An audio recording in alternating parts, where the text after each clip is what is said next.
Sup, my fellas. Don't forget to leave feedback, and enjoy the story.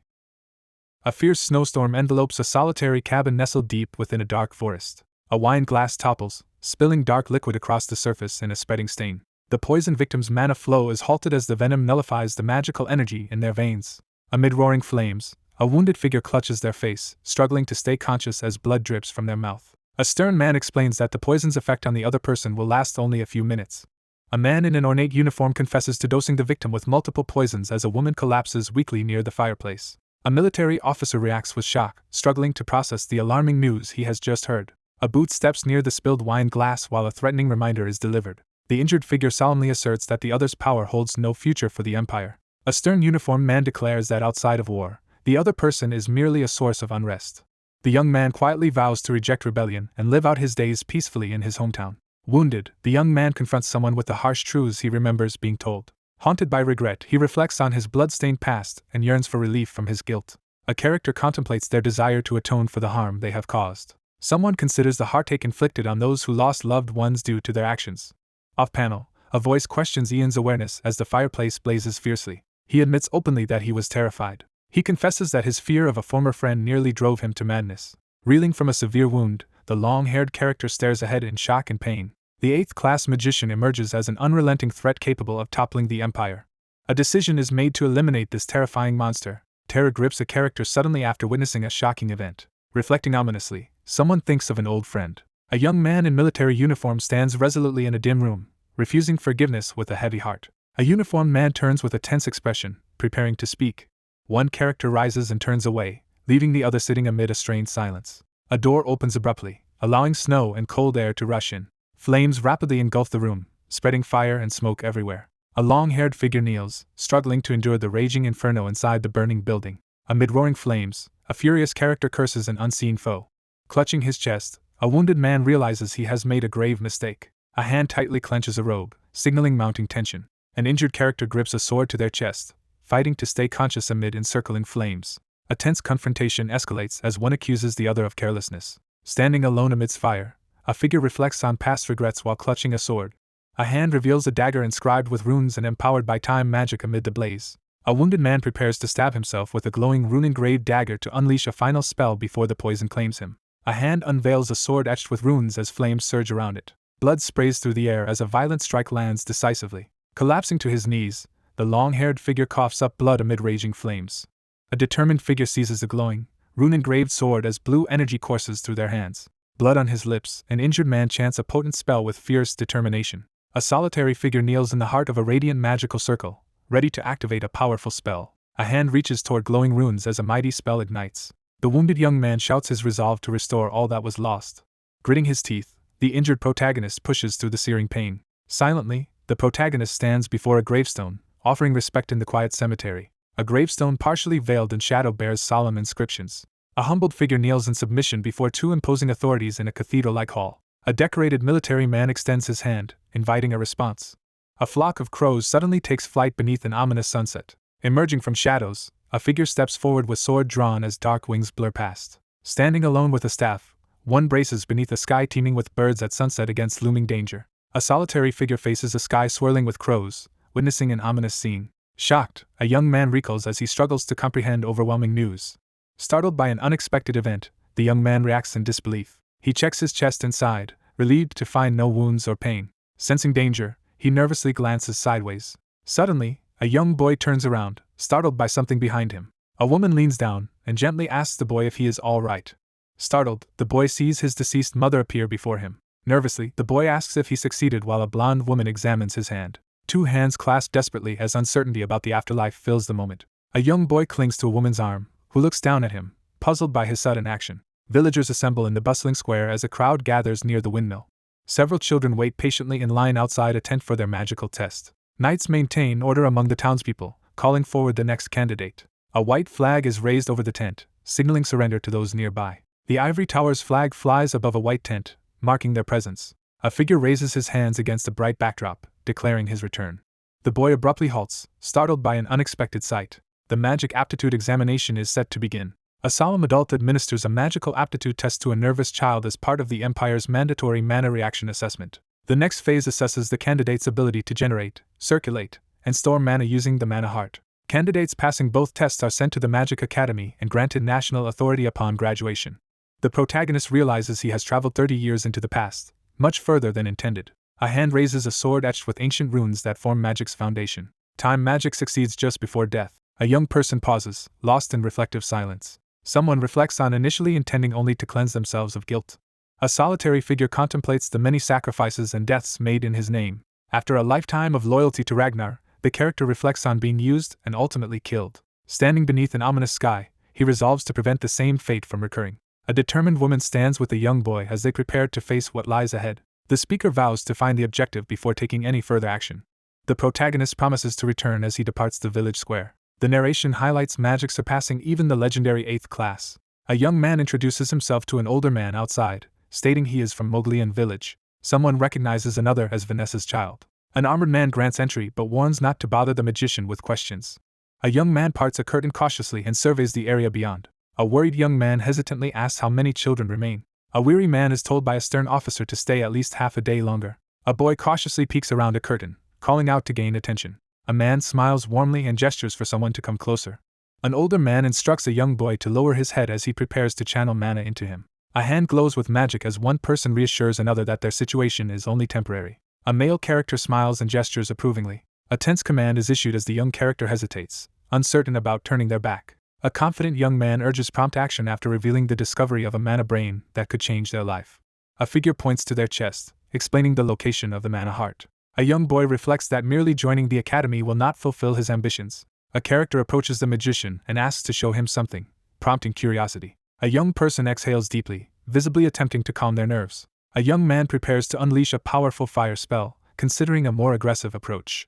Startled by sudden magic, a character reacts in shock to a fireball's appearance. A large water droplet falls through the air, heightening tension. A boy simultaneously unleashes fire and water magic, revealing his double casting ability. Powerful water and fire magic erupt together, showcasing extraordinary skill. A young boy realizes he has suddenly gained a new magical ability.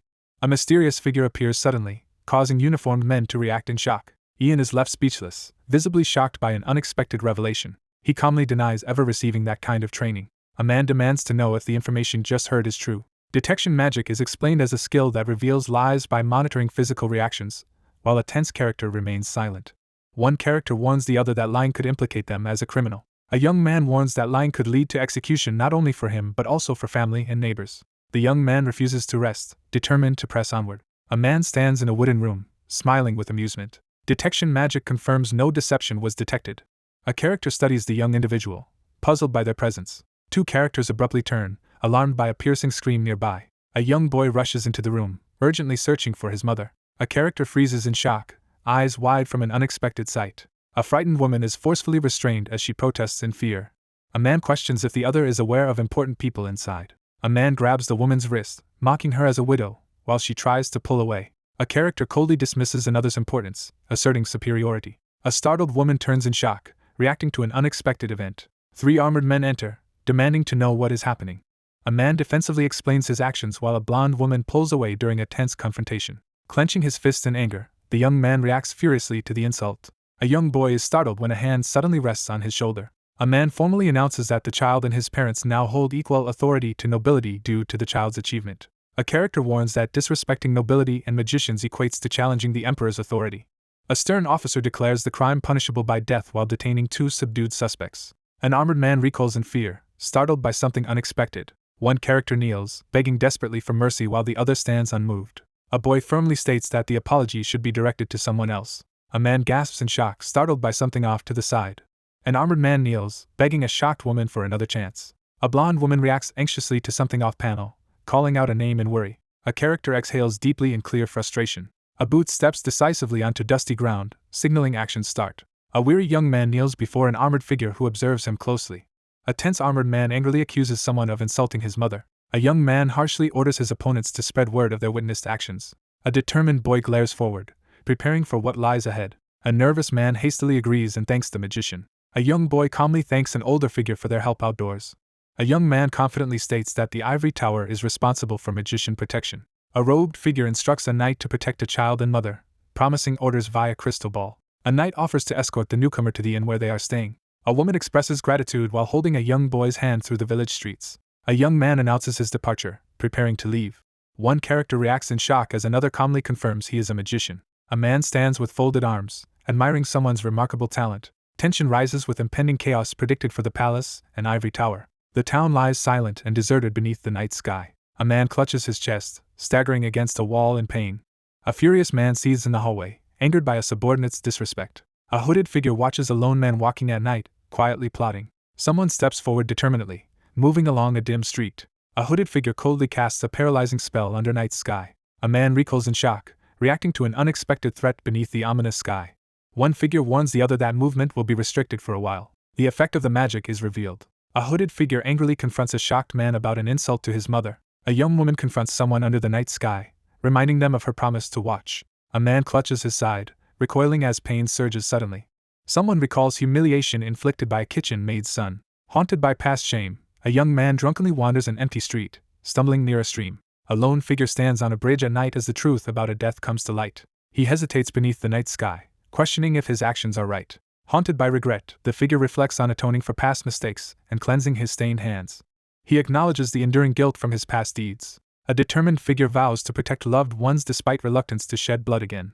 A blue-eyed character declares lasting resentment and refuses forgiveness. A man anxiously examines a wall, searching for something unusual. Ragnar confesses he was poisoned, sparking questions about his motives. A realization begins to form. Someone quietly opens the door of a dark, silent house. A weary figure struggles to endure a splitting headache while standing by the door. A character is surprised to realize they have depleted all their mana after casting Paralyze just once. Outside in the snow, a young person stares at his hands in shock, trying to understand what changed. Someone wishes their small body would grow up quickly. A young person glances sideways, startled by an unexpected event. A cloaked figure stands quietly beside the bed of an unconscious woman in a dimly lit room. A blonde woman rests quietly in bed. After 1 year at the Magic Academy, the narrator achieved recognition as a first-class magician. A young woman stands alone by a stone wall, lost in thought. The narration reveals the mother died alone at Moglian estate from illness, never witnessing her son's success. A young boy stands by a bedside, solemnly promising to protect his mother. A woman lying in bed promises to bring happiness. A character locks eyes with determination, preparing for a serious conversation. A somber figure stands by the window at night, quietly wishing someone a long life. Haunted by past failure, the protagonist resolves to protect loved ones in this new life. The story shifts to Green Riverdium, the majestic capital of the Green River Empire. A grand building with red banners heralds arrival at an important location. Terry Greenriver pauses at his desk, pondering the position of the tower owner. Someone expresses uncertainty, keeping options open. A powerful magician is introduced as the fifth-class magician and owner of the Ivory Tower. A man in an ornate uniform leans forward, questioning the situation. An older man in robes explains that controlling mana flow in the blood marks the start of becoming a magician. The principles of magic focus on stimulating the mana brain and methods for manifesting spells. An older magician discusses the unusual case of someone claiming to have mastered magic without academy training. Narration explains certain individuals can wield first-class magic freely, like the first magician. The first magician independently discovered and manifested magic, becoming a legendary figure. A man wonders if the first magician is as legendary as mythical dragons. An older man clarifies that dragons are myths but confirms the first magician's essential history. An elderly man stands before a seated official, refusing to trust current reports and intending to verify the situation himself. A cautious advisor assesses the threat posed by a dangerously powerful ability. A military man shares the information currently known, pausing thoughtfully. A man in ornate clothing inquires if the prince is outside, eyes on closed doors. A young man in a decorated uniform hesitates at the doorway, preparing to enter. A door slowly opens, flooding the room with bright light. A blond young man in military uniform strides confidently into the grand hall. A young man in ceremonial uniform arrives and responds to his father's summons. A uniformed figure enters the office, addressing the stern man at the desk as their confrontation begins. A decorated officer expresses concern, requesting an explanation. The last time someone left the Imperial Palace was 5 years ago during a patrol after a poor harvest. A uniformed man stands resolutely before a window, preparing to issue an order. Someone suggests stepping outside briefly. A young man wonders if he's being asked to visit outside the Imperial Palace. One orders the other to lead knights, soldiers, and magicians to the Moglian estate to retrieve Ian Phage. A blond man in ornate uniform reacts with shock upon hearing Ian Phage's name. Someone asks if the other has heard about a particular individual. Someone decides to set aside concern and move forward. A stern man reproaches someone for unawareness and reassigns the task to another prince. A young man steps forward urgently, insisting on taking responsibility himself. A stern man silently vows to complete the task flawlessly. An official instructs the uniformed man to prepare for a long journey north. A knock on the door breaks the silence. An older man declares he will leave to make preparations, prompting inquiries about what is needed. An older man in robes expresses frustration over difficulty convincing magicians to join the prince's mission. The military man dismisses the other person confidently and tells them to leave. A door creaks slowly open, breaking the silence. A young man bows deeply before an older man guarding ornate doors with a staff. The younger man asks if the tower owner will return to the ivory tower, but the older man refuses. An older man in a cloak announces a brief stop as he walks down an ornate hallway holding a staff. Morning arrives as peaceful silence settles over a rustic house surrounded by trees. The ivory tower and royal family prepare to make a decisive move. A boy sits quietly on a bed, deep in thoughtful reflection. He realizes his magician recognition has likely been reported to higher authorities. The plan begins to unfold as intended. The Empire urgently seeks allies to support Prince Hyde in Green River. Growing need for allies in the tower is expected to spark conflict between the royal family and the ivory tower. The protagonist resolves to seize control of his fate, refusing to be manipulated. Someone off-panel grants permission for the magician to proceed through the peaceful village. A robed figure clears his throat to speak, holding a glowing blue orb as soldiers stand nearby. The royal summons echoes through the room, causing the magician to freeze in surprise. The startled youth looks up, realizing they have been summoned unexpectedly. Someone remarks on how quickly the other has responded. A startled young man peeks cautiously through a doorway. It is revealed that another person was already awake.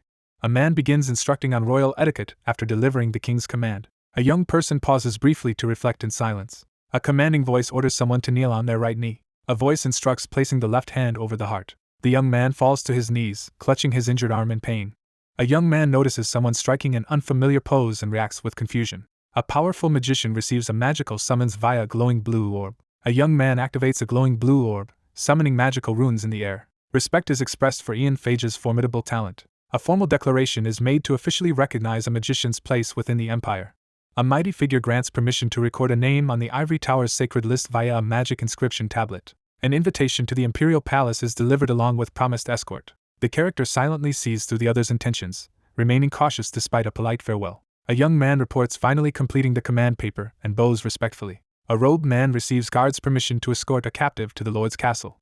A figure steps decisively onto stone floors, entering the scene. A knight formally announces that he and his company will escort the prince and companion to the Lord's castle. Preparations for departure are underway. The academy stands prominently beneath a bright sky, introducing the setting. A nobleman wearing a fur-trimmed cloak is introduced as the Great Lord of Moglian territory. A stern man warns a young pair to be cautious with their words before a watching crowd. One sternly instructs the group to treat the magician with utmost respect. Dramatic text reveals the name Ian Fage. Despite youth, he is recognized as the Empire's magician. A family approaches a carriage, drawing attention due to their remarkable magic. A man in a fur-collared cloak steps forward, warmly welcoming others and advising friendship. A powerful title is declared, marking the magician's identity. The young figure stands silently, lost in thought. Someone asks if anyone noticed the child at the training grounds. Two maids discuss the magical ability of someone who created fire with bare hands. An observer notes the child's 15 consecutive days of training, impressed by persistence. Haley stands in the courtyard, speculating that he remains inside the building. A young man exhales slowly to steady his nerves. He extends his hand calmly and deliberately. A powerful freezing spell is cast, signaling the start of a fierce attack. He channels swirling magical energy with intense focus, preparing a spell. Ice rapidly spreads across the ground beneath his boots. A wooden staff smashes through thick ice. Ice magic surges, spreading jagged frost across ground and walls. A young man stands resolutely among towering ice crystals after the snowy confrontation. Someone expresses frustration, feeling their efforts fall short. The young man pauses, looking up at the sky in thought. The narrator recalls having enough magic to freeze both training grounds and the entire castle in a past life. A character clenches his fist tightly, filled with anger. Someone reflects on physical and magical limits, seeking ways to compensate for insufficient mana. A startled boy is publicly identified as a magician in the town square. An older man rushes to the magician, begging desperately for his help. Someone urgently announces the Lord is missing. An elderly man reacts with alarm as he turns his head in surprise. A young boy reacts with alarm upon hearing about the missing person. An attendant reports anxiously that the hunting party has not returned since yesterday. A report states the search for the target failed, finding only minor battle traces. The young man sits in tense silence, deep in thought. A mysterious presence decides to spare certain individuals for now. A major assassination is foretold just before the First War of Unification. A grim prediction warns the Moglian heir will flee his territory when war begins. A death sentence is declared, to be executed after the war ends. A young boy questions if a more experienced magician would help more than he could. The narrator notes, regular hunting means recent events were unlikely triggered by their return. An older man explains someone is away on missions outside the territory. Someone is shocked to learn the dispatched magician has left the territory. Someone anxiously wonders if their return sparked recent events. The narrator reflects on unusual dispatch magician movements, suspecting a connection to himself. He silently gathers resolve, preparing for what lies ahead. Someone suspects secret reports to the Ivory Tower leader may lead to danger.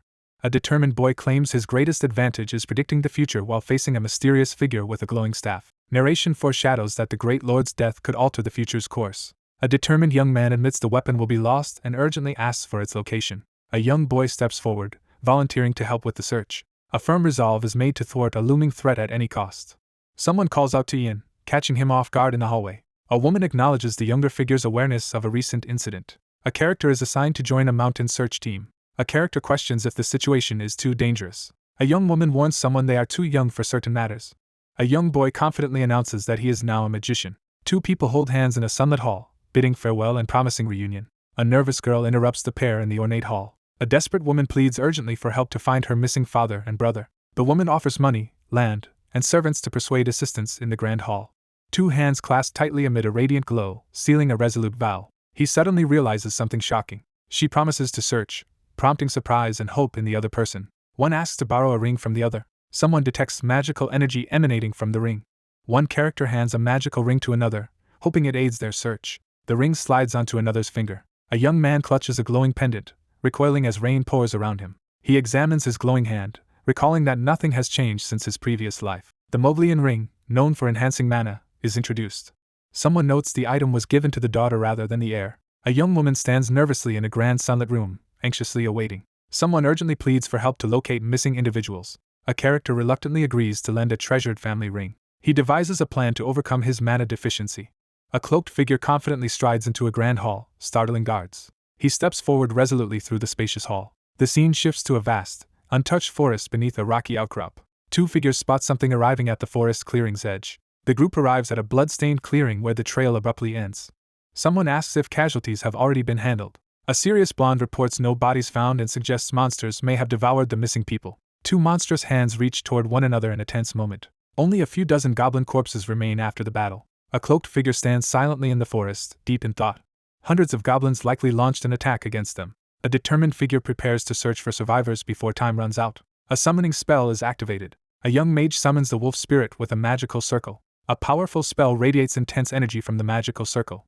A cloaked figure unleashes a surge of magic as armored onlookers watch astonished. Two startled soldiers react in confusion upon hearing mention of a wolf spirit. An animal lands firmly on the glowing ground, signaling a new beginning. A small white dog runs forward energetically, making its presence known. A startled pair discovers a baby wolf in the forest clearing. The protagonist recalls encountering a powerful opponent in a previous life. A young person quietly wonders if something in the forest could be mistaken for a puppy. The narrator admits limited mana prevents action. A young man in a cloak examines the ground, asking if the trail can be followed. A white animal discovers a fresh bloodstain on the ground.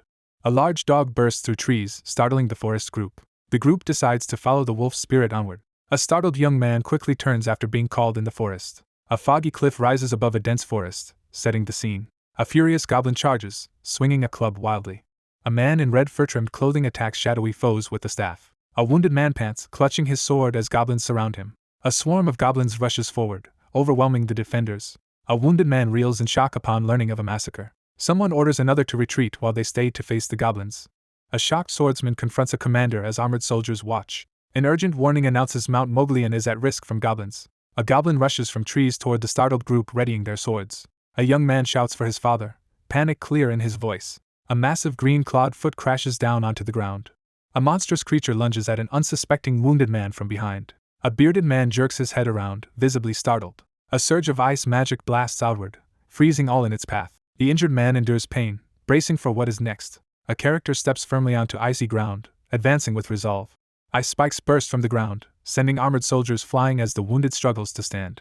A cloaked figure stands resolutely amid towering ice shards. A bloodied eye widens in shock as a crucial realization strikes. A young man controls powerful magic among jagged ice formations, exuding determination. Someone suddenly recognizes the true identity of the child before them. A wounded man stares ahead, struggling to endure his pain. A bearded man awakens in bed, silently lost in thought. A young woman reacts with alarm, calling out for her father and someone named Margaret. A distressed man sits on the bed, questioning what happened while a woman looks away silently. A steady figure informs others that Sir Ian has completed the rescue. A young woman tearfully expresses relief as her father and brother regain consciousness after 2 days. An older man arrives urgently, relieved his lord is awake. A bearded man anxiously asks if the others are safe. A messenger informs the seated man that 12 soldiers and their leader did not return. A character demands to know the magician's whereabouts forcefully. A bearded man sits alone on a grand bed, deep in thought. Someone resolves to meet a particular individual directly. A young boy calls out urgently to the magician in an open area. An older man approaches a young boy in the courtyard, informing him the Lord has awoken. A character expresses sincere gratitude to the magician for assistance. A stern servant directs someone to the reception room as ordered. An urgent message signals that an important conversation is about to occur. A young boy looks ahead, visibly confused by what he sees. A bearded man in regal attire greets a guest while a younger man stands silently behind. A light-haired boy asks someone off-panel about their well-being. Someone expresses gratitude for care and support. A young man stands in a lavish room, thankful for his family's security and future. A powerful figure acknowledges goblin defeat and pledges appropriate rewards. A hand presents a carefully chosen box on a table. The young man urges someone to open the small box he presents. A character recoils in shock upon recognizing something alarming. A character reveals receiving information from Margaret. A hand opens a small box to reveal a gold ring. A man questions the significance and power of a family heirloom with magical properties. A hidden speaker wonders if the magician will gain from the item. A young man explains the ring enhances mana and was vital to goblin victory in the canyon. A man offers a ring to the magician as a gesture of gratitude. A young man is surprised upon hearing about a token. A formal declaration names the magician an honored guest of the Moglian family. A question about accepting a token indicates an important offer. A box is opened to reveal a single gold ring inside. The narrator states that someone will remain a forever honored guest. A young boy practices concentrating magical energy before tall windows. A contract is revealed that will bind the empire's nobility for 1,000 years. Someone expresses longing for family. A man in a fur-lined cloak stands silently, lost in thought. A formal offer of support promises assistance if needed. Someone makes a heartfelt vow to always remain by their side. A young man silently reflects while gazing out a window. 2 men bow, solemnly pledging an oath to a boy in a sunlit ornate room. The scene shifts to a quiet forest under a cloudy sky. A group of armored individuals cautiously moves through a forest clearing. A young armored man asks the captain how far it is to the town of Lloyd. A calm traveler announces arrival as near as the group approaches a hill. The young man stands silently, lost in thought amid the peaceful forest. A subordinate hesitantly requests permission to speak. One asks if an alchemist is available to make elixirs, and another mentions one in northern Lloyd. A man explains the group migrated north for a special herb. Alchemist Radio is introduced. The protagonist silently reflects on the significance of an unfamiliar name. The protagonist worries about procuring an elixir to restore depleted mana. Urgent calls summon the captain and magician. A tense guard points toward the distant town of Lloyd. Flames consume the village as thick smoke rises skyward. A young person freezes in shock at an unexpected forest sight. A man suddenly draws his sword, alarming armored soldiers behind him. A bloodied axe is highlighted against a dark backdrop, showing violent aftermath. A muscular man wields an axe, commanding his group to regroup and organize. A determined man urges his team to hurry and finish their task before departing for Coldwood. A young man struggles futilely as a larger adult restrains him. Someone rushes forward in panic to aid an endangered companion. A muscular eye-patch-wearing man stands over a bloody fallen opponent, resting his axe. The man taunts his wounded adversary while gripping a bloodied staff. A wounded young man clutches his side, struggling to stay upright after being struck. A boy struggles against 2 adults restraining him, desperately calling for his father. A man in a fur vest taunts his opponent with a threat about their father's death. A terrified young man recoils in shock, overwhelmed by fear. A hand grips a sword hilt firmly, ready to draw. A menacing eye-patch-wearing man threatens to sell the other's son. A man delivers a tense farewell, hinting at hidden threats.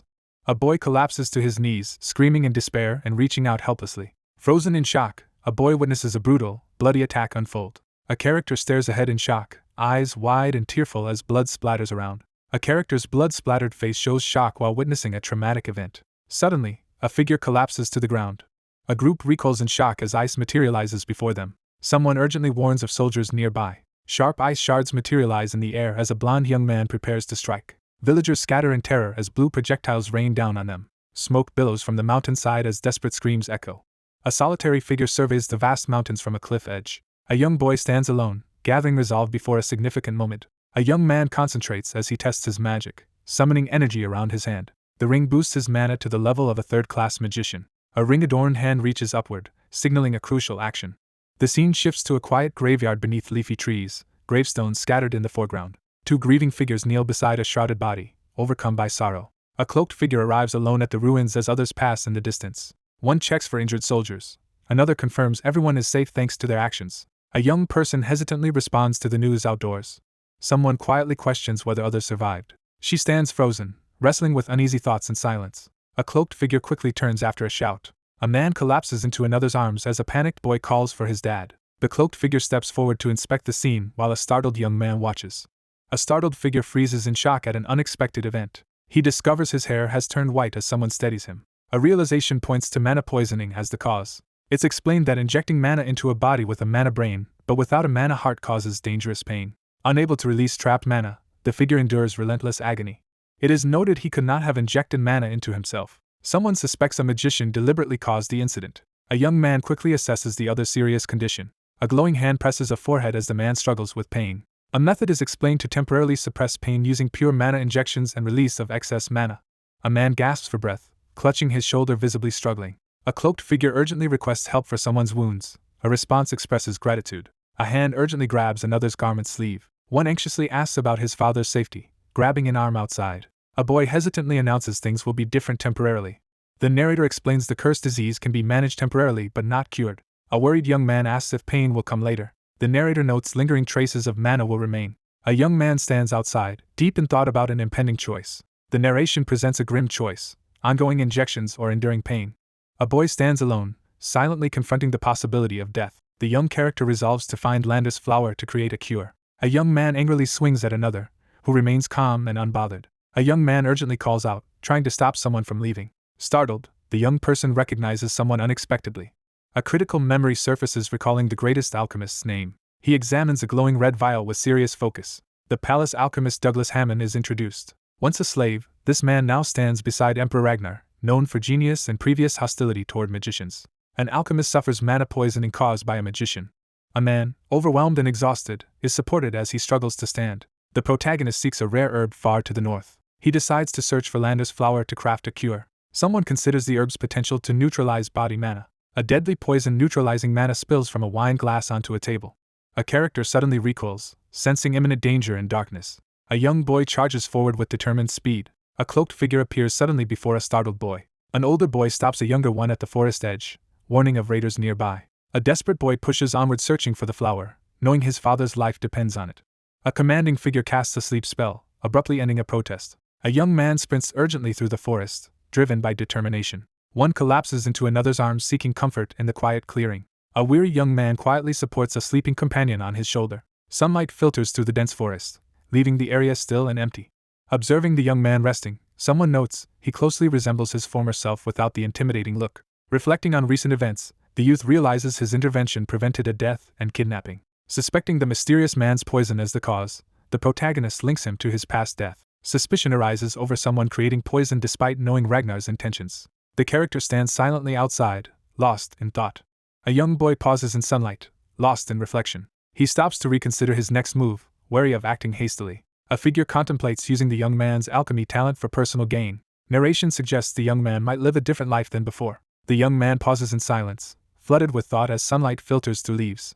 Someone worries about potential betrayal. A figure raises a glowing hand, gathering magical energy for a spell. A boy reveals his magic in the forest. One young man follows another into a forest clearing, confronting him with concern. A man notices an unfamiliar child, reacting with surprise. A character explains they put someone to sleep to prevent reckless actions.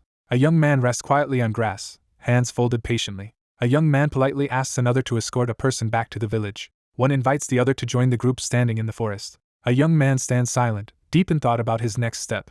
Someone silently decides to proceed toward a critical destination. Peaceful night settles over a stone house illuminated by an upstairs light. Sunlight streams through empty stone windows. A man sits on a bed's edge, checking if another is asleep. The character refuses to give up and pushes forward with determination. A man shares Barton's news that a magician saved their village. A boy confesses he was only searching for a flower after being scolded for recklessness. A man warns raiders might still be near the village. Someone desperately demands instructions for what to do next. A boy jolts awake beside another figure, startled by a sudden movement. Someone urgently reveals that the magician predicted ongoing pain. A weary man insists he is fine, reassuring those around him. Two characters argue fiercely about their failed search for Lander's flower. A desperate boy anxiously doubts the flower's existence. Two characters freeze in shock as something unexpected occurs. A startled young man nervously confronts a sturdy locked door, sensing something beyond. A hooded figure approaches the locked door at night, stating knowledge about the Lander's flower search. A heavy wooden door stands closed in a silent hallway. A man cautiously opens the door to a hooded visitor appearing unexpectedly. A young man steps inside, asking permission to enter. A startled boy recognizes a previous magician in a snowy scene. A man reacts with shock to unexpected news. A young man confidently introduces himself, setting a glowing blue crystal on the table. A man notices a glowing blue stone and inquires about it. Someone widens eyes in shock upon witnessing an unexpected sight. A character discovers the lander flower encased in a glowing crystal. A young person offers a flower, insisting on asking a question first. A suspicious figure demands to know how someone learned about the herb's properties. A man stiffens, visibly tense after an unexpected revelation. A weary man softly reveals the herbal journal's existence. A man reads information in a journal as a young man listens intently. An ancient book is discovered, hinting at mysterious significance. A character reveals a cherished herb journal was a gift from their father. A hand turns pages of an ancient book while a young person watches closely. A rare mana-neutralizing effect exists only in the continent's northern region. A character studies a book describing a poisonous flower that withers immediately after picking. A blonde character explains alchemy was a family business, revealing their father's involvement. The journal is recognized as a valuable family heirloom. A man crosses his arms, thoughtfully confirming the object's nature. He explains that Landa's flower neutralizes mana in magicians possessing both mana heart and brain. A warning alerts to deadly poison present. A man reacts in surprise, eyes wide and sweating. A man defends the family alchemist, insisting they would never create harmful elixirs. A resolute character stakes his family name to prove his confidence. A young man notices something unexpected, reacting with confusion. The young man acknowledges the information gravely. A ringed hand gently places a painted stone tile on the ground. A hand activates a glowing blue crystal containing a flower, filling the air with energy. A cloaked figure extends a glowing crystal apologetically. A hand gently releases a wilting flower as petals fall. The young man admits freezing the blood-stained table to preserve it after failing to find another solution. A man defensively explains his actions aimed to prove Lander's flower can always be found. A cloaked young man asks an older man in the courtyard to trade items. A man reacts in shock, questioning the trade idea. A man explains ongoing mana injections to prevent poisoning. The young man vows to find a way to use Lander's flower effectively. He considers researching information others have already uncovered. An invitation to visit the capital is extended. He questions the necessity of traveling to the capital. Someone urgently requests mana elixirs as a glowing red potion radiates energy. Someone resolves to study and find a cure for their sick mother. A nervous man wonders why the request wasn't made to a famous alchemist. A young man earnestly asks for steady companionship and consistent elixir supply. A young boy risks entering a raider-infested forest for a healing herb. Someone urges another to make crucial decisions for someone else's benefit. The young man stands stunned, reacting to unexpected news. The narrator reveals the child's unusual magical abilities. A young man hesitates, requesting time to consider his answer. She reassures the other person to proceed as much as they wish. A man promises the boy he will not lose his father or become a slave again. The young man studies the situation intensely. A firm decision is made to prevent Ragnar from claiming the talent. A boy receives a warm pat on the head, smiling broadly. A lone figure sits beneath a tree, silently watching the village below. Someone calls out, "Magician," prompting the young character to turn alertly. A knight announces readiness to return to the lord's castle. A young person pauses in thought as sunlight warms his face. A small stone house stands silently in a peaceful village. The boy reluctantly agrees to return. Someone wonders if a decision has been reached yet. A heavy wooden door swings open, revealing a stone corridor. A young boy and a man pause at the stone doorway, surprised by what lies ahead. A cloaked figure suddenly reacts to something unexpected outside. The cloaked young man hesitates, pondering if he truly has any choice. The two boys exit the building, each resolved to survive. A man firmly reminds someone to keep their promise. A young character responds calmly and confidently. A nervous young person hesitantly initiates conversation. A young boy desperately asks if his father can be cured, clutching an older man's waist. A cloaked young man walks outside silently, lost in thought. He stands outside, making a sincere promise. Two chibi figures float above a building, exchanging playful affirmation and disbelief. A young man eagerly asks permission to treat someone as his captain. A subordinate salutes eagerly, accepting orders enthusiastically. An older boy forcefully orders someone to leave, while a younger child quietly questions if he was always so harsh. A horse charges forward, kicking up clouds of dust as it races ahead. Two startled children jump back as something unexpected occurs. An armored knight urges the magician to hurry to the castle. An off-panel voice inquires if something has happened. A worried guard urgently reports that the prince has crossed the Gamas River. A surprised young man reacts to news the Gamas River crossing is complete. A report was delivered earlier that morning. The protagonist reacts with confusion and concern to unexpected news. The protagonist requests a horse and is questioned about his riding ability. A young man reaches out, forming a bond with the horse. He gently strokes the horse's face, forming a silent connection in the outdoors. A hand softly comforts the horse, calming it. A determined young figure asks to be taken to the castle. A horse arrives, its hooves pressing into the grass. A young man stands quietly beside the seated horse, observing it. A voice calls out to Sir Arnold, Two men stand together, confused by surprising instructions to bring Mr. Redio. A young man rides ahead, leaving others behind. A royal carriage moves through the landscape, closely escorted by armored guards. A luxurious, empty carriage waits outside. A man in a decorated military uniform sits silently, lost in thought. A figure steps forward, responding to a tense summons. A uniformed man stops another in a formal room, delivering an important message before leaving. Someone claims Herbert has been meeting with the fifth prince. A young man recoils in shock at something unexpected. A noble explains the ivory tower's political power depends on its owner's allegiance. A military man reveals the owner plans to support the fifth prince. The fifth prince aims to use Herbert and recruit talent to strengthen his position. A stern man glances over his shoulder, alert to danger. One commands the other to secure Ian Phage at all costs. An urgent warning urges action before the ivory tower intervenes. A decorated military man suspects what a woman is plotting. A commanding voice urges claiming allies and establishing a stronghold. A man in uniform sighs heavily, showing frustration. He sits silently, troubled by his next move. Someone doubting a child magician's usefulness feels isolated without the tower's support. The air seethes in outrage after being passed over for the fifth prince. A military man vows to eliminate rivals. A uniformed man on horseback respectfully greets someone inside a chamber. A palace captain insists the Moglians be informed. The man ends the conversation, refusing to continue. A young man urges patience to allow preparations for the arrival. The young man questions if his companion's family is linked to northern Moglian lords. A rider by a carriage informs a companion they will arrive in 2 days. The young officer commands delivery of a message within 2 days. A challenge is declared against the Guardians of the North and the Empire's shield. A commanding officer orders preparations for royalty's arrival in 2 days. A young man in a decorated uniform rides silently through a forest. Someone respectfully accepts an order as a peaceful lake scene unfolds. A grand palace is designated as the crown prince's new residence.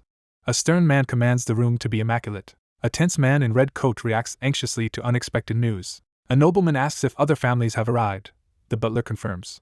Only 2 families remain, expected to arrive soon. An update is demanded regarding the magician's situation. An older man silently contemplates a difficult decision. Anxious, someone asks if there are any updates. A stressed man reacts to the overwhelming situation as another suggests going outside. A soldier formally announces the crown prince's arrival. A royal carriage escorted by armored guards travels down the avenue. The carriage abruptly stops in the street. A young man in blue and white military uniform confidently steps from the carriage. A well-dressed man anxiously asks his lord about the magician's whereabouts before a grand building. An older man interrupts urgently, announcing critical news and ordering a halt. A horse gallops swiftly across the ground. An exhausted young man collapses over his horse as it stops. A young boy arrives late, apologizing. A cloaked newcomer is led forward, judged quietly by onlookers. A royal order demands the magician's immediate presence at the highest authority. 4 figures suddenly confront each other on a grand path, with one young character in shock. A blond man in uniform confronts someone, demanding if they are Ian Phage. A young boy notices someone he hasn't seen in years within the courtyard. A character surveys 3 students chatting outside the academy. 2 cloaked figures walk together. One turns away uncomfortably. Cecilia, a short-haired woman, smiles softly outdoors. The young man stands outdoors offering a gentle smile. A spy from Coldwood Empire is identified. A grand, empty hall is revealed with an ornate chandelier. A young man in formal attire bows deeply, addressing a royal figure respectfully. One warns another not to overdrink as they stand indoors with wine glasses. A displeased military man internally complains about nobles and banquets. A young man in uniform pauses silently by a doorway. Someone wishes simply to return and rest. A woman silently observes a crowd through a window while holding wine. She notes Coldwood Empire's unusual interest in the child. The Coldwood Empire recently issued 2 commands to observe rumors of Ian Phage. A female character considers the possibility that the revelations might be true. A mission to capture the magician and his mother and return them to the Empire is declared. A figure decides to seek the person causing disturbance as the group discusses commotion in the Grand Hall. Flames flicker in the courtyard as night falls over the stronghold. Someone spots a lone figure at the quiet training yard at night. She prepares a glowing magical orb to test her opponent's abilities. A woman casts a magic missile spell to announce her presence. Blue energy beams strike the ground, causing explosions. Recognition dawns amid alarming realization. A young man conjures a powerful magical shield enveloping himself in blue energy at night. He confronts someone, demanding their identity. A confident woman reveals she is a senior magician from the Ivory Tower. A young boy confronts someone about their rude greeting. The woman teases her junior playfully under the night sky. A young person quietly admits feeling hurt while speaking under the stars. A woman outside at night reacts in shock to an unexpected event. A significant name is revealed, escalating tension. The woman recoils in shock, startled by something unseen. 2 figures confront each other on a rooftop at night as one reveals unexpected knowledge. The speaker recalls eliminating Coldwalkers who infiltrated the Empire in a past life. The speaker offers to reveal additional names confidently. The protagonist exposes the lie about a stable boy from the Moulton family. A resolute woman lists the royal secretary and border garrison member as significant figures. Narration introduces Isabel as the future head maid of the Second Royal Palace. A blonde man walks outside at night, asking if anyone knows common traits among certain people. A woman under the night sky gently addresses a younger person. A wary character questions how the other knows so many names. A hand unleashes fiery magical energy. Fiery blasts tear across the battlefield with devastating force. A lone figure stands before a wall of fire, confronting the raging blaze. A burst of energy tears through the smoky night sky, signaling a powerful event. A startled woman recoils as a shadowy figure confronts her with swirling energy. The young man reveals awareness of the other's true Cold Walker identity, glowing orb in hand. She is startled as her attack magic is evaded. A young man hopes for reunion at the drill hall beneath the night sky. A young woman notices something unexpected above her. Eyes widen in shock at a startling realization. Giant ice spears crash down from the night sky. A young man calmly raises his arm as ice shards gather overhead. Someone anticipates the incoming attack quietly. A young man reaches forward with determination against the star-filled sky. A young man unleashes ice spears with a swift spell command. Startled by sudden danger, she reacts sharply. A female casts a glowing barrier to block the magical attack. A desperate figure struggles to break the glowing, cracked barrier. Shock and sweat mark a character's anxious expression. A young man raises his hand, releasing a massive fireball above him. He raises his arm, beginning a powerful spell. A massive fiery attack explodes outward with overwhelming force. A character strains against an immovable mana barrier. Panic ensues with belief that death is imminent. A determined mage releases a surge of blue magical energy. A sudden rapid strike causes blood to spray from the side. A stabbing wound in the side sprays blood violently. A woman staggers, clutching her bleeding cheek after a weapon strike. A girl dives away as a massive explosion erupts behind her. A wounded woman turns in shock as embers drift through the air. A nervous girl hesitates as she prepares to reveal something important. Sudden realization of survival resonates nearby. A wounded woman collapses, clutching her bleeding side in agony. An adversary notes their opponent is likely out of mana after casting Pyroblast. A wounded woman warns more enemies are approaching. An unseen character reassures themselves their spy identity remains undiscovered. A figure strides forward with determined purpose, breaking tense silence. The wounded figure resolves to recover and pursue ambitions after the confrontation. A young man calmly reveals a plan to betray someone under the night sky. A wounded woman confidently challenges her opponent, questioning their strategy. Someone confirms a decisive decision. The young man smiles quietly under a starry sky. A character reveals secret evidence unknown to others. A young woman reels in shock as uneasy murmurs spread through the crowd. Soldiers freeze in shock under an archway as something unexpected occurs. A young man urgently calls out under the night sky, alarmed by the situation. A wounded woman collapses, supported by one as another rushes in alarm. A declaration of success is made. Surrounded by knights, a man stands resolute under the starry sky amid mounting tension. A stern young man demands explanations from an unseen figure. A young man anxiously explains witnessing unusual actions involving a woman. A bloodied woman recoils in shock after hearing a masked person was involved. It's revealed she suddenly tried to kill him. One young man confronts another about harming someone to save himself. Demands for proof arise, suspecting a check was performed. Recognition dawns that a mark on their bodies is a crucial clue. The group orders a bloodied woman searched. She and her protector react defensively. Two magicians protest a harsh decision by their captain at a construction site. A character draws a sword determinedly beneath a dramatic sky. A projectile narrowly misses two startled young men at night. A stern man announces the prince's presence, standing sword ready. A young man insists on healing before continuing investigations. A firm gesture halts two knights bowing, awaiting further orders. A distressed blood-stained woman is questioned about suspicious circumstances. Uniformed figures report their search found no results. One urgently demands immediate healing for an injured person, rebuking suspicions. A young man stands under the night sky, questioning if he was lied to. The young man calmly denies accusations beneath starry night. Two figures face each other. One trembles, the other recoils in surprise. A blonde-haired boy approaches a wounded person, breaking tense silence. A woman recoils as a glowing hand touches her wounded shoulder. Two startled young men freeze as a menacing cloaked figure confronts them. A magical seal activates on a woman's neck, signaling a critical moment. Presence of a mana seal is realized. A bruised woman glares upward in anger, demanding explanations. A young man realizes others were checking for a specific mark. Cold walkers bear secret marks and attend special training known only to managers. Interrogation of a manager revealed this truth after a year of questioning. A character asks others if anyone knows the mark's meaning under the night sky. A nervous character admits first sight of the mark and anxiously queries another. Standing outside at night, he admits the mark's meaning is unknown. The object remains valid evidence, declares a voice. A wounded woman is ordered healed before interrogation. One young man urgently requests a mana prison while visibly anxious. A knight calls from the rooftop, catching a blond man's attention. A young man questions what will happen if his suspicions are true. A young person calmly announces the emperor will give a reward. A man in blue uniform is shocked upon hearing a child defeated a third-class ivory tower magician. Two men acknowledge surprise at an unexpected skill displayed. A man in uniform queries his superior about a child's reputation during a late-night conversation. A young man judges the person behaves with uncharacteristic maturity. One character suddenly grabs another's arm to stop them. A military man decides to meet and talk before making final decisions. A commanding figure orders a subordinate to bring someone forward. A young man bows, respectfully answering a royal summons. One of the magicians sent by the ivory tower is revealed as a skilled spy from Coldwood. A significant victory is discussed in a lavish room. A composed young man modestly replies to a compliment. A high-ranking officer announces a formal reward. Someone politely offers assistance. He senses someone investigating his true intent. Someone reveals their true intentions in a tense moment. He hesitates, weighing whether to reveal a truth. A young person requests permission to visit the old ivory tower site en route to the castle. A young man reacts in surprise learning of the old ivory tower's site. Someone questions why another wants to visit a place offering little. A character expresses strong desire to see a place heard of only in stories.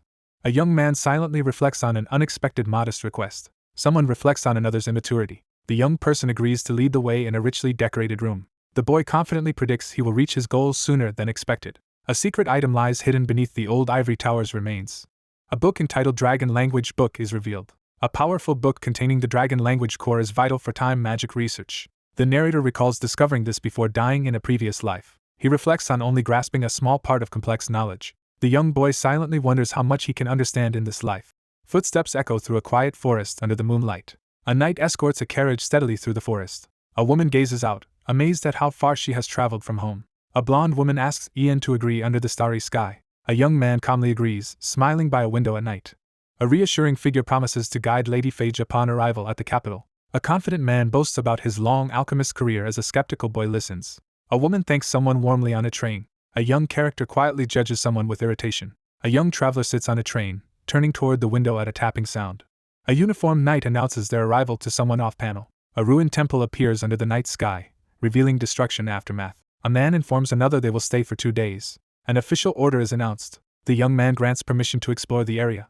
A uniformed man instructs the group to follow him as they move out at night. Someone offers to guide the guests to accommodations. Snow falls gently over a quiet village with stone houses and a windmill. A peaceful village street glows under lanterns at night. 3 villagers bow, expressing deep gratitude to a royal visitor. A confident young man laughs off crowd attention as his composed companion stands behind him. A young character stands silently amid someone nearby laughing loudly. A contemplative figure quietly observes the village at dusk, reflecting on the leader's kindness. A uniformed man recalls past events before facing a cloaked figure in an ornate hall. A hostile, dark demeanor is described. Ian steels himself to face the tense situation ahead. 2 figures wait silently as tension fills the ornate room. The narrator reflects on always having Ragnar's unwavering support. He notes how Ragnar acts differently toward non-royals and non-nobles. A young man in uniform stands outside at night, smiling confidently.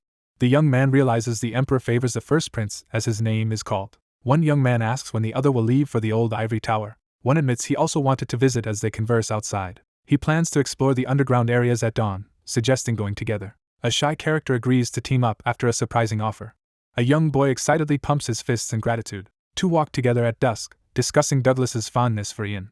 Nervously, a young man approaches a surprised woman in the rain. 2 talk outside, remarking on Ian's surprising maturity for his age. A woman reflects on someone maturing too quickly.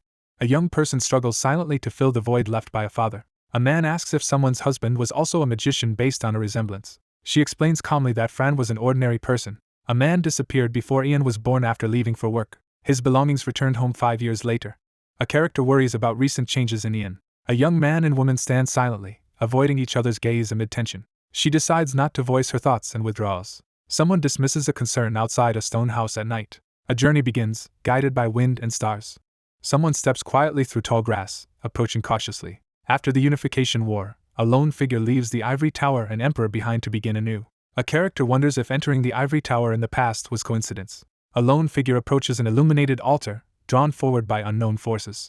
A lone figure enters a sunlit overgrown cathedral, surveying an abandoned throne. The young person notes, familiar surroundings remain unchanged. 3 centuries ago, war erupted between the ivory tower magicians and dragon-descendant dragonians. A powerful figure unleashes a gargoyle army and dark magic threatening Empire's destruction. The Imperial Prince and high-class magician Mitchell Greenriver lead magicians to defeat the dragonians and gargoyles, securing peace. The victorious leader declines the Emperor's throne offer. A new tower now stands in the capital, replacing the old one. A lone figure surveys the devastated ruins, noting the abandonment. A cloaked figure searches ancient ruins, scanning surroundings intently. A glowing hand activates magic on a stone surface, emitting bright light. The cloaked figure steps onto a glowing stone platform amid ruins. A hidden stone staircase is revealed, leading down into darkness. A lone figure descends shadowy stairs cautiously into the unknown. A hand conjures a glowing orb, illuminating darkness. A young man reaches toward radiant magic light in a dim hallway. A powerful demon, formed of pure magic, awakens from the depths. A lone figure confronts the gargoyle in a glowing chamber. A young person reacts in surprise upon first seeing a statue. A massive stone dragon awakens, snarling with glowing eyes. A monstrous beast roars violently, blood spraying from wounds. Realizing underestimation, the young man tenses, recalling the gargoyle's surprise appearance. Something presumed extinct for 300 years has been discovered hiding here. A blinding energy explosion erupts atop a stone pedestal. A monstrous creature dives, catching a startled character off guard. A concentrated figure conjures a glowing blue water sphere above their hand. A young mage launches a massive surge of blue magic skyward. A towering gargoyle gathers a surge of blue energy for a powerful attack. A devastating magical surge obliterates everything nearby. Debris falls as a character watches a stone section collapse. The protagonist reflects on easily defeating the creature in a past life. A young man steels himself to overcome current limitations through hard work. The protagonist confronts a massive winged creature as a storm rages above cliffs. A cloaked figure faces a growling monster. A monstrous creature slashes downward with claws. Crouched on rune-covered ground, the young man prepares for challenge. Massive ice spears fly forward, unleashed by powerful magic. A dragon hits by ice spears crashes through the sky in pain. Lightning-infused magic erupts from a spellcaster's hand as screams echo. The caster focuses as magical lightning crackles behind. A powerful spell strikes a distant fortress, unleashing destruction. The protagonist defeats the gargoyle and pauses to catch his breath. A young man waits intently as a fated event approaches. A cloaked boy discovers a hidden stone trapdoor in the rain. A massive black pit suddenly opens in the ground. The young man stands beneath starry sky, looking ahead with calm resolve. Internally, he notes the situation unfolds just as before. A spell is cast, causing the figure to land gently as glowing text appears. The lone figure steps forward through mist and rain with determination. A character stomps the ground, unleashing a power surge. A cloaked figure approaches an illuminated pedestal where an ancient book rests. The protagonist stands quietly under starry sky, deep in thought. An ancient scroll containing the dragon language is revealed. A cloaked figure discovers a closed book on a stone pedestal in a dim chamber. A young man startles as he realizes a dragon is present. A mysterious voice suggests the first magician's involvement. A figure examines an ancient book, yearning to finally decipher the dragon's language that once eluded understanding. A character reacts in shock, eyes wide with disbelief. Someone frantically flips through a book and realizes that all its pages are blank. A cloaked young man anxiously searches through a large book in the dim corridor. A young man freezes as he suddenly realizes something important. A character kneels within a glowing magic circle, realizing the spell has failed because it was already used. A character presents a large, ornate book beneath the night sky. Someone desperately wishes to revisit the dragon's language from a past life. A young man vows to do whatever it takes to protect those he cares about. The cloaked figure freezes in shock, stunned by an unexpected revelation. A panicked girl clutches her throat as she discovers she cannot make a sound. The panel explains that the dragon's language is a magical language powered by mana, not just vocal sound. The young man concludes his research after analyzing the book. It is revealed that returning to the past is impossible without the lost dragon's language needed for time magic. A young man contemplates the possibility of repeatedly turning back time. The character silently reflects, her expression serious and contemplative. Someone acknowledges that their prior knowledge helped them avoid a dangerous situation. A solitary figure stands beneath a ray of light, contemplating the start of a new life. The group approaches the capital of Green Riverdium, its grand cathedral visible in the distance. A royal procession arrives as a carriage escorted by guards enters the city gate. A young man arrives in the capital and looks out from his carriage at the busy city. Armored guards remain alert while escorting a locked cart through the town. A character worries about what could happen if Cecilia escapes and encounters another coldwalker. A girl sits silently by the barred window, hugging her knees and lost in thought. Anticipation builds as the Coldwood Empire prepares to intervene. A character silently worries that their knowledge of the Coldwalkers will soon be exposed. She senses that trouble is coming and grows increasingly uneasy. The young person pauses, lost in thought. A young man on horseback suddenly notices something unexpected in the busy city square. An older man in ceremonial robes raises his staff and orders the group of hooded figures to stop at the castle gate. A knight riding through the crowded city square suddenly notices something alarming. An elder is addressed as the tower leader in a grand hall filled with robed figures. A uniformed man confronts someone blocking the path of a high-ranking individual, demanding to know their authority. A royal command is delivered, raising the stakes for everyone involved. He silently steels himself, preparing for what comes next. An older man formally announces that all surveillance authority over Cecilia and related matters is being transferred to the ivory tower. A young man in uniform questions the suspiciously early receipt of the command paper before the spies' arrival. An older man questions why the situation has not been addressed more quickly. An elder man with a staff tells a uniformed man to rest as the ivory tower assumes responsibility inside a grand stone hall. He clenches his jaw in the rain, struggling to contain his emotions. Two officers argue in the plaza over whether to surrender the accused girl to the tower leader. A stern man warns the others to watch their words until the truth is revealed. A tense observer clenches his fist while watching a white-haired figure with a glowing staff walk away. Three armored soldiers argue beside the royal carriage, frustrated that their captive is being taken from them by Imperial order. He studies the situation carefully, trying to understand the motives behind the actions he observes. The magician is taken to the underground prison, where escape is nearly impossible. A sudden commotion draws the woman's attention, but the young man quickly reassures her that nothing is wrong. The boy sits back, relieved that one problem has been resolved. A surprised character quickly reacts after being addressed. The group is informed that there will be a detour before going to the Imperial Palace. The scene shifts to a luxurious mansion behind ornate gates, introducing a new setting. A young boy pauses in shock as he notices something unusual near the decorated carriage. A character recalls receiving a mansion from Ragnar after advancing to the 5th class in a past life. One character asks for the other's opinion while they stand together on the icy ground. A decorated officer announces that the grand mansion has been personally granted by the king. A young man bows deeply and expresses immense gratitude to the noble, who laughs off the formality. The narrator reflects on receiving the mansion 14 years earlier in this life compared to their previous one. He walks outdoors, quietly recalling his positive impression of the mansion. A uniformed man orders another to leave their family behind and accompany him to the Imperial Palace. A character reminds another that they must now greet the king in the capital. She looks down in silence, visibly embarrassed. One character politely asks for permission to tour the mansion with their mother, and the other readily agrees. A young boy enthusiastically thanks someone outside. Sunlight illuminates the grand building's ornate exterior, introducing a new setting. A magnificent chandelier illuminates the grand staircase in the luxurious hall. A woman is astonished as a young boy eagerly awaits her reaction to the grand surprise. A calm person announces that this will be their new home, leaving a blonde woman visibly shocked. The narrator recalls inheriting the mansion after their mother's death. Amazed by the extravagant interior, the group stands in awe at the scale and luxury of the residence. The magician reflects on his inability to revive his mother despite all his power. A young man explains that the item is intended for use by royalty. A woman and a boy walk together through a sunlit hall as the boy reflects on his renewed purpose. The protagonist confidently acknowledges that he is now capable of handling everything. The woman listens intently as the young boy eagerly awaits her response, hoping for reassurance about his progress. He recalls the happiness on his mother's face, a sight he never witnessed in his previous life. Someone gazes in awe at the expansive and stunning view. A woman stands in the vast hall, overwhelmed by the daunting task of cleaning it. The protagonist stands frozen, struggling to process the shocking revelation. A startled woman turns toward the anxious child who approaches her in the ornate room. A character pledges to relieve their mother from all housework, while a grand mansion stands beneath a clear sky. The scene shifts to the Imperial Palace of Green Riverdium, establishing a new setting.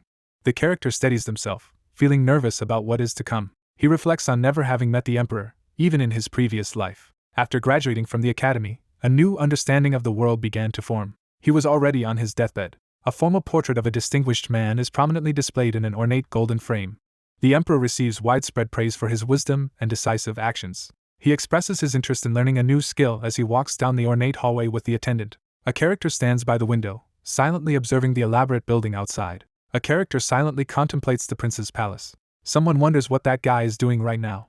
The 5th prince is introduced as the Emperor's son who inherited his cold-hearted nature. The young man stands in silence, lost in thought as he clutches a red rose. A character recalls a deep rivalry with an old friend while preparing to face them. A young man walks through the empty hall, wrestling with the weight of an impending reunion. Sunlight streams through an ornate hallway, setting a calm scene. A formally dressed attendant leads the protagonist toward the ornate golden doors. A composed attendant opens the grand doors and announces that the king is waiting. A formally dressed attendant opens the palace doors and announces that the king is waiting. A stern ruler listens as a younger man stands before the throne in the grand hall. A young man kneels and offers a respectful greeting to the royal audience. A commanding voice orders the kneeling figure to raise their head. A young man pauses in silence, deep in thought. A stern man in a military uniform formally announces the arrival of the hero of the North. Someone acknowledges rapid accomplishments. A young man bows his head and expresses gratitude to the monarch. A stern man seated on a grand throne chastises someone off-panel for lacking manners. A composed man in formal attire encourages someone to stand in the ornate room. Someone harshly insults another's lack of manners. A character silently recalls a past encounter where similar words were spoken. A determined visitor enters the sunlit hall and stands before the commanding figure seated on the grand throne. A young man in regal attire stands by the window and offers one of his royal mansions. A young man in a blue and white uniform waves goodbye with a confident smile. A young man stands nervously in an opulent mansion, unsettled by the grandeur, as he wonders about the presents before the emperor. A man in ornate clothing demands to know if the other person likes what he is offering. The young man expresses his fondness for the offer and mentions that his mother was happy as well. A mustached man with golden eyes responds with interest after hearing new information. Someone urgently asks if the other person is aware of important information. A man in the palace questions his reasons for sending the heir to fetch someone and gifting them a mansion. Someone silently questions whether to take a more direct approach. He silently contemplates his next move, weighed down by recent events. Ragnar is known for speaking openly and directly, much like the emperor. Someone resists acting, their hands clenched tightly in hesitation. Determined to achieve their goals, the speaker resolves to continue acting like a 12-year-old. A young boy contemplates whether he should act more childlike to avoid drawing attention to his unusual talent. A man in a decorated uniform questions if another person's magic ability surpasses others. A figure challenges the others in the throne room by questioning if the situation is truly resolved. A young man in ornate clothing stands silently in the shadows, withholding his thoughts. The young man silently struggles to process the situation, his anxiety evident. A young man stands before the throne, formally confronting his stern father. A man in a decorated uniform questions a child's understanding with a doubtful tone. A decorated officer quietly observes as someone unexpectedly steps in to protect another person. A stern man in a decorated military uniform agrees to support the heir. Someone is being praised for their exceptional talent and for helping to catch a spy. The ruler invites the person standing before the throne to state their desired reward. The man in military attire offers to fulfill any request. Seizing a rare opportunity, the young man reflects on the power now within his reach. A character asserts their identity as a child. A young boy requests permission to look around the ornate room. Alert and cautious, the character quickly scans the surroundings. A character expresses a desire to explore the palace and share their experiences with their mother.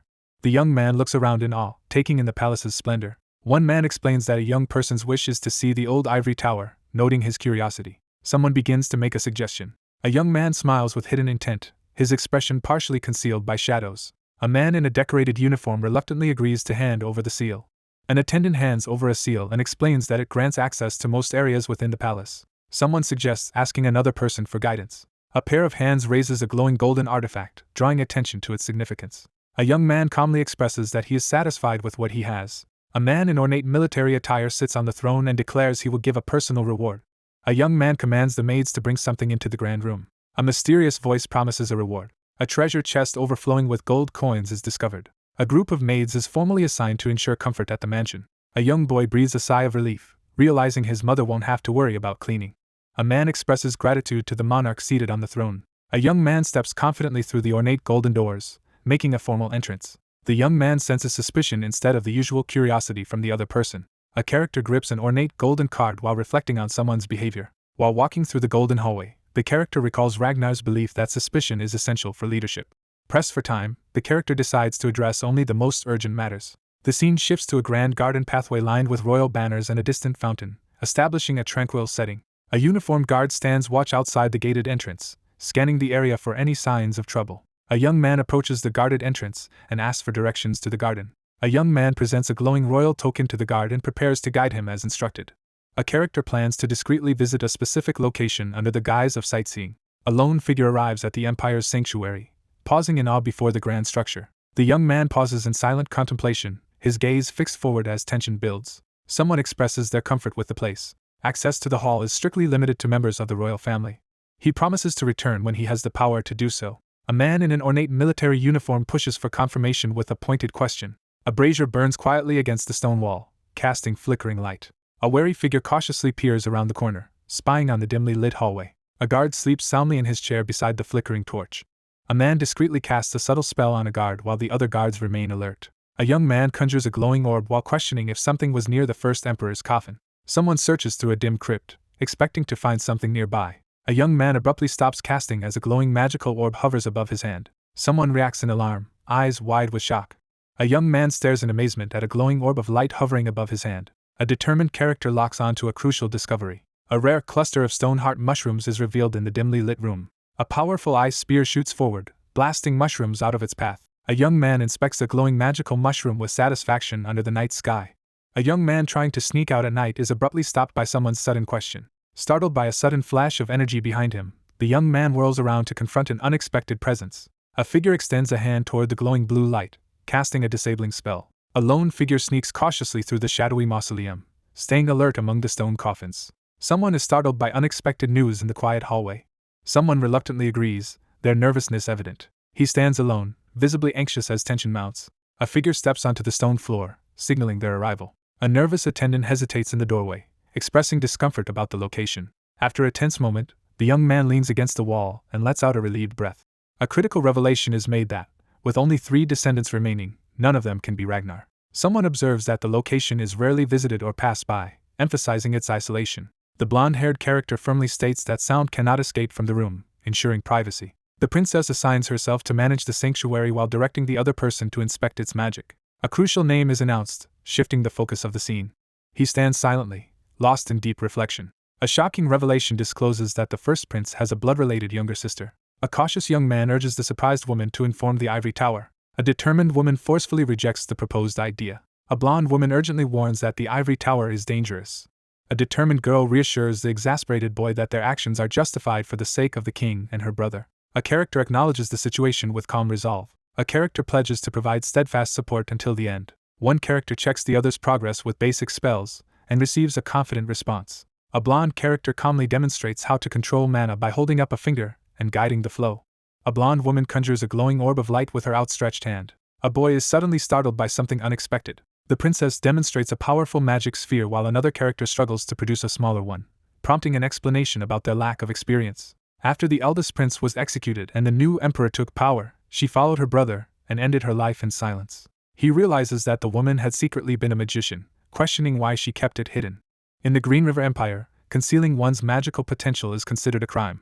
Echoing laughter fills the empty, dimly lit hall as blue lights drift between stone pillars. Private magic education is also conducted outside the ivory tower and the academy. A playful request for advanced attack magic prompts a nervous reaction as 2 people discuss training near a glowing magical orb. Haley quickly turns her head, alert to an unexpected presence nearby. One character turns to another in the dim hall as they are asked if something is wrong. An anxious character worries they have been seen after hearing a suspicious noise. The man signals the end of the meeting and reassures the group in the grand hall. Access to this grand palace is restricted solely to royalty. The boy stands outside, processing the many revelations he has uncovered today. The young man gazes upward, lost in serious thought. Someone is shocked to discover that Harry Greenriver is a magician. She weighs the consequences of concealing a dangerous secret from the ivory tower. She grows tense, suspecting the tower's alliance with Ragnar is the reason for caution. Someone reflects on having spent a significant amount of time in a peaceful garden at sunset. A guard steps forward and asks the magician if he has finished exploring. A long-haired individual smirks with quiet confidence. The young man confidently signals that he is fully prepared to proceed. Someone confidently declares their satisfaction. The scene shifts to a grand mansion surrounded by ornate gates and blooming flowers at sunrise. A man enters the room and is greeted by 2 people standing near ornate doors. 2 young men discuss the whereabouts of their family members and activities within the mansion. A young boy rushes onto the enormous balcony, marveling at its size while an older boy watches him in surprise. The young man affirms the other man's statement in the well-decorated room. Someone asks to speak with Mr. Rito in private. In the lavish hallway, one boy approaches while another stands guard at the ornate door, tension rising between them. A young man urgently asks someone to create a secret potion for him. A man nervously asks about the secret potion. A hand presents a crumpled bag containing several mysterious gray stones. A man warns about the deadly effects of the stone heart mushroom as another person displays it. A character questions the risky request to make a secret potion using a dangerous mushroom. A man questions whether creating a secret potion is truly possible. An adult man introduces the concept of interrogation magic to a surprised boy in the elegant room. A tense man reluctantly admits the truth. A determined boy requests a secret potion to avoid dangerous magic, startling his companion. A difficult request is being discussed as one person considers whether immediate action is needed. The young man insists they should act as soon as possible. One man carefully studies the other, silently weighing his next move. Someone announces that the ivory tower has sent an important message. A young boy approaches a maid to receive a sealed letter outside a decorated door. A young man silently reads a letter deep in thought. A hand holds a letter addressed to the magician, signaling the arrival of an important message. The ivory tower is eager to arrange a meeting, just like the royalty. The narrator explains that the meeting should properly occur on the day of official academy enrollment. A critical question is raised about the challenge of teaching a highly skilled magician with beginners. The young man silently studies the contents of the letter under the warm light. A meeting is proposed to take place in 1 week's time. A request from the ivory tower is presented, urging acceptance as a recognized magician. A stern young man hands over a document, declaring a strict 1-week deadline. A boy demands quick results from a nervous man, who hastily agrees to complete the task within a week. One character realizes they must sacrifice sleep, slumping in defeat as another silently watches. One character solemnly entrusts an important responsibility to another. A young man anxiously scans his surroundings, sweat forming as he reacts to something off-panel. A horse-drawn carriage moves steadily along the forest path. Someone sits in silence, deep in thought. A character examines a potion made from stone heart mushrooms that will regulate their heartbeat for 2 hours. 2 hours remain as the young man waits in quiet anticipation, lost in thought. The carriage moves steadily as the young man gazes out the window in silence. A towering, ornate structure comes into full view through the window, dominating the bright skyline. He quietly recalls the moment he abandoned everything and left this place. The carriage arrives at the entrance of the ivory tower. A young woman notices the arrival of an important guest and greets him. A woman warmly welcomes a newcomer as they arrive at the entrance of the grand ivory tower. Someone directs another person to proceed. A friendly woman offers to lead the visitor to the owner. A grand, empty hall is revealed, illuminated by ornate chandeliers. The group enters the first floor of the tower, known as the entrance hall, as one character explains their location. A young boy pauses thoughtfully beside a girl, holding a blue garment as their conversation momentarily stops. A woman and a boy enter the grand hall as the boy notes that the place remains unchanged across time. A glowing golden plate draws everyone's attention in the center of the grand ceremonial hall. A girl explains that the device in the tower is a mana elevator, which allows people to travel between floors. A golden magic platform allows high-tier magicians to access the highest floor directly. A booted foot steps onto the glowing test plate as instructed. A robed figure informs the other person that the high-tier magicians await in the owner's room on the highest floor before taking their leave. A young boy stands resolutely within a glowing magic circle, tightening his grip on a cloak as he prepares for a ritual. A massive pillar of golden light crashes down inside the cathedral. Bathed in golden light, a young person examines a mysterious object in their hand. A person with light hair quietly drinks from a glass bottle. A young boy stands anxiously beneath a column of magical light as an extraordinary event unfolds. The young man silently contemplates a crucial decision, his gaze unwavering.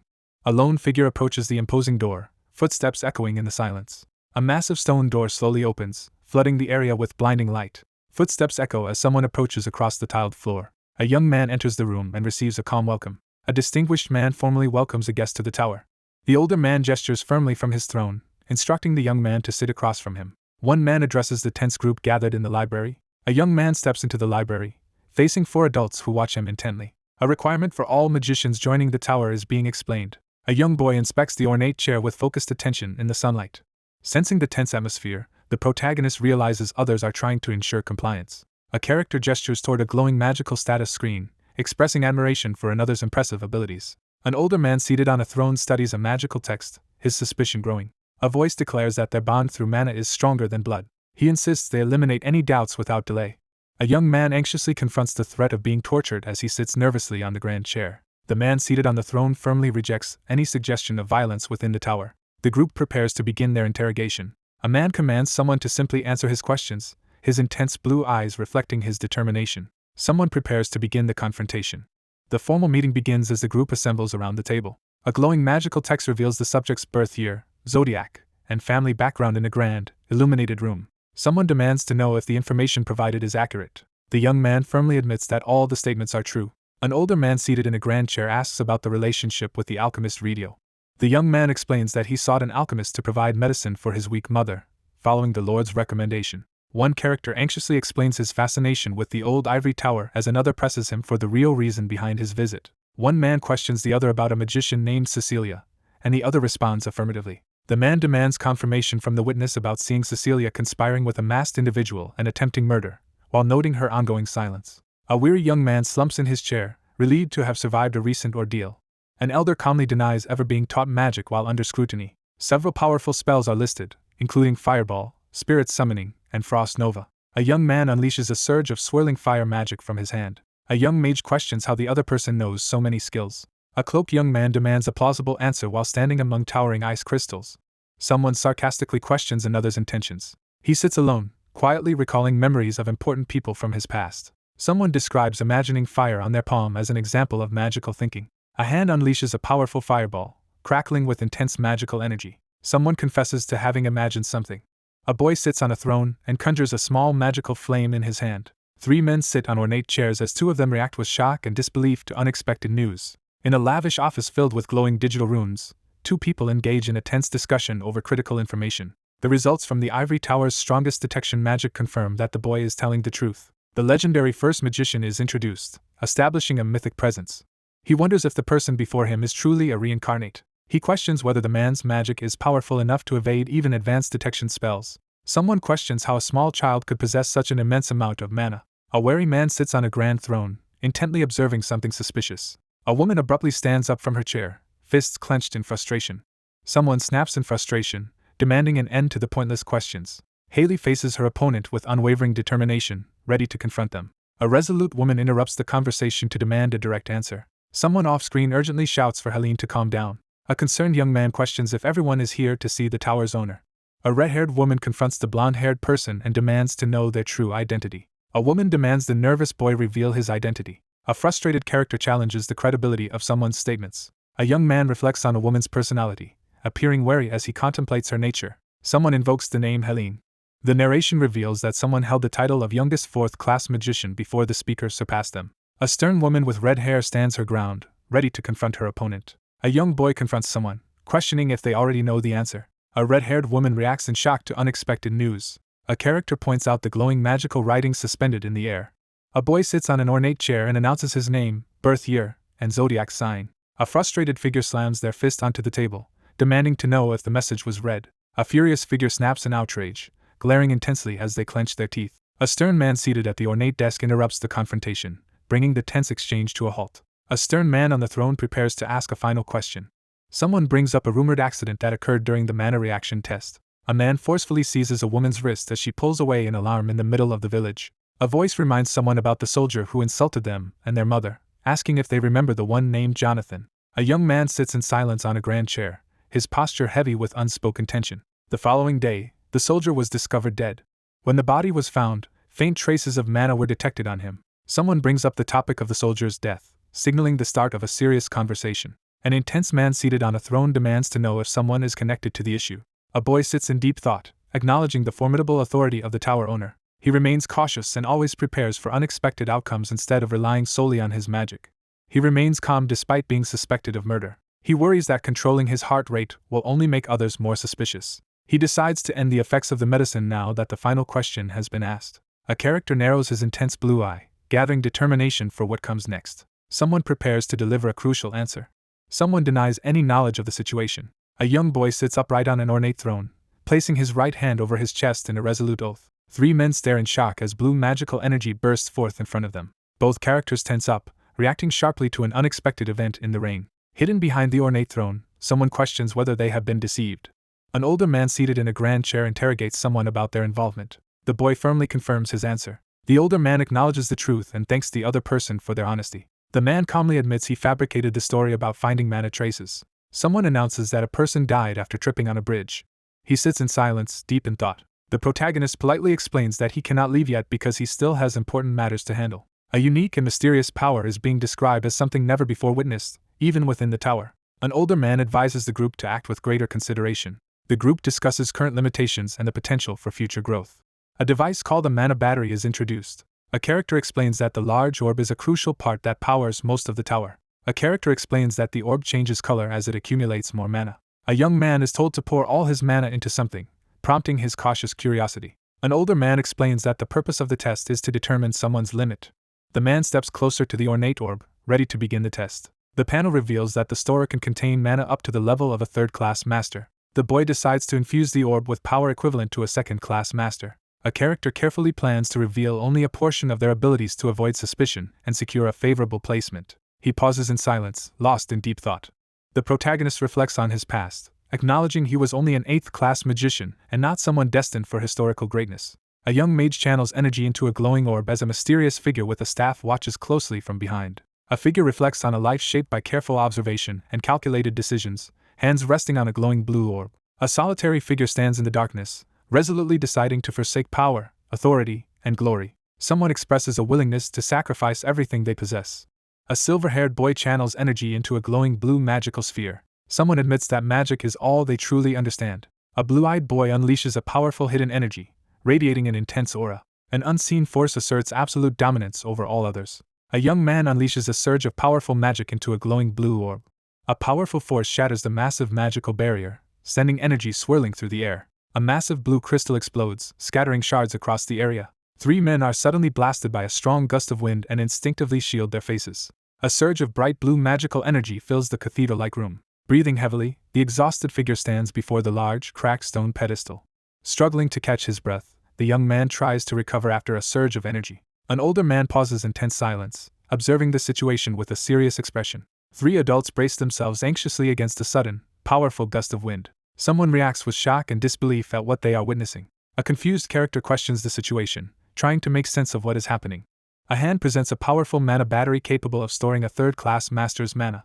A woman holds a small object as a man realizes a crucial truth in the midst of swirling energy. A sudden realization hits as someone is revealed to possess power greater than a third-class master. The boy steadies himself, preparing to face the challenge ahead. Sunlight spills over the empty balcony as a new day begins. A figure slams a fist onto the table, stunned by the confirmation of the rumors. A man informs the group that the newcomer is a 4th-class magician, making him equal in rank to everyone present except the owner. He notices that the man's response to questions about Jonathan's death strongly suggests he is lying. A frustrated man demands an explanation in the corridor. A group of adults urgently strategizes to contain a rising threat before it escalates. An older man debates canceling academic requirements and immediate control to address a pressing situation. A man criticizes the idea of Ian attending the academy, calling it a waste of time. A warning is given that one student poses a threat to the others. One character voices concern about how even experienced magicians feel overshadowed by a stronger rival, raising doubts about the confidence of newcomers. There is uncertainty about whether Ian Phage killed a soldier or saved a life. The older man firmly dismisses any concerns as irrelevant. Despite detection magic finding nothing amiss, uncertainty remains about whether deception could still succeed. The leader reminds the group that protecting the tower is their highest priority. A hooded figure channels intense magic, forming a glowing orb between their hands. The importance of the tower increases with its status. A proposal is made to formally recognize Ian Phage as the 12th high-class magician and to announce the emergence of a 4th-class magician. An older man recommends that, due to his exceptional talent and young age, the boy should receive special education from a high-class magician. Someone asks the group for their opinions. 3 individuals reach a formal agreement during a serious meeting. An older man sitting at the ornate table expresses his approval with a calm demeanor. Someone begins to announce who will be responsible for Ian Phage's education. A hand is raised, signaling the start of an important announcement. Someone makes a firm decision to take action. Someone stands before the majestic magic tower, amazed by their swift recognition as a high-class magician. The boy processes how quickly the unexpected event occurred. A startled young man quickly turns as someone urgently calls out to him in the garden. 2 characters exchange a hesitant greeting after hearing recent news. One character awkwardly admits to being a 4th-class magician. A girl reacts with astonishment to the news of someone becoming a high-class magician at only 12 years old. Someone hears a shocking rumor and reacts with confusion. A cheerful girl announces that she has been appointed as the supporting magician for a year. A young man stands outside and respectfully tells his senior to speak more comfortably. A girl with glasses bursts onto the scene, energetically announcing her presence. A flustered student volunteers to take responsibility and guide the newcomer around the Ivory Tower. A grand building comes into view as the group arrives at the Ivory Tower's Magic Academy. A woman informs a boy that instead of enrolling today, he will undergo special training from high-class magicians. Frustrated, he realizes the so-called special training is just a ploy to force his loyalty. A young person looks ahead, reacting with surprise to something unexpected. A group of academy students gathers as one member addresses the others, recalling memories of their friendship. A young man pauses before the ancient ruins, silently recalling his own memories of standing in that very spot. A solitary figure mourns at the graves of those assassinated by a Colwood spy during the First Unification War. A young man decides he should introduce himself despite feeling uncertain about forming a close friendship. A cheerful girl introduces the personal laboratory. She proudly reveals the freshly cleaned room, surprising the person beside her. The ornate double doors swing open, flooding the space with bright light. An empty, sunlit study filled with alchemical equipment is discovered. He looks around the ornate room, recognizing it from his past life. A woman explains that the tower, originally built for 24 high-class magicians, now has many empty rooms due to their reduced numbers. A woman informs someone that the owner has arranged a private room for them. A polite attendant tells the reserved boy to wait, while she goes to fetch the magician in charge. The closed, ornate door stands before the boy as he waits in anticipation. A blonde-haired young man stands silently in his formal cloak, lost in thought. A hand rests on the old surface as the character returns to a familiar place after a long time. A boy stands in the sunlit room, silently recalling the last time he was here. The protagonist notes that he has acquired the room 7 years earlier than before. The young man steels himself, ready to carry out an important task. A new force is to be established within the Ivory Tower. A young boy silently vows to achieve his goal within 6 years. The protagonist decides to act quickly before Ragnar comes under the tower's protection. A robed figure envisions the rise of a new force capable of challenging Ragnar. A decision is made that someone will be under Herbert's protection. The narrator questions whether power in this place truly comes from loyalty to its owner. A powerful staff is presented, inspiring all with its overwhelming force and prestige. Someone considers the possibility of surpassing the owner's class and reaching even greater power. A determined figure declares the intention to one day seize complete control of the tower. The boy acknowledges his current limitations and decides to behave until he grows stronger. A young man jolts in shock, reacting to a sudden event above him. Someone steps onto the tiled floor and calls out to announce their presence. A young man turns around, visibly confused by something unexpected. A character forces a nervous smile, reacting tensely to the situation. Someone declares that she was sent. A red-haired character enters the brightly lit room, announcing their return after a long absence. A red-haired woman gives a confident, knowing smile. A furious figure hurls an insult at the protagonist. A confident woman confronts someone off-panel after a long absence. A young woman realizes that Helene has been sent, heightening her anxiety. A young woman cries out in shock. A red-haired person angrily accuses a brown-haired person of cleaning up the broken battery. A red-haired character acknowledges that their opponent possesses depth beyond arrogance. A red-haired woman confronts the boy, insisting that he must already know the truth. A woman explains that lessons usually taught at the academy will instead be taught inside the tower by its owner. A young man silently processes the harsh message that others might lose confidence if someone like him joins them. A hand snaps its fingers, signaling the start of a crucial action. A book suddenly floats in front of the bookshelf, surrounded by magical sparkles. A red-haired woman questions the usefulness of the floating books around her. Books crash to the floor as someone stands over them, startled by the sudden chaos. A red-haired woman tosses a book aside in the library, refusing to take responsibility for teaching the subject. A red-haired woman leans in and demands to know if the boy has defeated her. The speaker recalls having high expectations for Cecilia due to her strong reputation in magical combat. Someone realizes that a woman's actions revealed her as a spy instead of an ally. A character interrupts, expressing shock at what just happened. The character narrows his gaze, steeling himself with unwavering determination. A determined young man orders his group to defeat Cecilia. A confident woman prepares to teach a lesson to the attentive young man seated before her. The story explains that magicians are classified into different types. A magician conjures a powerful flame, ready for combat. A magician specialized in supporting others is introduced. A magician dedicates his life to mastering spells, studying intently before a glowing magical circle. A red-haired woman coldly dismisses the others as insignificant. A defiant character demands to know how they are perceived. A poised woman gestures gracefully to welcome someone. The boy answers decisively, selecting the first option without hesitation. A confident woman boasts that no one can surpass her in that field. The woman asserts that she stands apart from magicians who focus only on elegance. A determined mentor steps forward and prepares to begin teaching his method. Someone firmly orders the others to follow. A red-haired woman smiles gently at a blonde-haired person as they stand quietly together. A young man delivers an ultimatum, making it clear that refusal is not an option. A marble archway stands empty beneath a clear blue sky, establishing a calm setting. A red-haired woman explains the task to a cloaked figure outside. A red-haired woman stands in the garden and boldly challenges her opponent to prove themselves. He quietly reflects on how she resembles someone from his past life. He remembers how she used to provoke him by constantly challenging him. Determined to change the outcome, the protagonist resolves to intervene before anything can begin. With unwavering resolve, the character steels himself, preparing for a decisive action. Someone urgently asks what the challenge is. Several onlookers anxiously question whether it is too dangerous for him to fight her. A composed woman addresses the gathered crowd, signaling the start of the main event. A teacher encourages the student to go ahead, offering to wait. He calmly brushes dust off his shoulder. A resolute boy throws off his cape and steps forward, questioning his opponent's certainty. A red-haired woman teases someone with a playful question about who is truly worried. A hand reaches forward, initiating a crucial move. The young man firmly accepts the challenge, his arm outstretched and surrounded by a blue magical aura. He takes a deep breath, steadying himself as blue energy gathers at his back. A red-haired woman questions if a barrier will be set after noticing signs of prior experience. A determined figure prepares to confront the magical barrier. A powerful woman threatens her opponent, while summoning blazing orbs of fire. A surge of hidden power ignites as intense blue eyes fill with determination. Ice magic surges upward, trapping the opponent's legs and halting their movement. A character is suddenly trapped inside a glowing blue ice prison, unable to move. A red-haired character stares in shock at a young boy frozen inside a large crystal of ice. A red-haired woman confronts someone with irritation, her energy flaring as she challenges their remark. A red-haired woman mocks the boy trapped inside the giant ice block, questioning if he plans to stay there until his mana runs out. A powerful ice barrier activates, encasing the user in suspended animation and leaving them unable to cast any other magic. A frustrated woman vents her disappointment, while a shimmering magical barrier stands between her and the person she's addressing. A red-haired character quickly turns, reacting to an unseen disturbance. 3 startled characters react as a sudden, mysterious noise interrupts the scene. A woman recoils in shock as massive ice spikes erupt before her. A startled character stares in disbelief at the unexpected turn of events.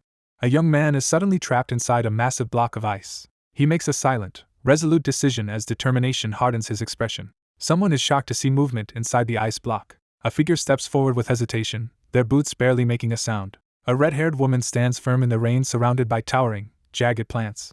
Startled by an unexpected threat, the red-haired character whirls around in shock. A massive impact violently shakes the ancient stone archway in the forest. A violent surge of energy rips open the ground, creating a jagged fissure. A woman with red hair braces herself as dark energy lashes toward her, engulfed in a burst of fire. Amid raging flames, the character struggles desperately to contain the chaos but realizes her efforts are futile. Gripped by desperation, someone realizes they are on the verge of defeat. Someone urgently prepares to retrieve the unconscious boy trapped inside the ice block. She promises to find a way to help him escape. Someone internally questions the situation, trying to understand what just happened. A character is stunned to realize their opponent could move and use magic while trapped inside the ice block. A red-haired woman recoils in shock as a dark, blade-like object suddenly lunges toward her. A character with fiery red hair jolts in alarm, reacting to sudden danger. A scream of terror erupts, shattering the tense silence. A red-haired character struggles as thick vines wrap tightly around them. The young man braces himself, ready to face the challenge ahead. A red-haired character acknowledges that the rumors about exceptional magical talent are true. A restrained figure sits on the ground and admits defeat. The restrained figure impatiently demands to be freed from the vines. The protagonist decides to prolong the confrontation, unwilling to let it end so soon. A red-haired woman is suddenly restrained by animated vines as a man approaches her. A red-haired character nervously admits defeat, clutching their hands as they look ahead. A young man raises his hand confidently toward the sky, ready to act. A hand surges with golden magical energy, unleashing a powerful spell. A powerful force descends rapidly from the sky. A red-haired character is suddenly restrained by thick, green vines and reacts in shock. A surge of magical energy erupts as one participant demands that the confrontation remain a proper duel. A red-haired woman urgently cries out in alarm. A character steps forward and forcefully orders everyone to stop. A surge of lightning is unleashed as a powerful attack begins. A resolute boy points forward under the glowing sky, issuing a silent command. A male character's eyes widen in shock as he suddenly realizes something crucial. A group of students stands together, visibly anxious as they react to a tense situation. A tree branch catches fire, sending sparks into the smoky air. Magical vines restrain one figure above as another stands below, having just struck the ground to break the hold. The red-haired character bursts into relieved laughter after realizing they survived. A red-haired character exhales sharply, bracing for confrontation. A frightened girl warns a calm boy to stay back as thick vines separate them. Someone off-panel calls out to Lady Helene, causing the red-haired person to look over in alarm. One character grabs the other's wrist and demands to know if there is anything else, increasing the tension between them. Someone asks if they can be taught. One person clasps hands with another, offering silent reassurance. A red-haired character collapses to the ground in despair. The character gives a subtle, confident smile, signaling self-assurance. The young man turns away and leaves after addressing the captive bound against the tree roots. A silver-haired figure walks away in silence while a red-haired person sits and watches.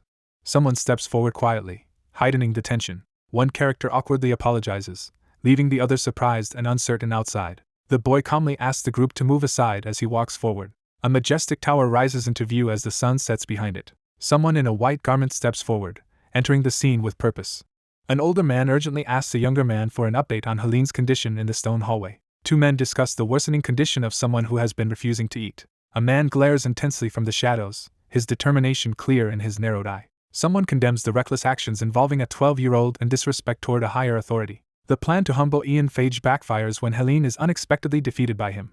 Someone realizes that their attempt to control him was doomed from the start. A chained wolf snarls and struggles to break free. An older man tells his companion they will need more time to turn someone into a useful tool as they walk down a stone hallway. A large ornate door swings open, flooding the area with bright light from beyond. A uniformed character greets someone while reading an open book. An older man enters the room, apologizing for his late arrival. A young man in a military uniform pauses his reading as someone formally addresses him. A hand lifts a closed book, drawing attention to its significance. A cautious older man asks for more information before proceeding. A man in a decorated military uniform stands confidently, smiling in the warm light. Someone begins to bring up the topic of the magician. A blond man in a decorated military uniform stands with arms crossed, silently asserting his authority before an ornate desk and throne-like chair. A commanding voice announces a name, capturing everyone's attention. A grand building stands beneath a clear sky, introducing the setting. Someone steps forward with determination. A boy eagerly announces that he is ready to leave. The man signals to the child that it's time to leave. A man informs a boy that he is taking Douglas to the academy. A young man cheerfully announces his departure to his superior by the ornate door. Someone approaches the ornate double doors. A boy pauses mid-reading, lost in thought as he sits quietly in the decorated room. Today marks Douglas's first day at school, prompting a moment of reflection. He secured the highest rank among applicants, and was immediately admitted to the Royal Alchemist Academy. Two men arrive at the ornate carriage, one smiling brightly at the other. Someone acknowledges that his talent is extraordinary. He easily studies the advanced curriculum, already familiar with its contents. A hand raises a closed green book, drawing attention to it. The boy sinks into the armchair, realizing he has some time to himself. After turning back time, the protagonist has been relentlessly pushing forward without pause. The character steps forward, ready to take action despite the lack of movement from the other side. The boy realizes he must let his body mature to fully regain his power. A clenched fist on the bed signals an internal struggle over whether to rest or take action. A young man pauses as knocking sounds come from the decorated door. A maid enters with a tray and formally addresses the man off panel. A sealed invitation from the palace is delivered. The boy receives an envelope and reacts with surprise upon realizing it is an invitation. He is startled as he reads the unexpected contents of the letter. He examines the sealed envelope and recognizes the distinctive crest. A young man is shocked as he reads a letter revealing unexpected news about the first prince. A carriage arrives at the castle under the moonlit sky. A young man arrives at an unfamiliar location and surveys his surroundings. Mages without noble birth are excluded from attending these parties. A young man stands indoors, questioning another character's decisions with a confused expression. A character expresses surprise that the prince is personally organizing a banquet. The solitary young man recalls how his withdrawn behavior and lack of social engagement led to his political isolation among the nobility. The fifth prince established strong alliances with influential nobles, making himself a central figure in the social scene.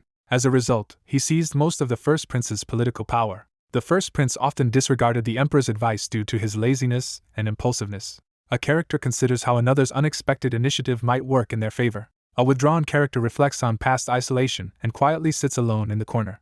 An attendant greets the protagonist at the ornate entrance with a formal handshake. The grand doors swing open, flooding the room with light as someone enters. The scene shifts to reveal a majestic, empty palace hall with a grand staircase and chandelier. Whispers spread among the ballroom guests as one woman reacts with surprise and others continue their quiet conversations. Three elegantly dressed figures gather in the ornate ballroom, quietly engaging in conversation as anticipation fills the air. A young man stands in the ornate room, feeling uncomfortable. A man formally announces the arrival of the first prince to the gathered audience. Four elegantly dressed figures bow their heads together in a lavish hall. Someone enters the scene with a determined step. A well-dressed man quietly surveys the area from an ornate balcony.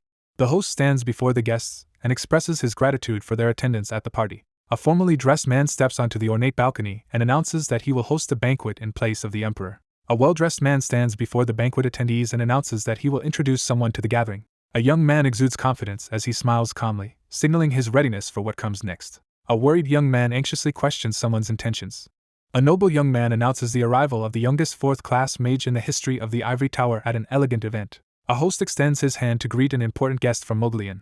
A young man snaps to attention as his name is called out unexpectedly. The scene shifts to a lavish, empty ballroom illuminated by a grand chandelier. A man in ornate clothing extends a warm welcome to the newcomer.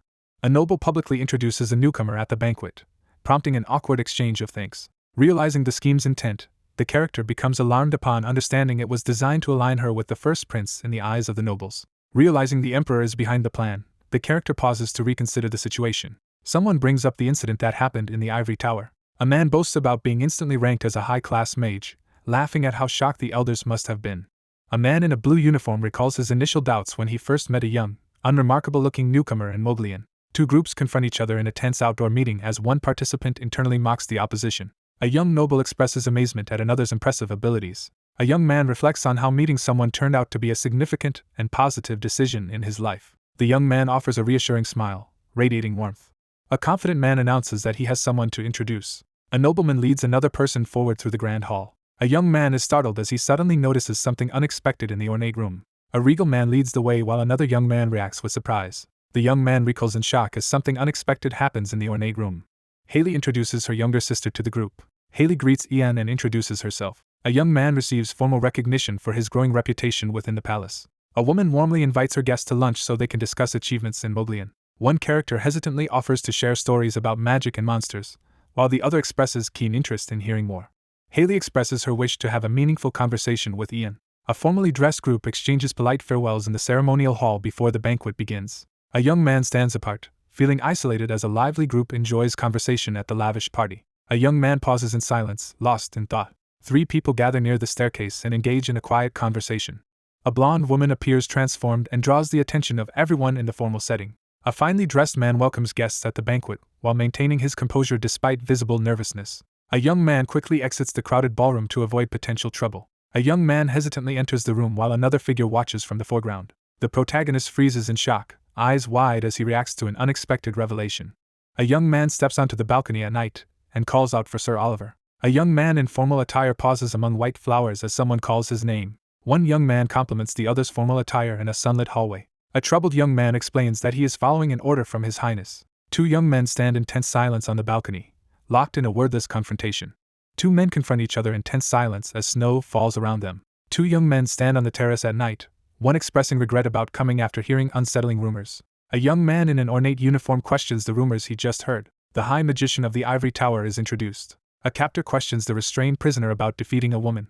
A character recalls the prince's earlier remarks and brings up news about actions taken at the Ivory Tower. A young man contemplates the surprising rumor about the Ivory Tower under the night sky. A man in military attire questions what knights could accomplish in such times without sufficient information. He pauses in silence, deep in thought as he considers his next move. A new theme about age is introduced.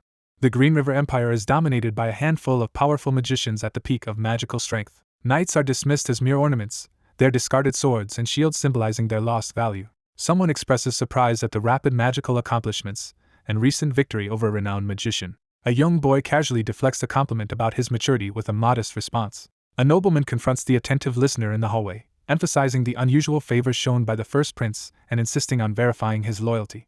One character demands to know which side the other will choose as they kneel on the balcony under the night sky. A resolute figure dismisses the young man's reputation and questions how he achieved such power. A serious man voices his concern about the Ivory Tower's public support for the fifth prince and directly seeks clarification. A conflicted young man questions his allegiance to the Ivory Tower, feeling the impossibility of giving a clear answer. A knight insists on receiving an important answer as he stands solemnly on the terrace at night. Someone questions whether the other person is a friend or an enemy. He steels his resolve, eyes sharp with unwavering focus as he prepares for the challenge ahead. Unsure of his future, the young man reflects on the legacy of a loyal knight. A character debates whether to give a hint to Sir Oliver while gazing at the night sky. A young man firmly declares that he will never side with the fifth prince. A young man freezes in shock as he reacts to an unexpected revelation. Using a discreet spell, the kneeling man assures the woman that their conversation cannot be overheard. Two young men calmly agree that the answer given is perfect for the moment. One character asks to make a request, while another questions what kind of request it will be. The young man insists on sparring until he receives a clear answer, seeking to become stronger. The young man questions whether he is being asked to teach how to fight against magicians. Someone worries that the sword might become a threat to them. The young man reluctantly admits he cannot fully disagree. A young man confidently teases another under the starry night sky. The young man firmly rejects the proposal, stating there is nothing to gain from it. The young man straightens his collar and prepares himself for what lies ahead. A pair of hands reveals a glimmering necklace with a teardrop-shaped pendant. A uniformed man explains that the queen gave him a royal token when he was appointed as the first prince's bodyguard. A young man explains that the enchanted necklace has the power to clear the mind. A long-lost royal treasure, once shrouded in secrecy, is finally revealed. It is revealed that the queen was the last person to possess the object. One character hands over a necklace, insisting it will serve the other better. A young man explains that the deceased queen gave him a gift to help him serve his master better. The man confidently explains that his offer aims to better fulfill the request. A young character silently weighs the gravity of a difficult decision under the night sky. One character firmly takes the necklace from another's outstretched hands. He smirks with quiet confidence, his determination clear in the sparkling light. Two young men face each other on a balcony as a massive magical explosion erupts behind them. Two figures stand side by side, visibly shocked by something unexpected happening off-panel. Two young men confront each other on a balcony as a massive explosion erupts behind them.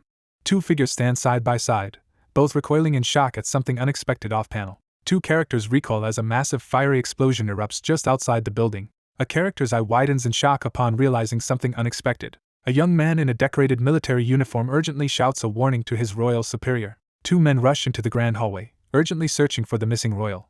A character quickly turns their attention toward an urgent call. A man steps protectively in front of a startled woman as the crowd reacts in shock to an unexpected incident in the palace. Two uniformed men rush over to check on the prince and princess, who confirm they are unharmed. A young man in a decorated uniform rushes forward with two attendants, urgently checking on the prince's condition.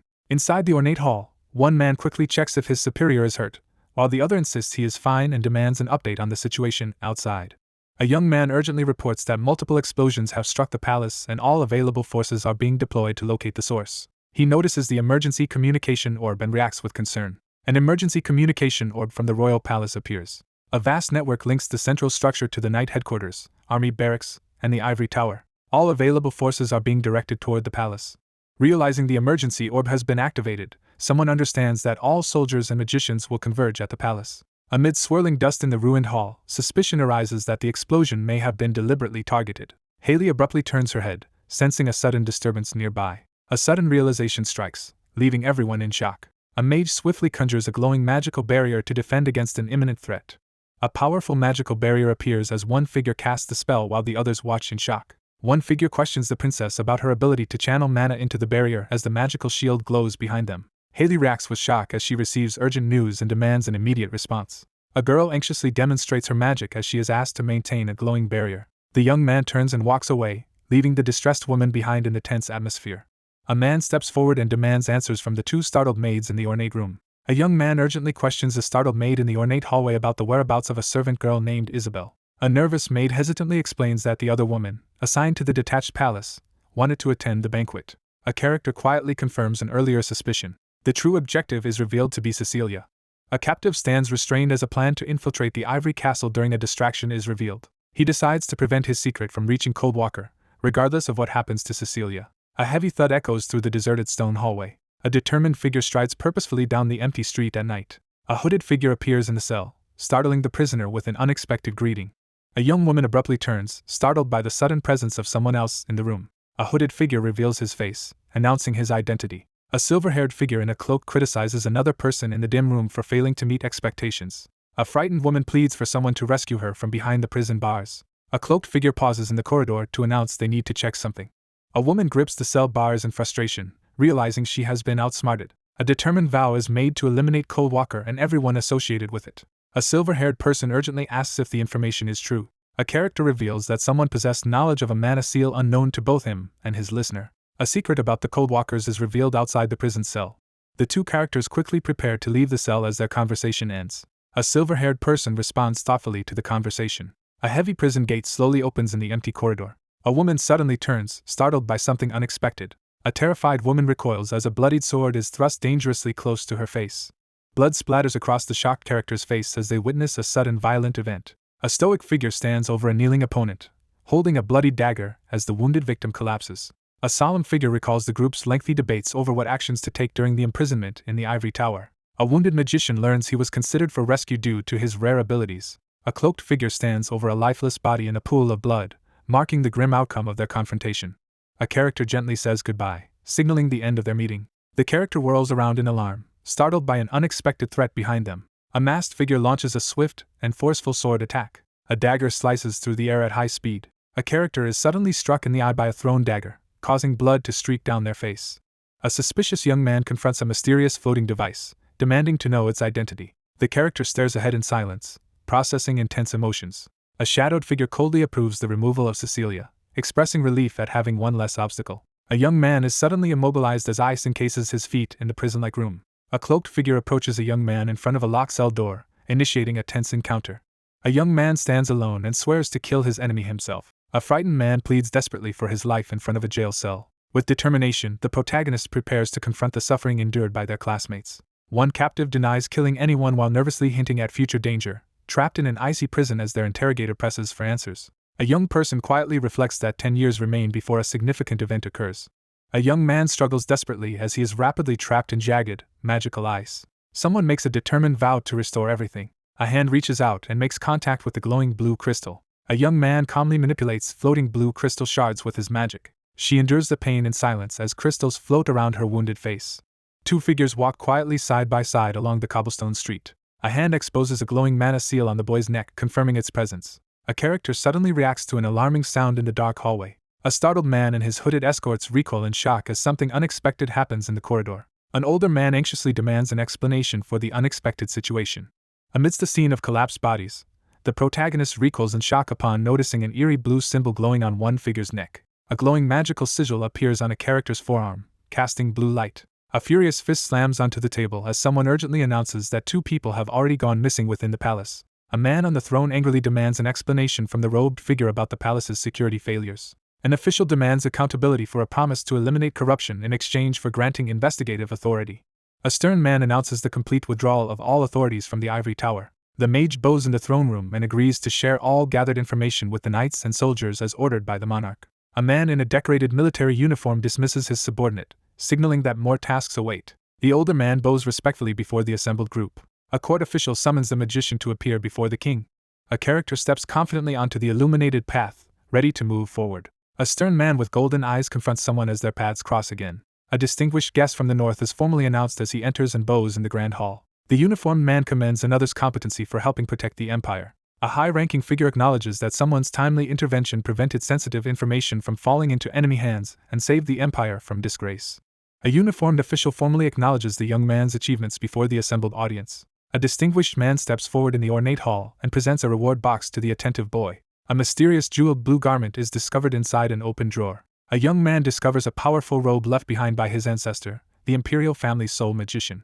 A stern man in a military uniform explains that, due to the terms of a testament, he can only lend an important item to someone outside the Imperial family.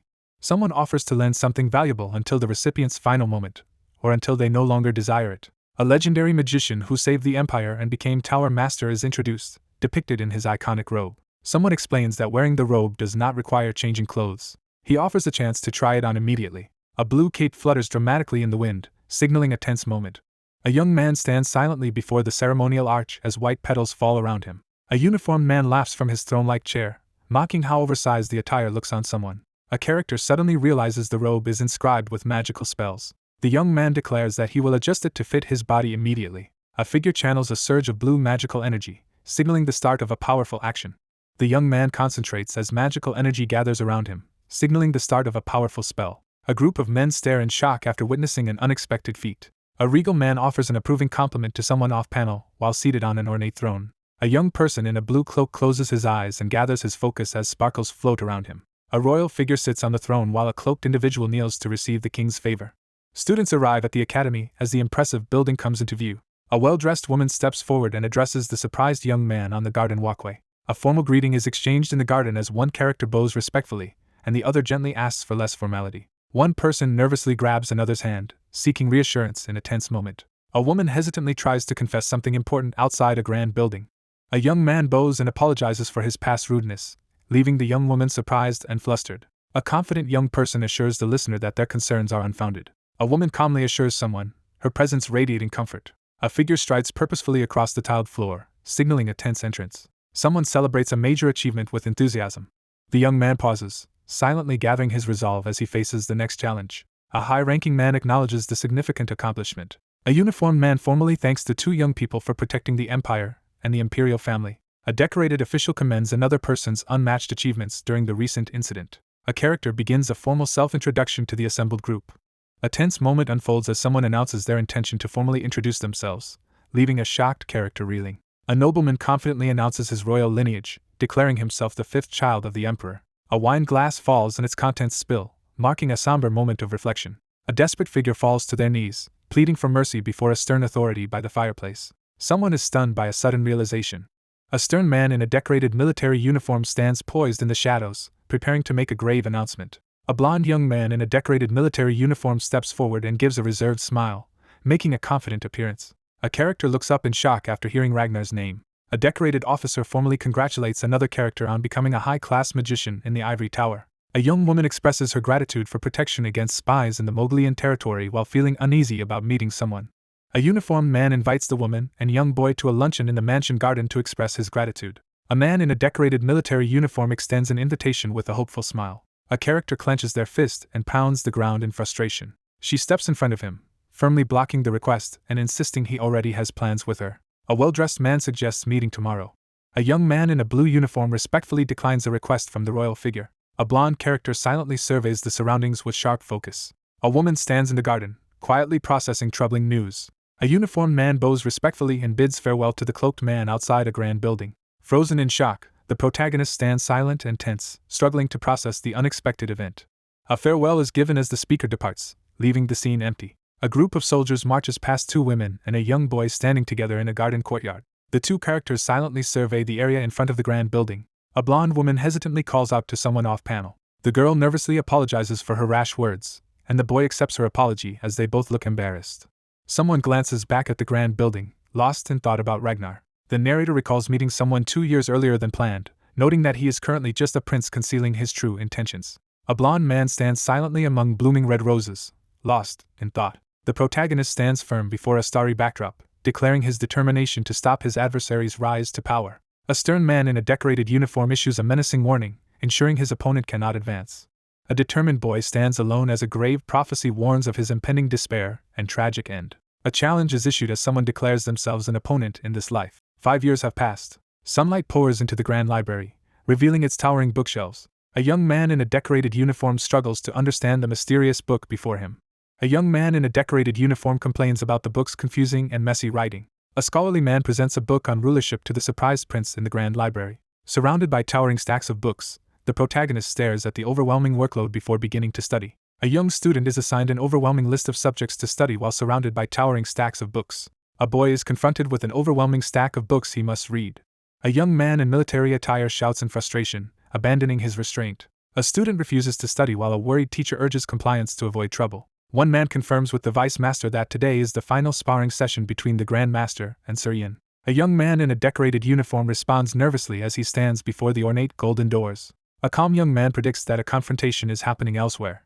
A man in a blue military uniform stands up from his desk and prepares to leave the room, while another man waits by the door. The scene shifts to the main training grounds at the 2nd Royal Knights headquarters. A young man exhales deeply, releasing the tension from the previous moment. Kneeling with unwavering determination, the protagonist silently vows to persevere until the end. A figure grips the hilt of a large, ornate sword, preparing to draw it. A single, wide-open eye reveals a sudden realization. Ice spears plunge from the sky as a lone figure braces for the attack. A character slams their foot into the ground, sending shockwaves through the earth. A male character charges forward with his sword, swiftly evading a shower of ice spears. Someone stomps onto the wooden floor with such force that cracks spread outward. The ground splits open as the character braces himself with a sword, startled by the sudden danger. The protagonist charges forward with his sword, rushing into the heart of the battle. A devastating attack crashes into the ground, scattering debris in all directions. A lone figure leaps forcefully across rocky cliffs, wielding a sword and leaving explosive impacts behind. A powerful attack erupts, tearing across the scene with explosive force. The protagonist braces for an attack, gripping his sword and kneeling defensively as fresh claw marks appear behind him. The protagonist steadies himself, sweat dripping as he prepares for the next confrontation. Someone prepares to reveal what will happen next, building suspense. Amid raging fire and destruction, a determined figure stands ready with his sword to confront the threat. A lone figure braces as a massive explosion erupts ahead. The protagonist's eyes widen in alarm as he suddenly senses an unexpected threat. With a desperate cry, the swordsman charges forward and unleashes a powerful attack. A fierce sword slash clashes with a surge of fiery energy. A character realizes they are able to reach their target. Amid swirling flames, the young man grips his sword and prepares to face the approaching threat. With determination burning in his eyes, the protagonist prepares to unleash his final move. The magician stands unmoved as magical flames swirl around him. A massive explosion tears through the scene, shaking everything around it. The protagonist charges forward with determination, launching into battle. A figure in blue is struck in the chest by a sword, blood spraying from the wound. A determined attacker thrusts his sword through his shocked opponent, causing her to collapse backward. The protagonist is suddenly startled by something off-panel. A hand pats a shoulder in recognition of a job well done. A swordsman stands ready to defend while his companion channels swirling magical energy behind him. The young man turns away in silence, lost in thought.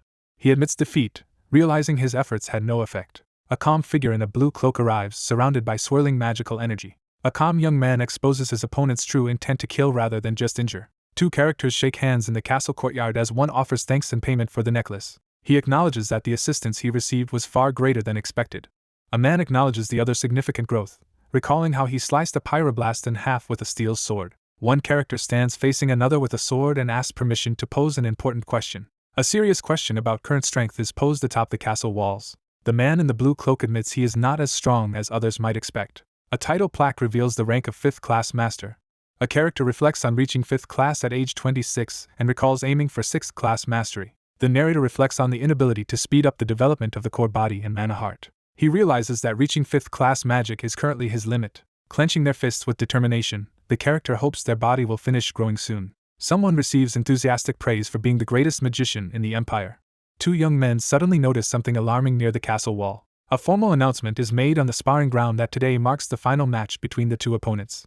A cheerful man in a royal uniform invites everyone to join him for breakfast, promising a great meal. A young man announces the completion of his education and prepares to meet the tower master to assume new responsibilities. He acknowledges that the outcome cannot be changed and prepares to accept it. A man in a blue cloak politely declines the group's invitation but promises to join them for a meal soon. A man with long hair and a blue cloak gathers magical energy as he prepares to act. A devastating attack slams into the ground, blasting out energy and leaving a deep crater. A determined figure strides toward the fortified castle as 3 others watch from below. The young man declares his intention to return, his expression unwavering as he faces the sky. A powerful surge of energy spirals through the sky, signaling the unleashing of a devastating attack. 3 men in distinct uniforms stand together under a glowing light, presenting a united front. A man in a blue military uniform gazes upward, feeling envious of a magical robe that grants the power of flight. A young man on the castle walls respectfully asks the officer for orders. A young man is asked if he feels ready to fight magicians after an even match, and he replies that his answer has 2 parts. Realizing he cannot even harm his opponent, the character acknowledges the growing gap between them. A young man in a decorated uniform calmly considers his strategy against other magicians outside a stone castle. A confident smirk appears as the character silently asserts control over the situation. The protagonist calmly evaluates the situation and determines the threat is under control. The academy tower rises prominently under the clear sky. A large door slowly opens, filling the room with light from outside. A man in a blue cloak calmly greets someone who has just arrived. An elder man reflects on how recently he first heard about the remarkable boy from the north while a younger man listens in the library. The elder acknowledges that the boy has already grown into a capable young man. A long-haired figure in a blue cloak calmly reflects on aging and reassures the other person they have many years left. An older man reviews documents filled with praise, visibly impressed by the achievements detailed within. A letter arrives, overflowing with admiration for the recipient's value to the Empire and the ivory tower. An older man behind a desk commends the magician standing before him, who responds with modesty. An older man with a serious expression hints that the outcome will be revealed soon. An authority figure explains that, unlike typical students, this individual's situation requires special handling on the last day. A composed young man respectfully acknowledges the honor of exchanging final words with the old man in the ornate hall. The older man stands by the grand desk, cautiously expressing his gratitude while holding a sealed box. Someone acknowledges the achievement of becoming a full-fledged magician. A hand reveals a decorated metallic artifact, heightening the sense of anticipation. A young man in a blue cloak receives an official emblem granting him authority over the Empire's soldiers and citizens. 2 people discuss the demand and requirements for high-class magicians in various places. A grave older man urgently asks for help, explaining that the number of high-class magicians has sharply declined. He stands before the bookshelf, mentally preparing for the many tasks that await him. An older man informs the younger man in the blue cloak that, as the strongest force in the ivory tower, he will soon shoulder many new responsibilities. Someone emphasizes that this moment marks the beginning of a new situation. A hand reaches toward the glowing magical symbols, activating a powerful spell. The older man offers a critical choice as magical text shimmers in the air. A young person pauses and looks upward, deep in thought. Rodmere, the Empire's largest port city, is introduced with a view of magical blue runes glowing around a grand window. Benson is introduced as the leading city for iron production in the Empire. A young man stands surrounded by glowing blue runes as he contemplates a crucial revelation. A character recalls being sent to Fyric, the northeastern lands, in a previous life while observing a wall inscribed with glowing runes. A mage explains they were assigned to replace someone who died in an accident. He steals his resolve, magical energy shimmering in his focused gaze. The character expresses interest in Fyric while standing before a glowing magical display. An older man in the library announces that the location requesting aid is in the most urgent need. After sending magicians and soldiers, the threat from the Great Plains monsters remains unresolved. An older man hands a document across the desk, asking if a decision can be made today. The long-haired figure agrees to go, accepting the task without hesitation. The scene shifts to reveal a grand stone tower beneath a bright sky, marking the arrival at Fyric. A grand building stands tall against the sunset, introducing a new location. A young man is surprised to hear that someone is being sent to Fyric for their first assignment. One young man urgently warns about a dangerous place, startling the other at the dining table. A tense hand reaches for the sheathed dagger as someone urgently calls out. A woman voices her concern about the potential danger of a particular place. One character reassures the other that the upcoming departure is only temporary and not dangerous. A woman learns that someone will be leaving next week and reflects on how empty the mansion will feel. A young man assures his mother that he will finish his work quickly and return home. A young man eagerly asks the captain to inspect a newly made elixir in the laboratory before departure, hoping it will assist with the upcoming mission. A man is put on the spot as someone questions whether he should address Ian differently now that he is older. A young man, looking concerned, asks what is wrong with the captain. A young man pauses, considering his next idea. A long-haired young man stops drinking, startled by something unexpected. One character jumps up in shock as another calls out across the dining table, drawing everyone's attention. A young man abruptly stops eating, stunned by something unexpected. Two young women stand side by side, sharing an uncomfortable silence. The young man smirks with confidence, signaling his self-assurance. A joyful boy rushes forward, calling out enthusiastically. A bewildered woman demands to know if Douglas is truly the same person she knew in her previous life. A woman excitedly announces the addition of a new son to the family. A man reacts in embarrassment, clutching his chest and blushing after an unexpected comment. As the group dines together, a debate breaks out over whether to address their host with formal respect or treat him as family. A character defends their importance to the household with confident pride. The protagonist dismisses being called a genius with clear indifference. A woman in a green dress laughs boldly as she boasts about her intelligence. A woman gives a sly smile, while a man silently observes her reaction. A long-haired man stands alone, smiling softly in a tranquil setting. A moment of reflection fills the glowing, spark-filled space. Three people enjoy a peaceful dinner together, exchanging light conversation. One character firmly refuses to be called brother, while the other looks disappointed. A young man in a blue cloak asks if preparations are complete, signaling the start of an important task. Two people discuss the plan to visit Fyric after saying goodbye to the Tower Master. A young man casually mentions the mana trap he set up in the mansion while speaking outside. A young man anxiously promises to protect Mrs. Phage with his life. One character hastily corrects himself while the group stands in tense silence. A pair of hands presents a glowing potion vial to someone. A young character admits to making their own version of the half-elixir. He stands outside, expressing uncertainty about the situation. One character whispers to another, who looks confused by the unexpected comment. The protagonist assures everyone that the situation is likely much better than expected. Ian stands outside and quietly expresses his gratitude. Despite still having 3 years left at the academy, Douglas has already secured the future position of Royal Alchemist thanks to his remarkable abilities, and playfully knocks the younger student on the head. The young man tests the mysterious device, confident it will function as intended. Two people discuss travel plans, with one choosing a carriage to avoid drawing attention. A woman urgently calls out while holding a gift-wrapped box in front of the mansion. A woman hands a wrapped package to a young man as he prepares to depart beside the carriage. A young character explains the contents of the food package, detailing what to eat today and what to save for later. A gentlewoman offers a freshly baked red bean pie to show her affection. A young man thanks his mother for the meal and thoughtfully touches his neck. A woman embraces a man tightly, urging him to stay safe and take care of himself as they part ways. A woman with blonde hair suddenly embraces a surprised young man. The two share a quiet, heartfelt embrace. A man embraces a woman from behind as she quietly affirms his reassurance. A man promises to return soon as he reassures a concerned woman beside an ornate carriage. A cloaked figure announces departure and steps toward the waiting carriage as others watch. A golden carriage approaches, its wheels spinning rapidly. A group of well-dressed individuals waits as a carriage arrives at the mansion. The protagonist sits alone on a throne, lost in deep thought. The character sits in deep thought, urging others to trust in their decision. She tries to reassure herself that her mother will remain safe in her absence. A mansion under palace protection appears. The city's crime rate has decreased. A glowing magical circle activates, unveiling the secret mana trap. Determined to secure the mansion, the character prepares to eliminate most dangers. A character sits in a carriage, silently reflecting while watching the scenery outside the window. A carriage moves steadily along the road as 25 years are marked since a significant event. Enemy forces surge down the mountain pass as the guards prepare for the assault. A horde of monsters charges the fortified settlement as guards scramble to defend the walls. An armored man furiously commands his forces to decapitate the enemies and bring him their heads. Armored soldiers surge into battle under a hail of arrows. An armored rider speeds towards the Great Lord to deliver urgent news. An armored soldier rushes in and urgently reports that something has happened to the supply forces at the rear. A distressed soldier rushes in to report that orcs have attacked the supply forces behind the lines. A red-haired man in armor recoils in shock upon hearing unexpected news. A swarm of goblins and orcs breaks through the defensive line, catching the defenders off guard. A commanding knight orders 2 units to defend the gate with the magicians while leading the first unit forward. A determined armored man leads his group to confront the orcs attacking from behind. A horse charges forward at full speed. A group of armored soldiers charges forward on horseback, ready to confront the advancing threat. He realizes that the attackers are strong enough to wipe out the defenseless supply unit.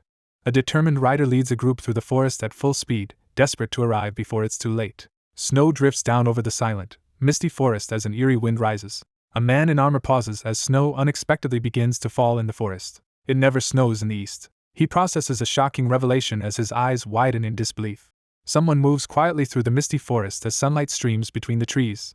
A group of people confronts towering, glowing ice spikes that have erupted from the snowy ground. A group of armored figures advances through the snowy forest and confronts a massive magical ice barrier. A massive orc-like creature is trapped motionless inside a block of ice. Two orc warriors stand ready in the snow, anticipating an imminent confrontation. A knight rides through the snowy landscape, troubled by a looming threat. A solitary figure stands atop a frozen peak, surveying the snowy landscape below. A lone figure dashes rapidly over the snowy mountain peaks. Goblins are slaughtered by powerful ice spikes that pierce their bodies. Two monstrous creatures tense up as they sense an approaching threat in the swirling snow. A giant ice crystal suddenly appears in the snowy mountains, dominating the watchful landscape. A figure steps onto the dusty ground, entering the scene with determination. A cloaked figure faces a group of attackers as spears are thrust toward them, demanding they reveal themselves. A hooded woman arrives in the snowy landscape and offers her assistance. A red-haired knight at the front of the group is suddenly startled. A magician steps forward in the snow and formally introduces himself as a high-class envoy from the ivory tower. A man in armor stands in the snow and reveals his identity. Someone mentions the noble from northern Moglian, Sir Ian Phage. A seasoned knight welcomes a young hero, expressing admiration for his recent victory over the goblin army. A character extends a hand in a respectful greeting. Two figures exchange a respectful handshake in the snow, formally greeting each other. Two characters greet each other with a handshake after a long journey. A red-haired character earnestly asks for a moment of someone's time. Amidst the falling snow in the mountains, a crucial discussion is about to begin. A grand castle stands beneath the setting sun, marking the stronghold's introduction. Realizing the enemy forces are much larger than expected, the man grows anxious. The two assess the unexpectedly intense determination of their opposition while reviewing documents and scrolls. A young man quietly processes troubling news about unrest in the Great Plains. A red-haired man updates another person about submitting two official requests to the palace and the ivory tower. Two critical requests are made, one for provisions and troops to sustain the fight, and another for the deployment of a high-class magician. A young man in a blue cloak considers how to use his magic to resolve the current crisis. A towering ice wall now seals the canyon, buying the defenders some time against the monster army. A red-haired man briefs a blonde woman on their army's exhaustion and dwindling supplies as they prepare for war against the monsters in the Great Plains. A red-haired man laments that without the arrival of reinforcements and supplies, they could not continue fighting the monsters. The protagonist learns that the Empire has delayed the request. A new, long-term solution is proposed to address the current issue in place of deploying troops. The character silently accepts the instructions, his arms folded as he contemplates the situation. Two people discuss how the ice wall will temporarily protect them as they monitor monster movements from the mountain range. A man asks if the journey to the Great Plains will be made alone. A determined character insists they must investigate the cause and find a solution to the situation. A long-haired figure in a blue cloak surveys the staircase, pausing thoughtfully near a large axe. Amusement fills the room as someone reacts to another's confidence in the quiet library. A weary leader admits that repeated military deployments to the Great Plains have failed to achieve any results. Monsters of different breeds charge forward together, no longer fighting each other. A monstrous creature singles out humans as its targets and attacks ferociously. A character urgently explains that monsters are attacking multiple borders and nations at the same time. A man points out that some nations are less affected by monsters because they have fewer accessible paths.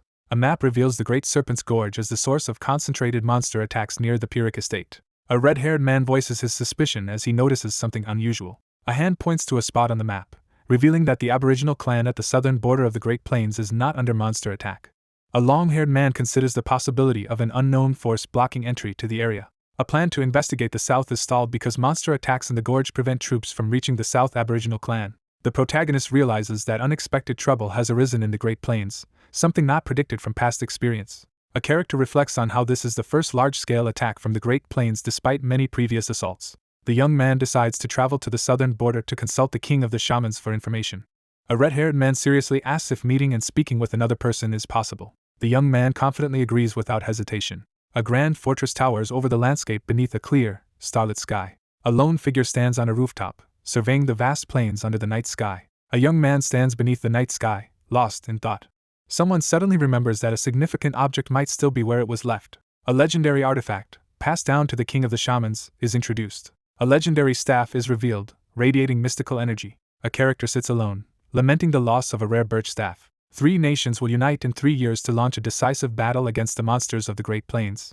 An ancient map is revealed, displaying hidden locations and cryptic symbols. Most of the monsters will be destroyed in the Great Plains. The 3 nations plan to divide the resource-rich Great Plains among themselves. A clenched fist strikes the floor in frustration as the harsh truth of the Aboriginals' enslavement is revealed. He realizes that something new has happened in this life that never occurred before.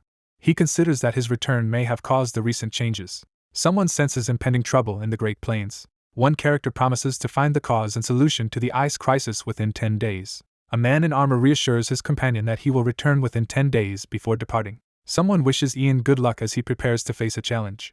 A desolate, rocky valley stretches under a foggy sky, setting a grim scene. A solitary figure surveys the desolate landscape from the edge of a windswept cliff. The protagonist surveys the edge of the territory where the Aboriginals' land begins. He notices an unusual silence as he carefully scans the area. Noticing the barren landscape, the character observes that no monsters have appeared in the south, unlike the north, and wonders if this area is the source of the change.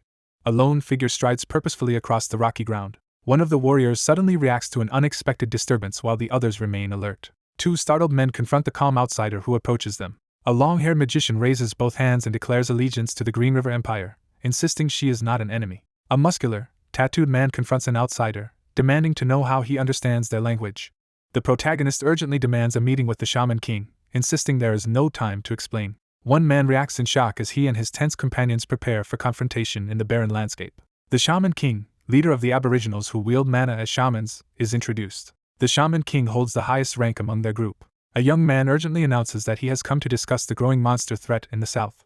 A character in blue swiftly catches a spear aimed at their face, halting the attack. A hostile man grips his spear and angrily confronts the outsider, challenging their right to meet the Shaman King. 3 armed warriors threaten to sacrifice the defiant figure if he causes any more trouble. The defiant figure confronts the group, challenging their assumptions about him. The young man defiantly challenges the command, refusing to back down.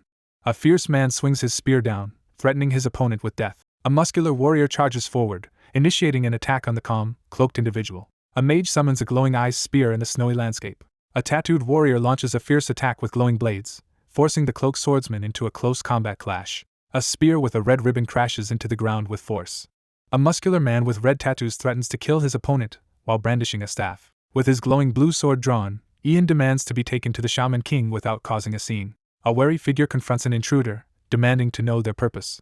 The protagonist turns to confront a group of surprised, armed warriors. An elderly man presents a mysterious staff while 2 warriors stand guard at his sides. A tense confrontation unfolds as one character demands to know if the other is the Shaman King. The elderly man calmly confirms his identity. An elderly man, flanked by 2 armored guards, expresses surprise as an unexpected visitor approaches in the barren landscape. A young woman reports that while monsters have invaded the borders of 3 countries, she has not encountered any in the southern region. Someone asks about the reason behind the monsters invading only the north. A troubled elder explains that monster invasions at the borders are frequent, but their cause remains unknown. The long-haired character confronts someone, declaring their statement a lie. The elderly man reacts with shock to the confrontation. He dismisses the attempt at deception, his resolve unwavering. An elder, guarded on both sides, confronts a cloaked figure and urgently demands an explanation for the current situation.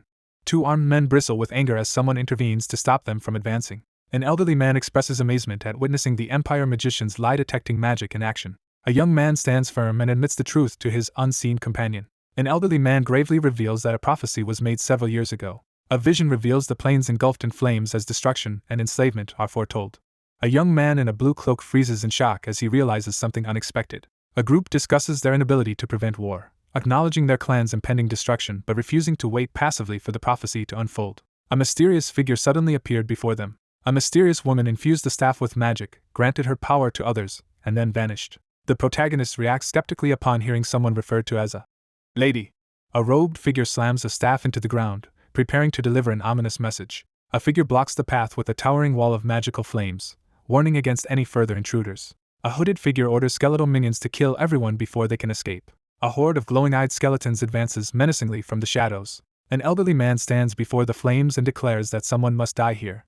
A character observes the fierce magical flames and questions if it is black magic. A character is shocked to discover that a forbidden power, believed to have vanished centuries ago, has resurfaced. He becomes more determined as his opponents underestimate him. Surrounded by flames, the character refuses to surrender and prepares to fight back. An elderly man threatens to seize the black magic staff by force, challenging anyone to stop him.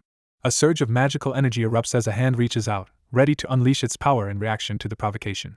A resolute figure extends his hand, unleashing blue energy as he makes his decision final. A large block of ice appears among snowy cliffs as mist swirls ominously around it. 10 days after the magician's departure, a man in armor worries that the ice wall blocking the canyon entrance may soon vanish. A massive glacier threatens to block the mountain pass, signaling imminent danger. A scarred man pauses in silence as snow falls gently around him. A young knight bows and accepts an order from an older armored man. An armored commander orders his men to set up an outpost at the canyon and mobilize all available troops and equipment, including the catapult and the squad guarding the mountain paths. A young armored man pledges to return to his squad in the snowy landscape. A tense command signals the group's urgent need to hold their ground against the attackers. The armored figure drives their sword into the ground, signaling unwavering determination. The armored figure pledges to defend the territory and its people alongside his subordinates. A determined figure stands amid falling debris, vowing to become the Empire's strongest shield. With unwavering focus, the man readies himself for a decisive moment. A snowstorm grows stronger between the fog-shrouded mountain cliffs. An armored knight orders the troops to prepare the catapult in the snowy fortress. A red-haired man in armor shouts for everyone to get ready. A cloaked figure pushes forward through the blizzard, bracing against the freezing wind with a staff. A cloaked figure struggles to stay upright in the snowy fog, gasping for breath. A red-haired man in armor jerks back, startled by an unexpected shock. Staggering through the mist, the weary mage struggles to stay upright after a fierce ordeal. A twisted staff emerges from the swirling mist. A young man in a blue cloak clutches his chest and urgently warns someone to stop. A character urgently warns not to touch the object under any circumstances. Sunlight fills the empty, ornate room. The character narrows his eye, instantly alert as he senses something important. A bandaged figure wakes up in bed, staring upward in confusion. Someone realizes they are inside the Lord's castle. A young man wakes up in bed, looking confused as he realizes he has returned. A young man sits up in bed, determined to resolve the issue with the staff. A young man abruptly sits up in bed, startled to find himself awake. A stern man in a green fur-collared cloak enters the room and addresses the Lord. A bedridden person wakes up and learns from the others that 4 days have passed. A man in a fur-collared coat checks on someone's condition with concern. Ignoring the doctor's orders, the injured man pushes himself up from the bed, determined to move. A worried individual realizes the staff they brought back is missing. The staff is secured inside a magically protected box, guarded by other magicians. A serious young man stands shirtless beside a glowing chest, calmly acknowledging someone's success. A red-haired man in a green cloak enters and stands silently as a blonde woman turns away. A red-haired man delivers urgent news to someone off-panel with a serious expression. A character explains that the other narrowly avoided death due to severe exhaustion of mana and stamina. Someone off-panel questions what put Ian in such danger after recovering from his illness. A wounded young man urgently demands to know what occurred in the Great Plains. The staff is revealed to be the source of the changes affecting the Great Plains. A young woman slams her magical staff into the ground, channeling intense power. One man explains that the staff is imbued with black magic and was used to control monsters through dark and illusionary spells. A startled man urgently questions the shocking revelation that black magic may have survived for 300 years. Someone brings up the Shaman King. A woman inspects a magical staff, realizing that someone else provided black magic techniques, and that the true culprit remains unidentified. After the Shaman King died and the magic faded, monsters from the Great Plains began attacking the staff's new owner. A young man explains that a curse was likely used to destroy the evidence. A red-haired man questions why the dangerous staff was not destroyed instead of being brought back. The protagonist inspects a magical staff with interest. A weary man questions the motive behind someone's actions. He erases all the magic from the staff and confirms the process is complete. A horn-bandaged figure braces against a sinister transformation as the atmosphere grows increasingly tense. A character reacts in disbelief, eyes wide with shock. A pair of bare feet dangles in midair, revealing someone has been hanged. A surge of anxiety grips the scene as inner turmoil is revealed. A wounded character staggers and clutches their side, struggling to stay upright. A younger man anxiously checks on a weary, disoriented older man. A long-haired person clutches their chest in pain, struggling to stay strong against overwhelming distress. A character is struck by the realization of a dreadful possibility. The red-haired man lunges forward with urgency as the young man behind him recoils in shock. A sudden surge of energy signals a critical change within the mana heart. Clutching a bloodied side, the injured figure struggles to stay conscious. A girl stands in shock, blood dripping from her mouth as she realizes she is gravely injured. A long-haired woman recoils in shock, covering her face as blood splatters behind her. Blood splatters across the tiled floor. A worried man rushes to check on someone's condition through the doorway. A red-haired man urgently orders a servant to fetch a doctor while a blonde person watches nearby. An injured young man wipes blood from his mouth and assures the person off-panel that he is fine. A red-haired man reacts with confusion as he questions the meaning of an unusual term in the ornate room. A woman calmly explains that the glowing mana heart is a normal result of advancing to a new class and reassures that there is no cause for concern. One character anxiously checks on another, who reassures them with a hesitant response. The protagonist realizes that he has advanced from 5th class master to 6th class. A long-haired person with a bandaged chest examines their injury, appearing deep in thought. A character senses a powerful surge of mana that feels completely new. A character gives a subtle, confident smile. After ensuring safety, one character suggests seeing a doctor while the other expresses gratitude for the concern. A man in a green cloak hands a box to a younger man inside a well-lit room. 3 days after the departure to the Great Plains, a letter arrived from the ivory tower. A glowing blue orb is revealed inside a padded box. A weary man explains that they are only now able to deliver an important item because the recipient lost consciousness after the mission. A character presents a glowing magical orb, revealing it contains a letter from the ivory tower. A woman blocks the doorway, signaling someone to wait before entering. A red-haired man in a green cloak informs the group that he has one more thing to deliver. A messenger solemnly delivers a sealed Imperial letter under strict orders. The bandaged man questions the red-haired man, who confirms the presence of a horseman. A paper letter arrives by horseman instead of through the usual ivory tower channels, raising suspicion. A wounded figure considers the risks of relying on a message that might not arrive in time. Someone considers the possibility of secret information and decides to read the ivory tower's letter first. A pair of hands activates a glowing blue orb beneath a magical symbol. The young man examines the glowing blue orb and studies the large floating screen of magical text. A proclamation is issued directly to the high-rank magician. A magical letter is delivered with instructions to be read only after the current mission ends. A suspicious intruder broke into the mansion, causing a disturbance. The Imperial troops secured your family and assets. She notices a possible intruder and reacts with alarm. One character assures another that the Imperial family and the Ivory Tower are providing maximum protection to ensure their family's safety. A clenched fist trembles in response to the letter's attempt to reassure. Someone reacts with concern after reading a troubling letter and questions Tower Master Herbert's intentions. A young man stands in the rain, bracing himself for the challenge ahead. A young woman exhales in relief, a nervous sweat still lingering on her face. A hand prepares to open the Emperor's sealed letter, setting the stage for the group's next decision. A bandaged man reads a letter addressed to him with a serious expression. A heartfelt letter is sent, expressing gratitude for good fortune and making an earnest request. Someone silently examines a crucial letter, absorbing its contents with intense focus. A high-rank magician receives foreboding news while on a mission. A key figure learns that the three nations will sign a treaty in Demitera to address the monster threat in the eastern Great Plains. A shocked young man realizes the subjugation treaty is starting 3 years earlier than expected. A royal delegation, including high-ranking nobles and military leaders, departs from the palace en route to Demitera. The delegation is composed entirely of people who do not support the Crown Prince. A young man silently reflects on recent events as the train carries him forward. A hand urgently writes a formal request addressed to a trusted ally of the Crown Prince. A decorated officer writes an order instructing support for the Crown Prince at Demitera. An official decree is sealed, granting the highest protection to a family invited into the Imperial Palace. A young man with a bandaged torso silently studies an important document in a dimly lit room. She withdraws into silence, lost in troubled reflection. The Demitera Treaty marks the beginning of a fierce struggle for the throne. The beginning of the Crown Prince's downfall is set in motion. A regal man confidently secures an advantageous position for the Green River Empire during the treaty negotiations. Nobles and commoners begin to acknowledge Ragnar's abilities. The Crown Prince's lack of political knowledge and competence is publicly exposed for the first time. A young man with a bandaged chest quietly reviews a document, while reflecting on his past memories and recent events. Someone wonders if everything happening is part of the Tower Master's plans. With unwavering focus, he prepares to act. There is uncertainty about which individuals are involved in his plans. A horde of monsters surges across the eastern plains, signaling the start of an invasion. A sorcerer king empowered by black magic from an unknown woman leads an army of undead through a burning wasteland. A major treaty between 3 countries is being formed earlier than it was in the past. A suspicion arises that the Tower Master is somehow connected to these events. The intruders at the mansion are likely trying to delay the protagonist. A character silently contemplates a possible theory, still uncertain of the truth. Realizing their secret is exposed, the character reacts with anxiety as dark energy bursts around them. The troubled character considers ignoring the Emperor's request and leaving immediately. A surge of unprecedented magic materializes in the air, astonishing everyone present. A powerful secret about the exclusive 6th class magic is revealed. A tense conversation is initiated as one character formally addresses the other in a private room. A red-haired man in a fur-trimmed cloak invites someone to speak.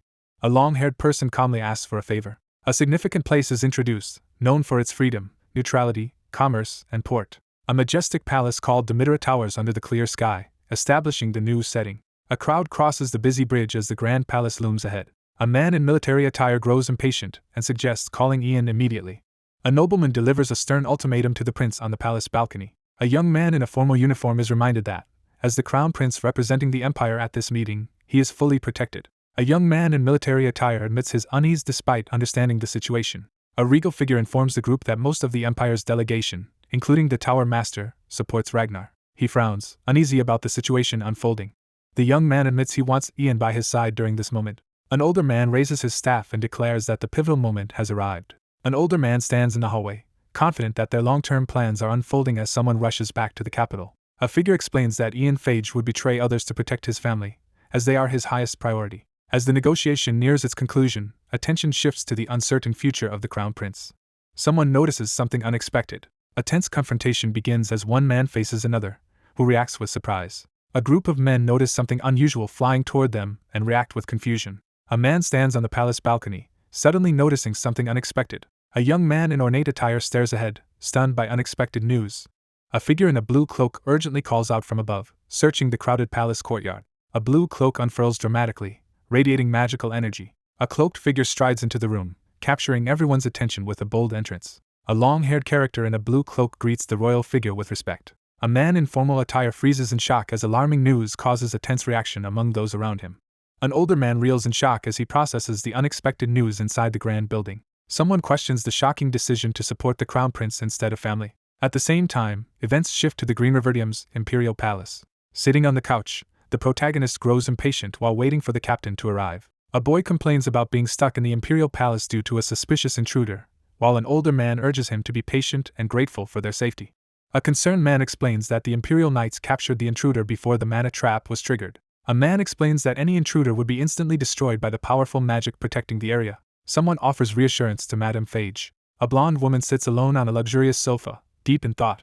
A man reassures a worried woman that they are in the safest place because it is where the emperor resides. A woman sits silently on the sofa, lost in her thoughts. A young woman sits in silence on the sofa as a concerned young man approaches her cautiously. A man anxiously wonders if the ivory tower's letter has reached its recipient, and expects the door to open soon. A man pauses and touches his face as he reacts to something unexpected. A long-haired figure bursts into the room, announcing their late arrival. Startled, the young man abruptly sits upright, reacting to an unexpected shock. A woman jolts in shock as a man bursts unexpectedly into the room. A young man in a blue cloak smiles gently as someone calls out to him. A long-haired figure in a blue cloak reassures the three people gathered in the ornate room after a period of worry. A calm woman assures the group that they can relax. The confident character promises to protect everyone. Night falls over Lord Pyrrhic's castle, setting the stage for what is to come. A cloaked figure steps forward in the ornate hall and formally requests something from the stern man in the fur-trimmed coat. A grateful leader promises to grant any request as a reward for saving him and his territory. With a resolute look, the character prepares to respond decisively. A young man in a blue cloak asks to be protected. A man skeptically questions the request for protection. Someone explains that using their magic will put them into a trance, cautioning about possible risks if anything happens during that time. A young man urgently explains that magicians must inject mana into his brain so he can wake up. The narrator explains that the 6th class is so rare that almost no records exist about it. The cloaked figure strides forward with determination. Struggling to advance in magic, the speaker recalls painstakingly creating or searching for spells through obscure ancient documents even after reaching the 6th class. The young man in the blue robe raises his hand, preparing to cast a spell. A mage channels energy into a glowing blue magic circle, activating a powerful spell. Bathed in a magical blue glow, the long-haired character prepares for a pivotal moment. Two silver-haired figures stand together as blue magical energy swirls around them, preparing for a ritual. A long-haired figure in a blue cloak turns abruptly, reacting to something unexpected. A red-haired man catches a blonde woman as she suddenly collapses. A red-haired man recoils in shock, struggling to comprehend what just happened. Someone is shocked after witnessing unexpected magic. Two cloaked figures stand within a glowing magical circle as a red-haired man supports a blonde woman nearby, both watching tensely. A surge of dark magic erupts as the puppet play spell is unleashed. A powerful spell enables a high-level magician to enter a trance and control two summoned puppets capable of casting strong magic. Someone announces their intention to leave. One character collapses, and another rushes to catch them, visibly alarmed. One young man solemnly entrusts his original body to the other as they stand before the ornate doors. The young man rushes forward, overjoyed to see his rescuer arrive. Two characters reunite with excitement, shaking hands enthusiastically. A young man stands before the palace, smiling calmly to himself. Someone arrives on the scene, curious about who is present. An older man confronts two younger figures in ceremonial robes inside a grand hall. An elderly man acknowledges the protagonist's successful but exhausting mission in the grand hall. A high-ranking magician receives praise for his achievement but responds with modesty, stating he is simply fulfilling his duty. An older man questions why someone has returned instead of resting at the ivory tower as instructed. A serious-looking character delivers urgent news about a letter from the ivory tower concerning events within the listener's family. After completing the mission, one man receives a new imperial order outside the palace. He is ordered to join the delegation and assist the crown prince without delay. A hand extends an ornate scroll tied with a decorative cord. An elderly man reaches out to receive a letter from a hooded figure. A silver-haired character carefully examines an official scroll in the bright hall. An official document with a red seal is presented, signaling a significant decision has been made. Someone is surprised that Ian Phage abandoned his family to come here. An older man smirks ominously, clearly plotting his next move. An elder in ceremonial robes firmly refuses to allow entry, despite the presence of an imperial order. A young man angrily confronts someone for defying his father's orders in the palace corridor. An elder warns the royal group that the issue before them affects the trust between three nations. The agreed-upon number of people and bodyguards for the delegation is confirmed and cannot be changed. A senior official questions the abrupt inclusion of a high-ranking magician in the diplomatic delegation. A resolute man in formal attire firmly explains that the emperor would understand their decision to exclude someone from the delegation. He silently acknowledges that the Tower Master is correct. Representatives from rival nations seal a diplomatic treaty with a formal handshake in front of a grand building. He steadies his mind, preparing for the decisive moment ahead. The delegation includes 3 high-ranking magicians, one of whom is the Tower Master. Adding another high-ranking magician now would destabilize the treaty. The long-haired individual calmly acknowledges the importance of trust and diplomacy, and expresses understanding of the concerns presented.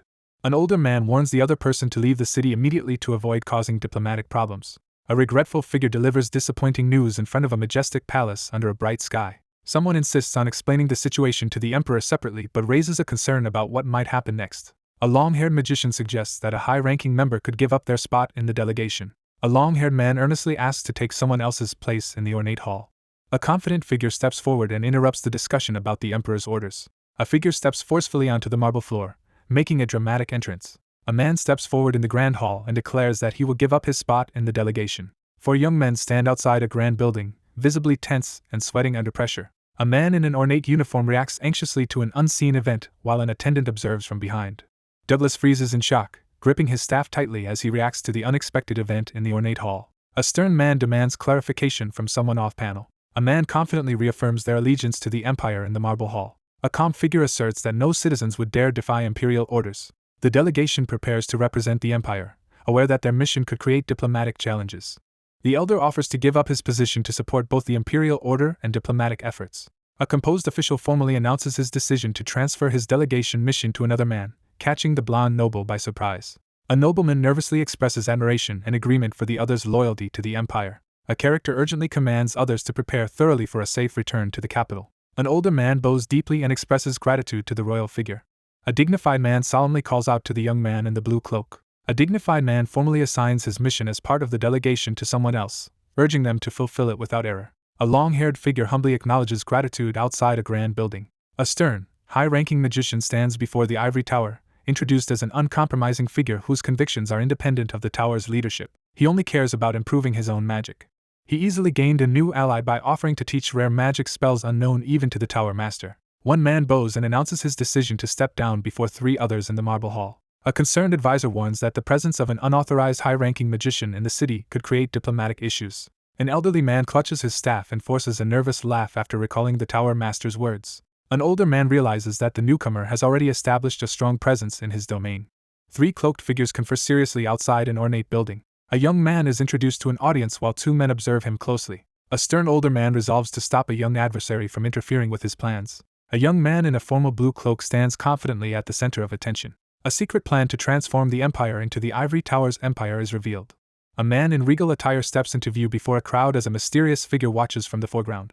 A young man pauses in silence, his expression unreadable as he stands in a grand hall. A serious man in ornate clothing tightly clutches a jeweled amulet. A magnificent city called Demitera is introduced as a neutral and independent place, unaffiliated with any nation. A grand building is introduced as the crucial diplomacy bridge connecting the 3 countries. The narration emphasizes that this institution has represented freedom and neutrality for over a century. The mayor welcomes the guests and invites them to follow him. One delegate asks about the whereabouts of the others, and another explains that all the delegates are in their individual VIP mansions. A figure gestures toward a grand mansion, announcing it as the accommodations for the Green River delegates. A grand mansion is introduced as the private residence prepared for the crown prince. A man in formal attire surveys the candidates, clearly impressed by their abilities. A noble impatiently asks the Tower Master if there are any other matters scheduled. A composed man announces that nothing is planned until the treaty discussion. The man processes the information with a calm, thoughtful demeanor. A young man in military attire dismisses the assembled group, allowing them to rest. A formal man in a blue cloak orders another person to follow him through the grand hall. A formally dressed group enters the ornate palace hall, their tense focus fixed ahead as they arrive for the ceremony. A royal figure formally addresses the Tower Master, who responds with respectful acknowledgement. Someone demands a serious conversation, raising the tension. An ornate door slowly opens, revealing a brightly lit room beyond. An official-looking young man and an elderly wizard meet in a grand palace hall, each waiting for the other to speak. An elderly man in an ornate room calmly tells someone they are not to blame for the recent incident. A young man voices his suspicion about the magician who stays close to his brother. A solemn young man stands in the ornate room, visibly irritated by someone's presence. Someone voices their unease about the situation. An older man acknowledges the other person's perspective with calm understanding. An elderly mage advises a stern nobleman that, despite Ian's magical abilities, the meeting ahead will demand diplomatic skills. The narrative reveals that someone will be unable to speak or participate effectively in the meeting due to magical constraints. A skeptical man in formal robes questions the usefulness of a magician at an important diplomatic meeting. A stern advisor dismisses the high-ranking magicians as irrelevant to the treaty discussion.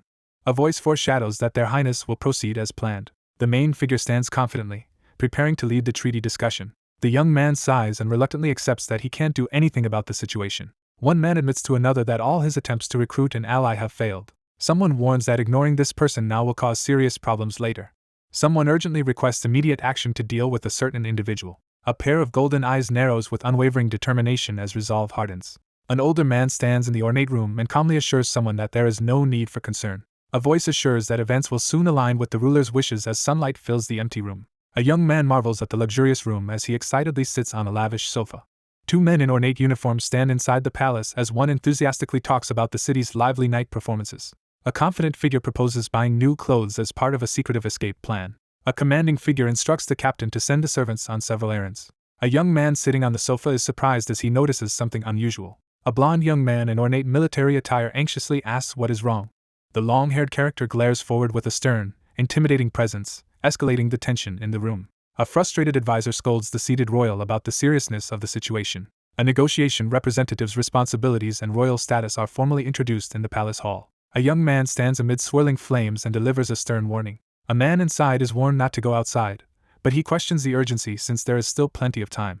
A stern figure commands the anxious individual to begin preparing immediately. A tense confrontation begins as a blond man in formal attire sits tensely while a uniformed man approaches, surprised. Two figures react sharply to an unexpected event, with one turning in surprise and the other exclaiming loudly. A man outlines the speaking order for the delegation, stating that the first speaker is the seated nobleman, and if he cannot speak, the turn will go to the fifth prince. A young man recalls what his father told him as he stands in a lavish room. A political shift is being discussed, with the possibility of the fifth prince taking the lead in the treaty negotiations. A young man winces anxiously, struggling with the possibility of an unwanted outcome. He sits in silence, troubled by his lack of allies and experience, as he anticipates complex political negotiations. Standing alone in the ornate room, the young man despairs over his lack of support. He hesitates, deciding it's safer to remain silent rather than risk embarrassment. A harsh realization emerges about someone's habit of giving up and escaping reality. He stands in silence, deep in thought as he faces what lies ahead. A firm decision is made to reject the current plan. The character pauses in silence, deep in thought. The crown prince is identified as the crucial piece in a plan to bring the greatest despair to Ragnar. A young man insists that the prince must take the lead in the treaty negotiations. An anxious young man hesitates, struggling to figure out what to do next. The focus shifts to the importance of granting a single opportunity. A hand snaps its fingers, triggering a decisive action. A composed man delivers the emperor's message of support to the royal figure in the lavish room. This moment highlights the rare opportunity for the crown prince to prove himself independently. A secret message is written with a feather quill, revealing instructions to prevent the fifth prince from gaining the upper hand. Someone explains how to take control of the treaty discussions by preparing effective responses. A cloaked figure begins to urgently explain something important to the royal figure, but is suddenly interrupted. The ornate doors close, sealing the chamber in preparation for the upcoming treaty discussions. A nervous young man braces himself on the couch as he receives a forceful command. A stern figure orders the memorization of all the swirling documents. 1 week later, the day of the Demeter three-country treaty discussion arrives. A group strides confidently across the patterned floor, their footsteps echoing through the hall. A nobleman recounts that his older brother vanished inside the mansion for an entire week. A young man in ornate military attire looks worried as he wonders if something has happened to someone. A robed man reports that he kept the crown prince's mansion under surveillance but observed nothing unusual. A man receives news that someone rarely appears in the garden and always looks exhausted. A blond man in regal attire strides purposefully toward another blond man in uniform, setting the stage for a confrontation in the grand hall. A young man in royal attire greets his elder brother respectfully in the grand hall. An elegantly dressed man greets the opposing group in the grand hall, initiating a formal conversation. The young man firmly confirms his responsibility in the grand hall. The noble-looking man offers a reassuring smile in the ornate hall. A man in formal military attire announces that he will escort the delegation to the conference room. One man respectfully bids farewell to the elder as they stand together in the grand hall. Two men stand back to back in the ornate hall, each preparing for an imminent confrontation. Three men in elaborate uniforms enter the grand hall with determined expressions, ready for what awaits. Three men stride purposefully into the grand hall, their footsteps echoing in the silence. A clenched fist trembles with barely contained frustration. Two young men stand in tense silence in the grand hall, each avoiding the other's gaze. A young man in formal attire is startled when someone addresses him as royalty in the ornate hall. One young man reassures the other that he has already done everything possible during the past week to prepare. A serious figure assigns responsibility for leading the three-country treaty discussion. The character pauses with a tense expression, preparing to respond. A young man raises his fist in victory, radiating confidence.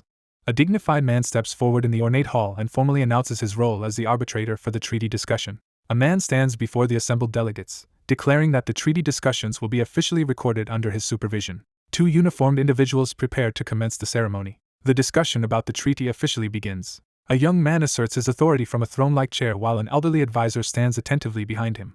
A man in a blue cloak confronts an anxious, regally dressed blond man seated before him. A gloved figure raises a hand to address the group.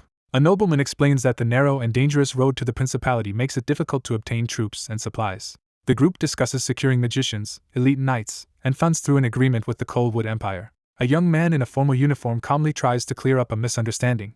One of the officials firmly states their readiness to restart negotiations if the Green River Empire objects. The discussion begins with the topic of the subjugation force as the character listens intently. Someone urges another person to speak as they practiced. Two men lock eyes in a tense silence, each waiting for the other to speak. A composed man in ornate attire announces that he will speak on behalf of the Crown Prince regarding military matters. A high-ranking officer formally appoints a new general to lead the Empire's forces. A man questions whether the fifth prince is the one in charge and suggests consulting an expert. A young man hesitates, silently questioning whether he should speak. One man formally addresses the other in front of the grand circular structure. The older man calmly agrees to carry out the order. A young man calmly evaluates the Principality of Rose's request, feeling optimistic about the promising start. Someone urges the group to persist with their current approach. He remains silent, lost in deep thought. 5 individuals gather around an ornate table in a grand hall to review a thorough report and discuss the need for more details before moving forward. A composed noble in diplomatic attire makes a pivotal announcement in the formal hall.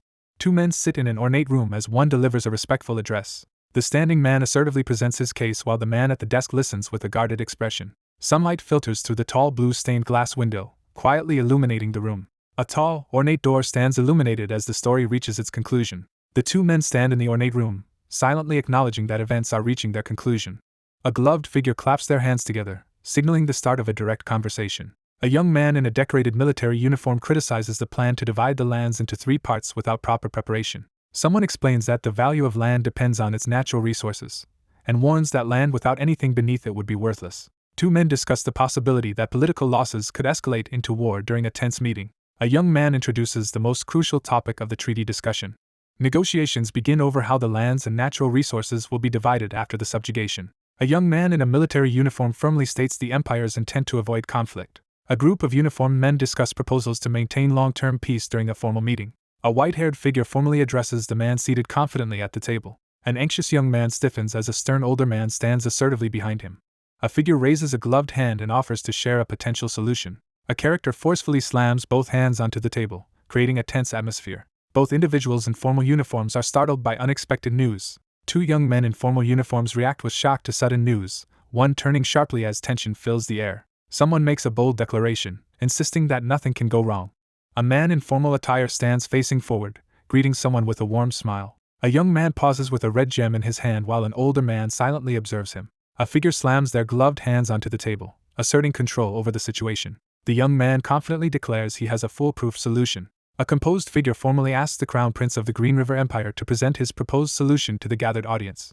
A man in ornate clothing announces that the Empire's magic tower has developed a spell to detect and measure underground minerals. One man reacts in shock while another stands behind him, observing the tense situation in the ornate hall. A startled older man sweats nervously, shaken by someone revealing unexpected knowledge. A young man in a military uniform demands confirmation from the person seated across the table. A confident man confirms that everyone has already heard rumors about the magician. A man formally introduces the youngest high-ranking magician of the Empire as the creator of a powerful magic. Several people react in astonishment to the display of extraordinary magic in the ornate hall. A man realizes that using magic to detect minerals could become essential in the treaty negotiations. A calculating rival is shocked to realize that the young man has uncovered the true nature of the treaty discussion. A composed man outlines a plan to use magic for mapping resources and assessing the land.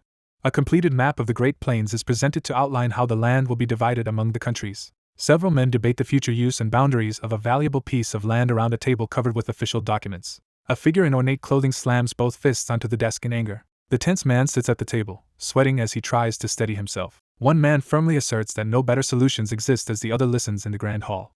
A long-haired character smirks with clear confidence. The young man stands before the ornate doors and declares that he has finished speaking. A magnificent palace emerges under the tranquil sky, signaling a shift to a royal setting. The protagonist stands alone, silently contemplating recent events. Someone urgently calls out to the captain, drawing his attention in the grand hall. A blond man cheerfully greets a royal figure while a stoic attendant stands behind him. A cheerful blonde strides confidently toward the uniformed captain in the grand hall, boasting about turning the meeting upside down as another man in a blue cloak follows. A young man recalls with amusement how two others reacted poorly to a recent situation, while a woman listens intently. A cheerful character suggests taking a break to enjoy a drink and tour the city, promising to share more information later. A uniformed young man warmly invites his companion to join the group for some fun. A young man in a blue cloak nods silently in the sunlit hall. A young man is suddenly overtaken by surprise and delight as he witnesses something extraordinary. A cheerful figure encourages the younger character to accept a celebratory drink as a sign of growing up. A confident man offers to teach the royal figure how to drink. A blond man steps forward to confront three well-dressed men in the grand hall.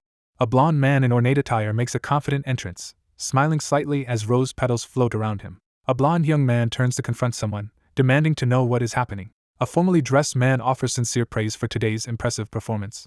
One man bows in gratitude while the other stands silently, caught off guard. A young man laughs nervously, trying to ease the tension.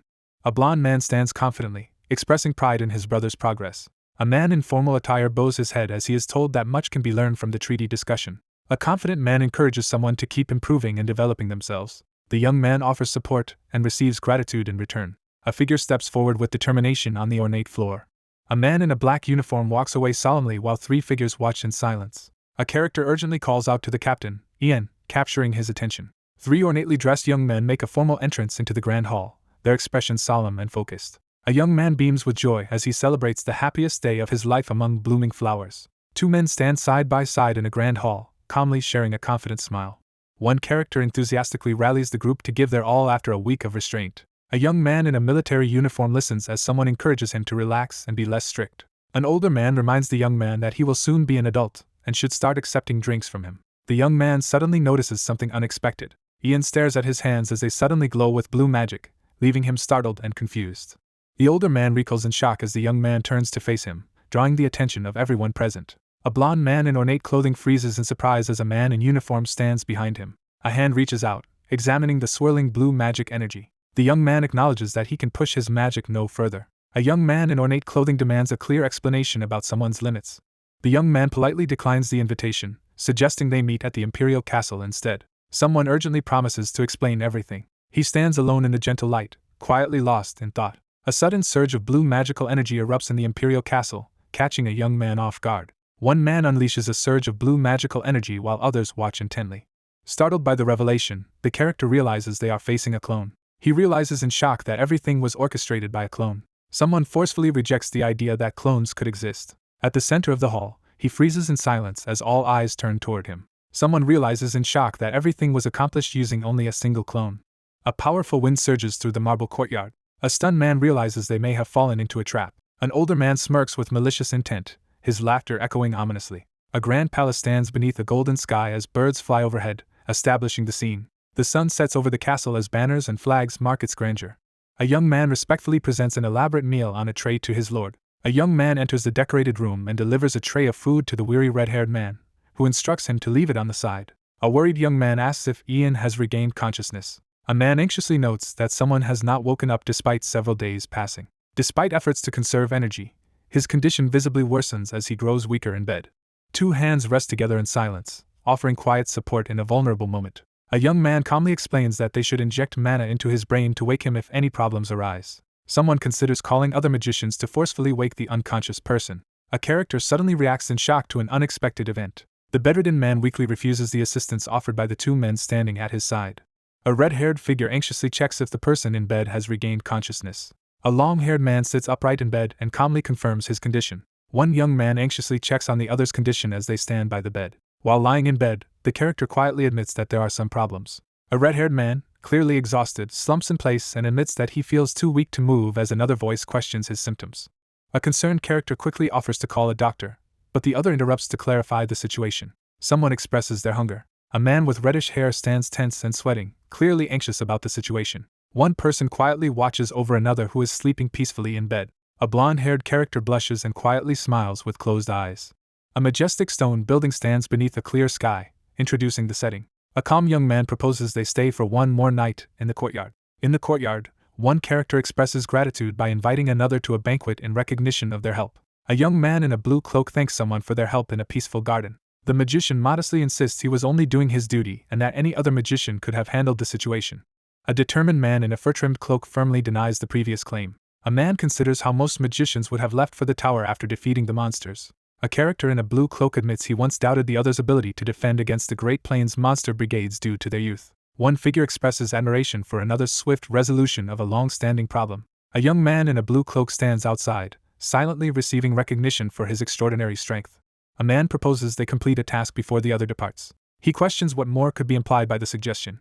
A red-haired man requests the formation of an eternal esteemed guest pact to secure a powerful alliance. Two chibi characters have a light-hearted exchange as one reacts skeptically to a sensitive question while the other tries to clarify their intentions. A red-haired man formally offers to treat the cloaked figure as an esteemed guest.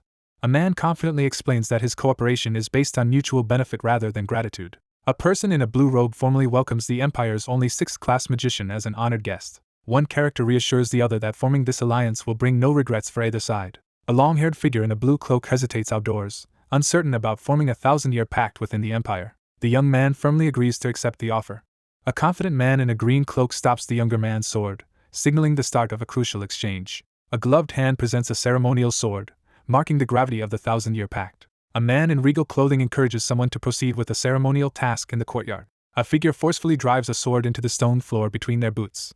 A man grips his sword tightly and makes a determined vow for his family.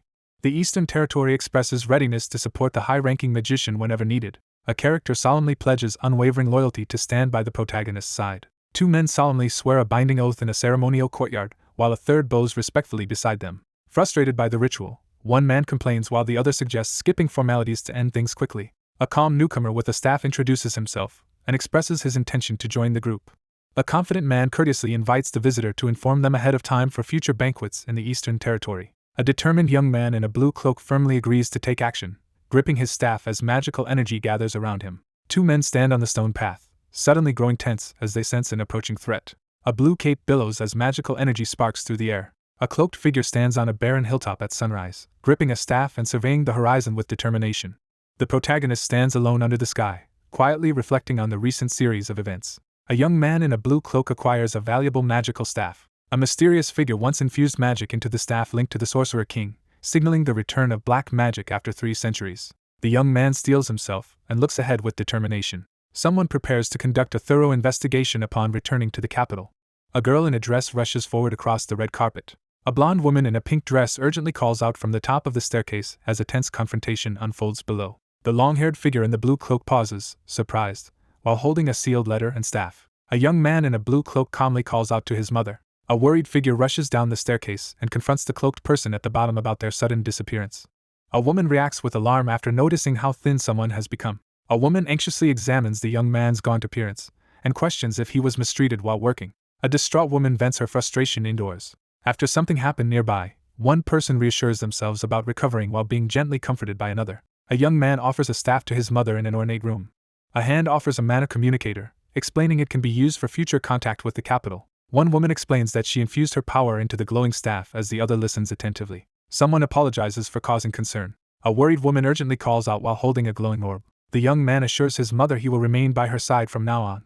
A young man urgently calls out to his superior as she stands with a staff-wielding figure in a lavish hall. One of the young men urgently questions the other about a mysterious type of magic he has never encountered before. A young man demands to know how the girl appeared in 2 distant places at once, speculating about possible magic or tricks. The man in the blue cloak asks for questions to be asked one at a time. A calm young man pauses in the ornate hall, preparing to explain the situation. A caped figure declares their advancement to 6th class, leaving the 3 onlookers visibly stunned. 2 young men react in shock as one reveals he now holds the highest magical rank in the Empire. The long-haired character reassures everyone to treat him the same as before and prepares to continue the conversation. A cheerful young man invites someone to join him in testing new potions at the research lab later in the evening. One person apologizes and explains that they will have to postpone their plans to do something together, prompting a surprised question from the other. A character with long light hair reacts silently, looking uneasy. The offer is declined due to a prior commitment. A young man hesitates in front of the large wooden door, visibly anxious. A cautious figure enters the tavern and surveys the bustling scene. A cheerful man greets the newcomer with open arms in a warm, welcoming atmosphere. A blond young man announces that the banquet is being held in honor of the confused newcomer, who experiences a sense of déjà vu. He wonders about the unusual nature of the banquet after being asked to wear casual clothes. Two young men behind the bar warmly welcome the newcomer as he arrives. A light-haired man is welcomed and guided to a seat as attendants prepare more snacks for the table. A startled person recoils as a glowing box is suddenly thrust toward them. A cheerful young man enthusiastically offers a drink to celebrate the advancement to 6th class. A man proudly announces that he brought rare alcohol into the Imperial palace for the banquet. Someone eagerly urges another to drink. A young man quietly reflects on how little alcohol he drank in his previous life. Someone explains that Ragnar avoids alcohol to keep his mind sharp and stay alert. A character swallows nervously, tension evident as a bead of sweat rolls down their neck. One character drinks energetically from a barrel mug while the other two watch in astonishment. One character looks up from the table and asks for Ian's opinion. A bucket is slammed down onto the wooden floor. A young man takes a sip from his mug and remarks that the drink is quite tasty. The young man smiles warmly, expressing his happiness that the other person enjoys the drink. Three young men eagerly ask the prince to share what happened in Demitera as they sit together in the tavern. A cheerful blond man enthusiastically interrupts, startling the long-haired man seated at the table. The blond man stands at the center of the bustling tavern, gesturing animatedly as he socializes with the crowd. The young man sits silently at the table, hesitating before responding. A surprised attendant offers to refill the cup. A man calls out to the blonde-haired individual seated at the table as another stands nearby, holding a bottle and smiling. A drink is poured into a wooden mug as someone cautions against overindulging for a first-time drinker. A young man warns that getting drunk could lead to accidentally attacking the Night Order with magic. A blonde-haired character laughs and reassures his worried companion while holding a wooden mug. A character quietly wonders if it is appropriate for the prince to spend so much time with the knights. A young man assures that the knights can be trusted as he calmly pours a drink. He sits alone at the tavern table, silently reflecting on loyalty and trust. A young man sits in silence, deep in thought as he holds a mug. One character teases the other about not having any friends, prompting a shocked reaction. A young man openly admits he recognized the truth from their first meeting. A man listens as someone reminds him of their first meeting 5 years ago, when a spy named Cecilia was captured. A calm young person stands unfazed after capturing a spy, displaying remarkable control over their emotions. A hand lifts a frothy mug in the warmly lit tavern. A young man sits in silence as someone remarks on his ability to conceal his emotions. He reflects on how he couldn't act his age back then. A sudden, pivotal sensation interrupts his thoughts. A concerned figure observes the young man's isolation and worries about his inability to form close friendships. A young man confidently claims he is skilled at noticing details. A long-haired character quietly admits the truth and sits in contemplation, uncertain how to react. A character quietly admits to having lost a friend, reflecting on the painful outcome. A young man sits indoors, wondering about the identity of Ian's friend. After 5 years of training together, one man prepares to reveal an important realization, while the other listens nervously in the tavern. One character teases the other about acting like a jaded middle-aged man, prompting a surprised reaction and a calm question in response. The long-haired character awkwardly responds with a nervous smile, while holding a mug.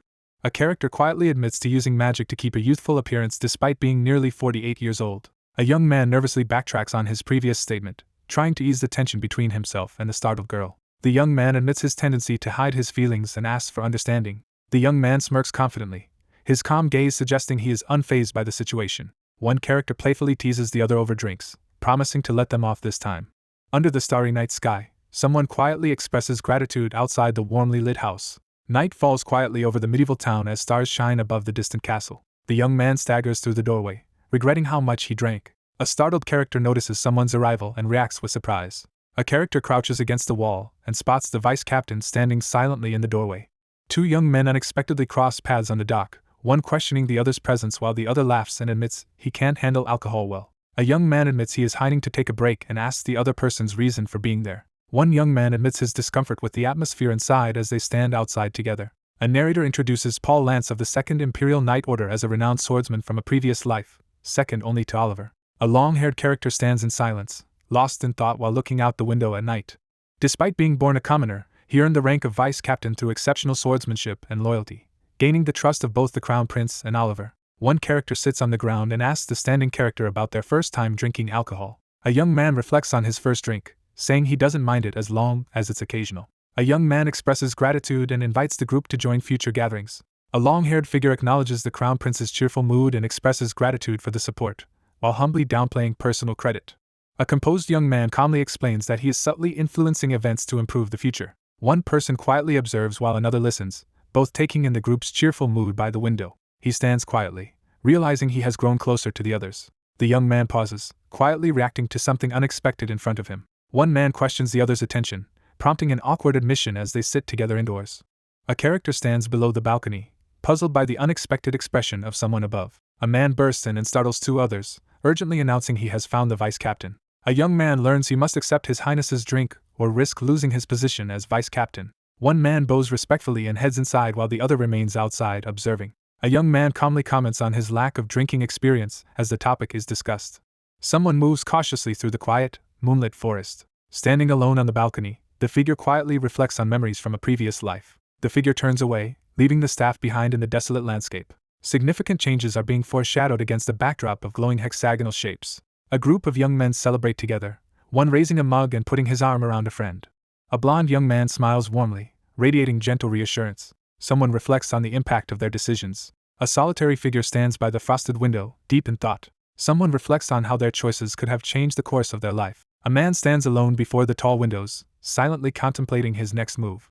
Someone silently wonders about the changes that have occurred. A man in a decorated military uniform sits at his desk, intently reviewing a critical letter. A stern man in a decorated military uniform carefully reviews an official document at his desk. Someone admits they cannot determine the answer right now. A hand reaches out purposefully toward the glowing feather suspended in the night sky.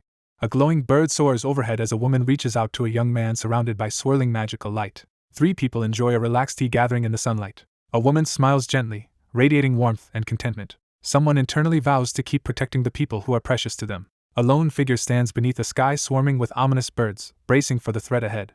A solitary figure stands beneath the night sky, deep in thought. A young man silently contemplates his resolve to build a better future as he looks out over the starry night. The game officially begins, marking a new stage in the conflict. A king chess piece tumbles downward, swallowed by swirling shadows. The academy stands quietly under the star-filled night sky. A tense question breaks the silence of the empty hallway. Tension rises as one man asks if the other plans to move forward. One character harshly reminds the other that obstacles must be eliminated before they become a problem. An elderly man solemnly acknowledges someone's accomplishment in the dimly lit room. A young man confronts someone about repeatedly asking him to wait, while promising the development of useful weapons. Two men discuss the relentless interference of a persistent adversary in their plans. An older man admits he failed to act quickly enough, acknowledging a crucial mistake. A stern man reflects on how no one anticipated the brat's bold first move. Someone stands resolutely in the empty ballroom, making a final promise to wait no longer. A young man stands by the window and questions if this is the last time. The older man firmly announces that today is the last time he will ask the younger man to wait. The older man declares that all preparations are complete. An older man orders the hooded figure to greet the royal presence in the hall. A blond man questions a cloaked figure about the disappearance of a high-ranking magician. A blond man stands frozen in shock, visibly startled by an unexpected revelation. A hooded figure lowers their head, concealing their face in shadow as they speak humbly. A red-haired woman nervously introduces herself to the royal figure. A startled man clutches an ornate medallion as he confronts a looming, dark-cloaked figure. A robed man calmly explains that the distressed woman is his loyal subordinate who only acts on his orders. A calculating man predicts that another person will soon become a pawn in his plans. A worried young man questions the tower master about a possible discovery. The mustached man gives a firm, cold affirmation. A stern older man reveals the existence of forbidden magic in the dimly lit room. A dark force is introduced as black magic is declared. A robed figure confidently predicts that even their troublesome enemy will soon become a loyal servant. The young man firmly tells the other person not to worry as he stands by the window. An older man urgently tries to deliver a message to a royal figure but is interrupted. A determined voice declares the intention to become the emperor as planned. As the sun sets, a grand domed building comes into view, setting the stage for what lies ahead.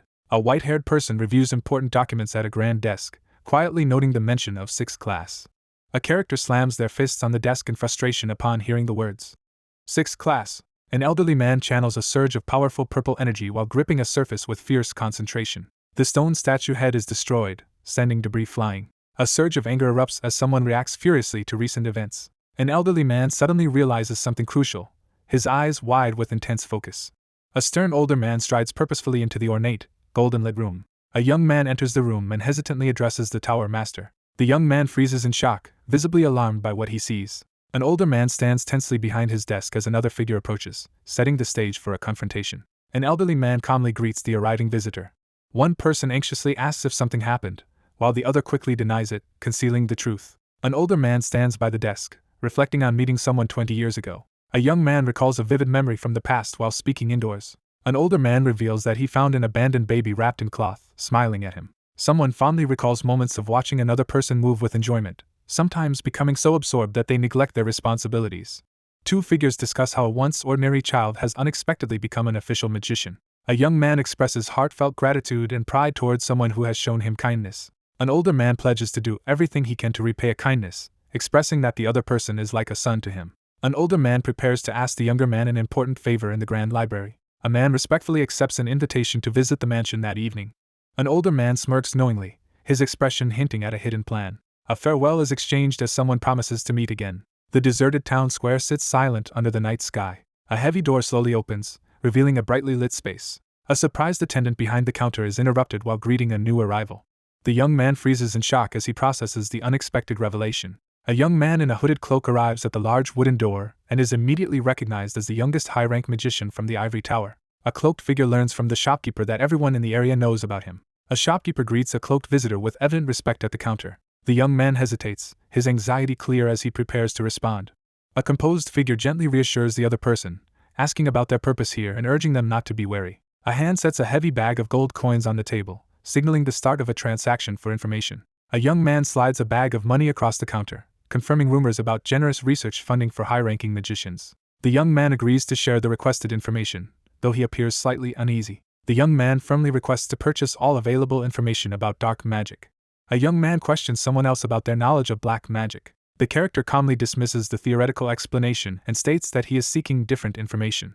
A serious character warns that the information might be insignificant or unfounded. A character demands access to hidden, confidential information.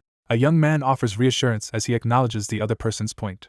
A character reveals they have been closely monitoring a related situation. The young man closes his eyes and quietly reflects, a calm smile on his face. Someone welcomes an arrival, emphasizing that their timing is perfect. A cloaked figure asks the young man if he knows about Dragon's Order. He stares ahead, trying to grasp the meaning behind the mysterious order.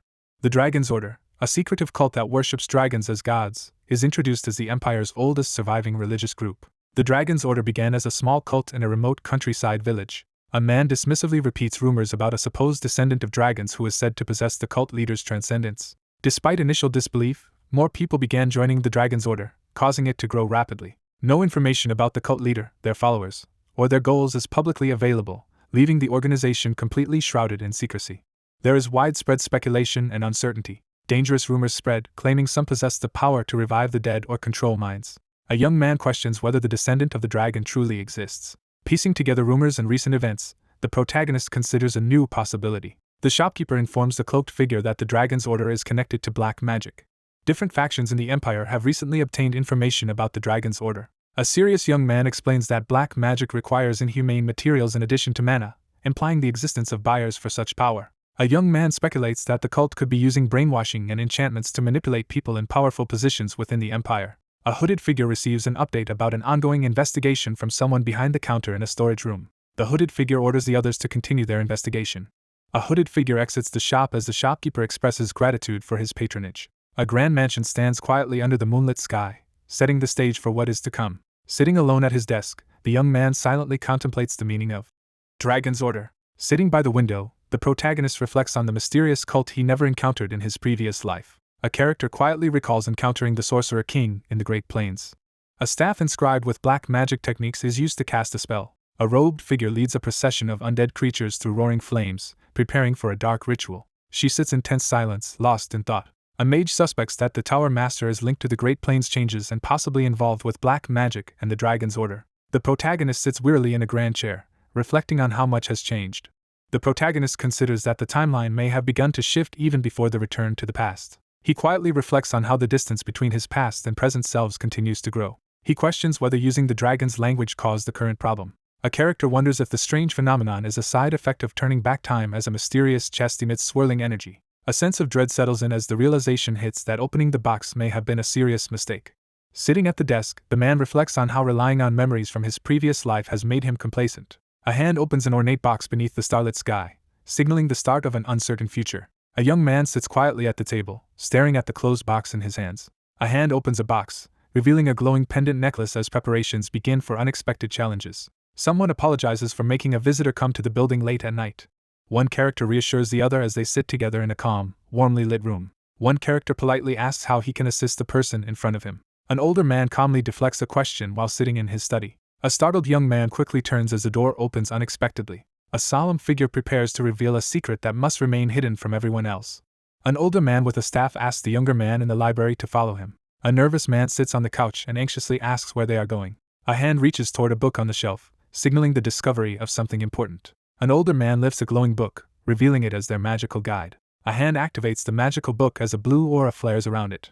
An older mage activates a glowing portal using his spellbook. A nervous subordinate hesitantly reports alarming news to his superior in the study. Someone off-panel calls out to Mark, asking what is wrong. An older man urgently opens a glowing portal and orders everyone to enter. A character tenses up and sweats nervously, reacting to something unseen.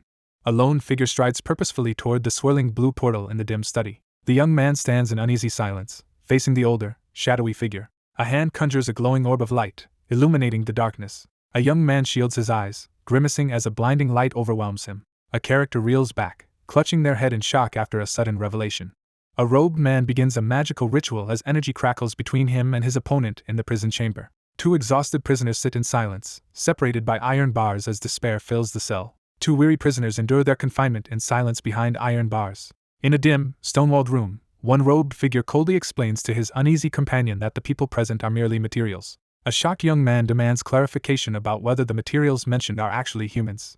A character is startled after discovering someone unexpected inside the cell. A wounded young man slumps against the dungeon wall and calls out weakly for someone. An older man informs the group that someone nearly died in a magic training accident. A weary magician explains that most magicians here have narrowly survived missions, accidents, or illnesses. Empty cages hang in the shadows as someone explains that magicians are occasionally sourced from other countries, while other materials come from local alleys.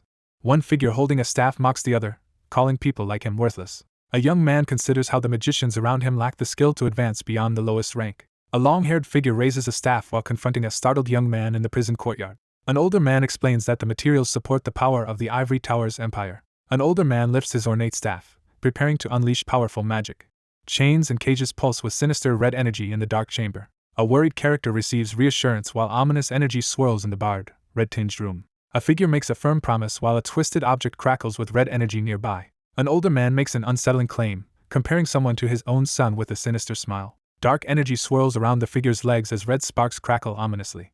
A young man recoils as he is suddenly overwhelmed by swirling dark energy. A bloodied character winces in agony, reacting to a sudden, painful blow. A girl writhes in agony as dark energy tendrils tighten around her. Dark energy erupts around the figure as they struggle to contain its overwhelming force. One character kneels in submission before another who stands over him in a dark, oppressive chamber.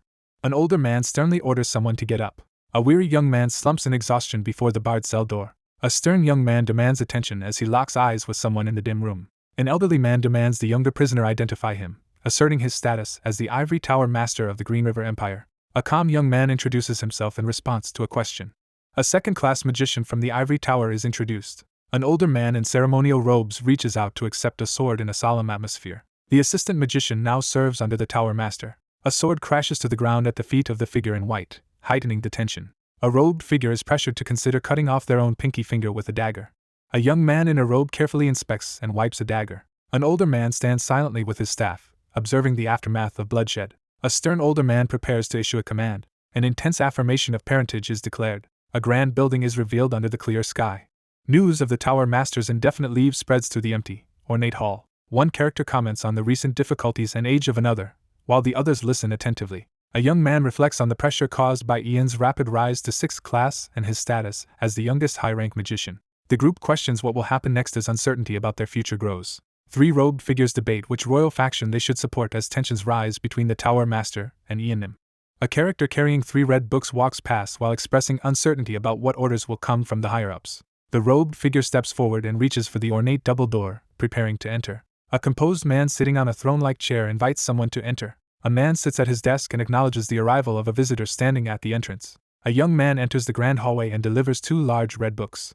A composed man sitting on an ornate chair welcomes a visitor into the room. A messenger enters the study and hands over a requested item to the man at the desk. One man gratefully receives several books from another at the desk, acknowledging the time saved by this help. A young man sits with a closed book and asks about the tower master's health. A young man calmly reassures someone while placing books on the table in the library. A young man suddenly realizes something. his eye wide with surprise. Someone notices the bandaged hand and asks how the injury happened. A calm figure reassures the other character that a minor magical accident is nothing to worry about. A long-haired character sits at a desk and expresses hope for someone's quick recovery. Sensing a growing distance, the character grows uneasy about the sudden change in their relationship. Someone reflects on how Marco now feels distant, despite having the same voice and face as before. A long-haired character suddenly reacts to something alarming off-panel. One character begins to share a memory from the past while the other listens attentively in the ornate study. An older man recalls their first encounter 6 years ago when the boy was sent to Mogrian. A man thanks his rescuer for saving the territory lord during a dangerous goblin subjugation. The character calmly acknowledges that the past event occurred. The character grips a large book tightly on their lap, visibly nervous. The young man signals his intent to leave after the conversation ends. The young man rises from his desk and pauses the conversation to step away. A young man reminds someone they were absent during the goblin subjugation. A young man recalls receiving help during his mana reaction test. A character walks across the wooden floor and apologizes for any possible mistake. A long-haired man in black abruptly confronts a startled younger man with a staff in the grand hall. The long-haired character swiftly draws his sword, preparing for a decisive move. A magical staff is activated, unleashing a surge of blue energy. A young man unleashes a powerful spell, causing light to surge around him. A powerful spell is being cast as two men confront each other across a glowing magic circle. A young man clutches his injured arm and winces in pain. A character suddenly realizes imminent danger and reacts in shock. A figure crashes down with tremendous force, sending a shockwave of dust across the ground. A young man clutches his mouth and coughs violently as dark energy engulfs him. A character clutches their face and cries out in sudden agony as their eye glows red. One man collapses to the ground in exhaustion while another stands over him, observing with a staff in hand. A calm man questions the return of a visibly exhausted, breathless person. A disoriented young man leans forward, trembling as he questions why he is here. A young man reveals that he has cancelled all magic on someone who was under black magic control. A worried character urgently insists they must stop him. A panicked man urgently warns that they must stop the Tower Master. A troubled figure urgently asks for an explanation about recent events. A serious character firmly declares their intent to take action. The scene shifts to a calm, sunlit view of a medieval building, establishing the location. A composed older man receives word that a visitor has arrived to see him. Two figures assess the area, confirming that only one person is present and no one else is nearby. An older man calmly issues an order to bring someone inside. An unseen antagonist taunts their target, questioning if the bait was taken. An older man narrows his eye, sharply observing the situation with intense focus. A man calmly admits he used black magic on someone to lure another magician to him. A figure prepares a ritual using red magical energy in a dark, barred room, intent on taming a 6th-class opponent. Someone resolves to obtain new materials if necessary. An older man pauses to contemplate as he sips tea in front of a bookshelf. A faint noise comes from behind the closed wooden door, hinting that someone is approaching. An older man notices someone has arrived and addresses their unexpected visit. A powerful magician arrives to pay a formal visit to a sick elder in a richly decorated room. A man wishes a quick recovery to another man, who thanks him and invites him to sit and enjoy some tea. Two men sit in tense silence across from each other in a lavish library, each holding a cup of tea. An older man calmly explains that Marco is unwell. A character worries about possibly having passed on their illness to someone else. A calm man evaluates someone and concludes there is no issue. Someone expresses relief that the hardworking boy is not overworking himself. Someone reveals that Marco shared shocking news. A hand lifts a teacup in a calm, refined atmosphere. He pauses in deep thought, tension clear on his face. He reveals that there is a portal inside the mansion leading to a secret laboratory. Someone is accused of conducting inhumane black magic research. An older man calmly dismisses the accusation of black magic while speaking to the woman seated before him. A young man reveals that someone was being controlled by black magic. The long-haired character accuses the Tower Master of betraying someone close by casting black magic. One character reveals he was ordered to stop the other, but the accused denies any knowledge of the situation. One character explains that he possesses an artifact that creates a portal to a laboratory, which he finds convenient. An older man scoffs at the idea of researching black magic, clearly finding it ridiculous. The older man stands and invites the person at the desk to visit his laboratory. An older man begins to address the suspicion directed toward him. A young man suggests that the other person should see the truth for themselves. The older man invites the younger man to inspect his laboratory, suggesting first-hand observation over suspicion. A calm young man in the ornate room waits for approval before proceeding. The older man signals for someone to follow as he leads the way out of the room. The older man insists on immediately showing his lab to dispel damaging rumors, leading the weary younger man through a room lined with bookshelves. One figure approaches the stage as another waits by the red curtain. An older man with long gray hair enters the scene, pulling back a heavy curtain. One character gestures toward a swirling blue portal as they prepare to move forward. A hand presents a glowing, enchanted book to demonstrate its magical power. An older man demonstrates that anyone can use advanced portal magic by channeling magic power into the glowing book. The young man stands in silence, deep in thought as he considers his next move. The older man signals for the group to enter the glowing blue portal. Two cloaked figures turn and walk away from each other as their paths diverge. The protagonist recalls that Herbert Leon was recognized as one of the greatest tower masters in the Ivory Tower in his previous life. The Ivory Tower master is honored for uniting the continent, supporting Ragnar's rise to the throne, and leading the most powerful era in the tower's history. A long-haired figure struggles to suppress their emotions, their face tense in the shadows. Reflecting on their past, someone acknowledges the respect they once held for the tower master as a fellow servant of the same lord. A figure in a long coat steps forward, signaling a tense and mysterious arrival. The older man calls out to the younger man, breaking the silence in the tense atmosphere. An older man leans forward and asks an important question, setting a tense atmosphere. An older man stands alone in a dark corridor, admitting he once wanted to be a hero. A vow is made to become a powerful magician capable of protecting the empire and rescuing suffering commoners. A man stares at his trembling hands, coming to a disturbing realization. He admits that his power alone is not enough to change anything. An older man begins to deliver an important statement, heightening the tension. A hand tightly grips a sword crackling with red energy, hinting at a hidden power. An older man boldly declares his ambition to become a hero as he grips his staff before a fiery backdrop. An older man unleashes dark magic with his staff as shadows swirl around him. A young man recoils as dark energy suddenly envelopes his arm. A fierce attack with dark magic leaves the younger man clutching his chest in pain. Someone contemplates the ability to command many skilled magicians. A determined figure reaches toward a glowing orb, resolved to use its power to protect the peace of the empire and its people. An older man explains that people refer to this supernatural power as authority, while red energy swirls around him. Inside the dark prison, someone desperately begs for mercy among empty hanging cages. An older man with white hair commands someone off-panel to join his cause. In a tense atmosphere, a character lowers their head and calls out Ian's name. An older man, wielding a glowing staff, commands a kneeling figure to join his side in order to better protect the empire and save countless lives. An elderly man earnestly shares his desire for both himself and the younger person to become heroes. Dark energy engulfs the character as they collapse to the floor, overwhelmed. An older man blocks the younger figure's path and warns him that the council is already waiting for his plea. An older man with silver hair firmly commands someone to rise. A cloaked figure stands wearily in front of a barred cell door in the dim prison corridor. A young man with long blonde hair stands alone outside, deep in thought as he considers his next move. An elderly man grips his staff and smirks menacingly, clearly plotting something sinister. The older man exclaims in disbelief at how effortlessly he accomplished the task. An older man with a glowing staff demands the younger man reveal his identity inside the dim, barred chamber. A young man in a blue cloak confronts and identifies the Empire's Ivory Tower master. An older man prepares to deliver an important revelation. The long-haired character insults someone with a smirk under the starry sky. A fist hurtles toward the older man, abruptly cutting off his outburst. Two figures are forcefully slammed to the ground by a surge of blue energy. An older man is suddenly struck by a powerful force and clutches his head in pain. A man recoils in terror, unable to comprehend what just happened. A composed figure confronts a trembling captive, who reels in disbelief behind prison bars. A young man in a blue robe formally addresses the tower master inside a stone building. An older man grows increasingly anxious as he is confronted about his involvement with black magic. A confident magician taunts his rival for failing to surpass the limits of a fifth-class magician. A calm figure observes that differences in capability influence the situation. A caped figure explains that using black magic does not increase a magician's class beyond their original level. The man on the ground asserts that he has come prepared with countermeasures. A character in a blue cloak notices a mistake and suggests someone was in a hurry. An older man recoils in terror, clutching his chest as he confronts an unexpected threat. A hand lunges rapidly toward the startled older man, catching him off guard. A young man unleashes a mana drain spell through a glowing magical circle aimed at his opponent. A male character recoils in shock and pain, his eye wide as he cries out. A character collapses to the ground, desperately clutching the floor. A hand enveloped in blue magic reaches toward the bowed figure. A blond young man urges the exhausted silver-haired person to rest after their mana has been drained.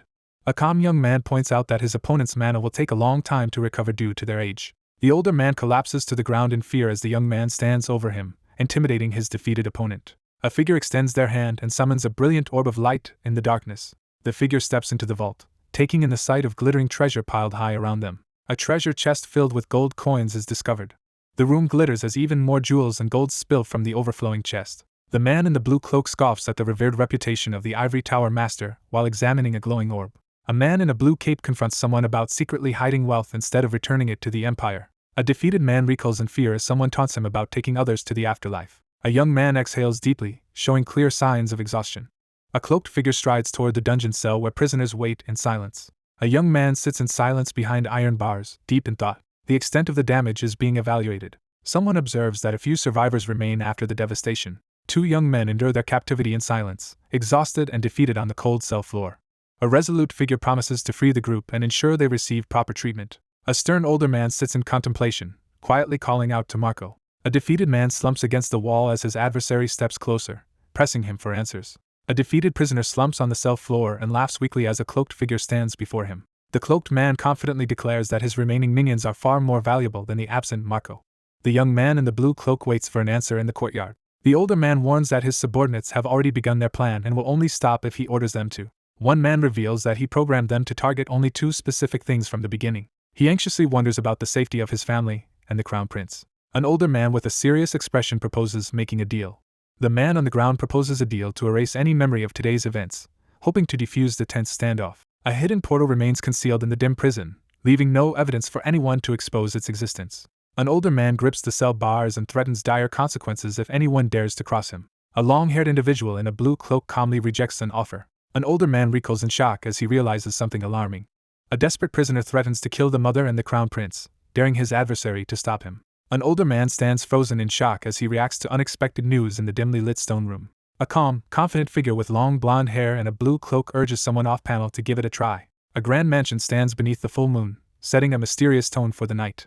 A woman sits quietly on the terrace at night as someone calls out to her. A man approaches a woman on a moonlit balcony and comments on the strong winds. A man with light brown hair and violet eyes invites the group to return indoors. A woman anxiously notes that Ian has not returned and she cannot reach him with the crystal ball. A woman sits anxiously, worried because someone who is usually punctual has not arrived. A man explains that Ian is the only sixth-class magician in the Empire, commanding respect even from bandits.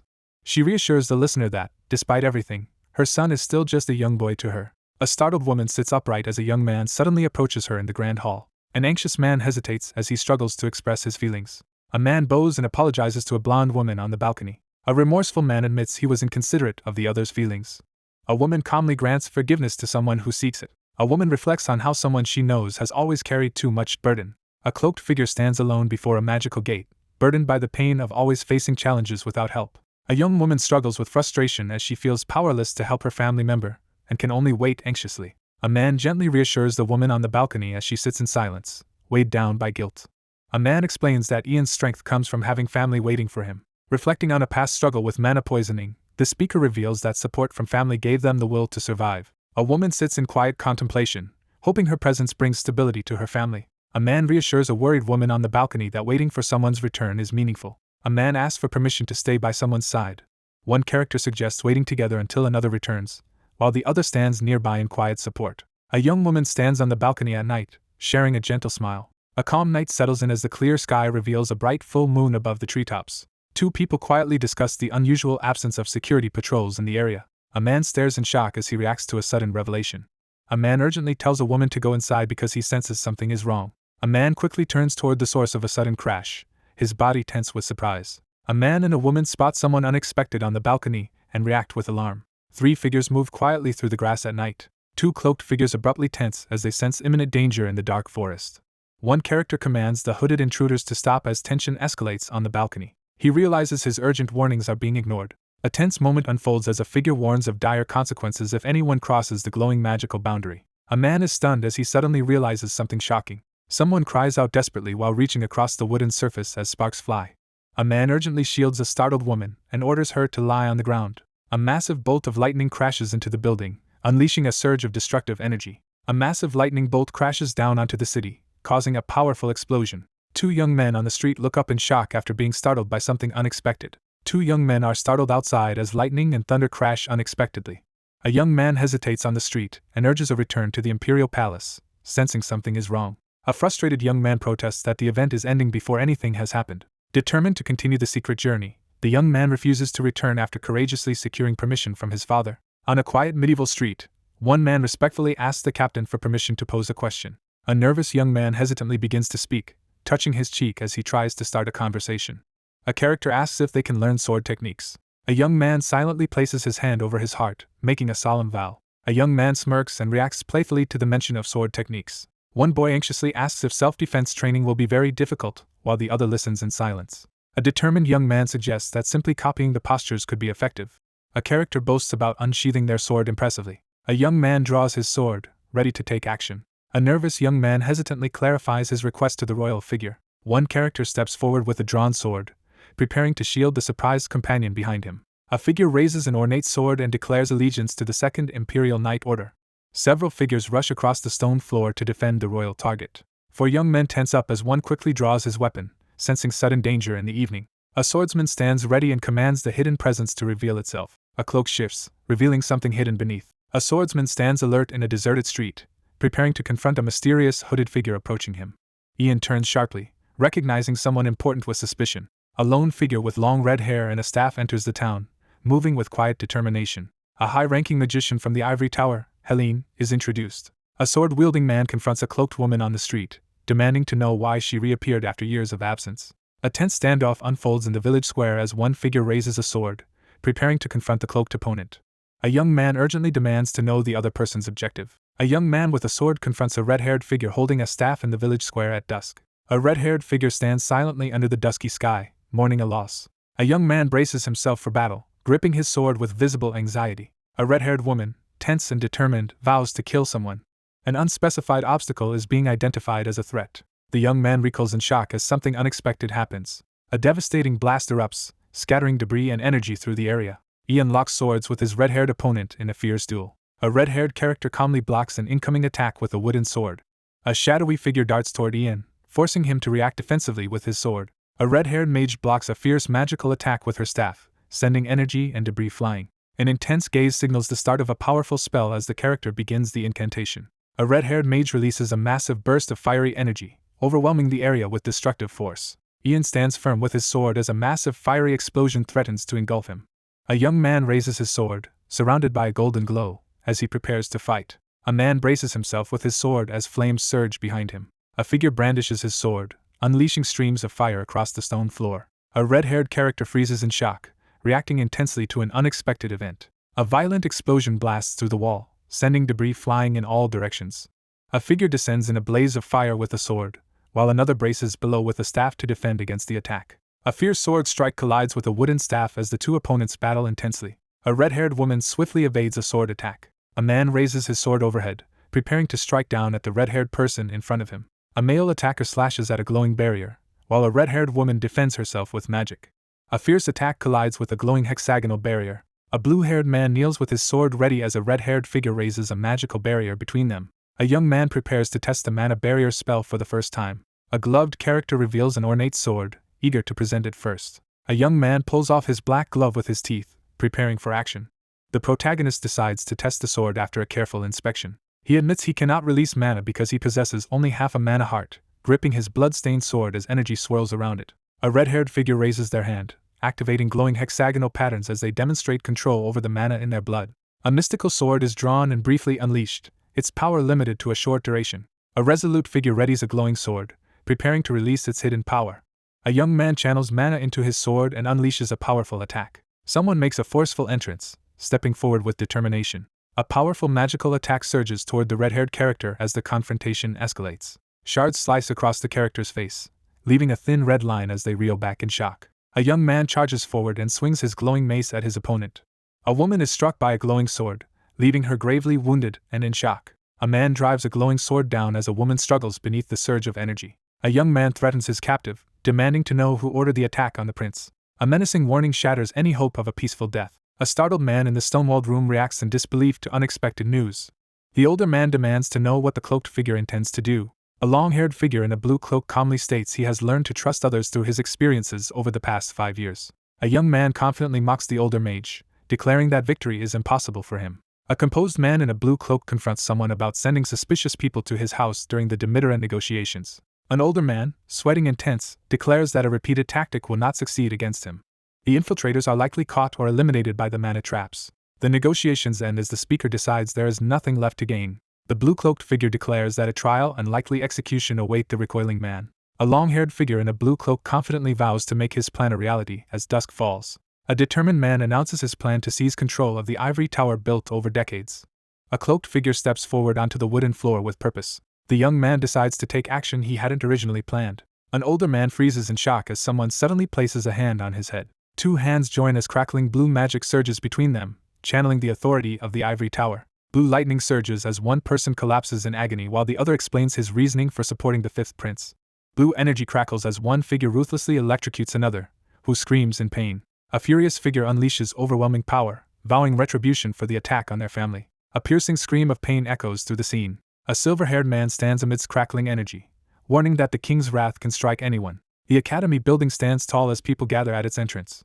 Herbert Leon's crimes are revealed to the public. The leader condemns the criminal for abandoning the responsibilities of a tower master and turning to black magic. It is revealed that human souls were also used as sacrifices.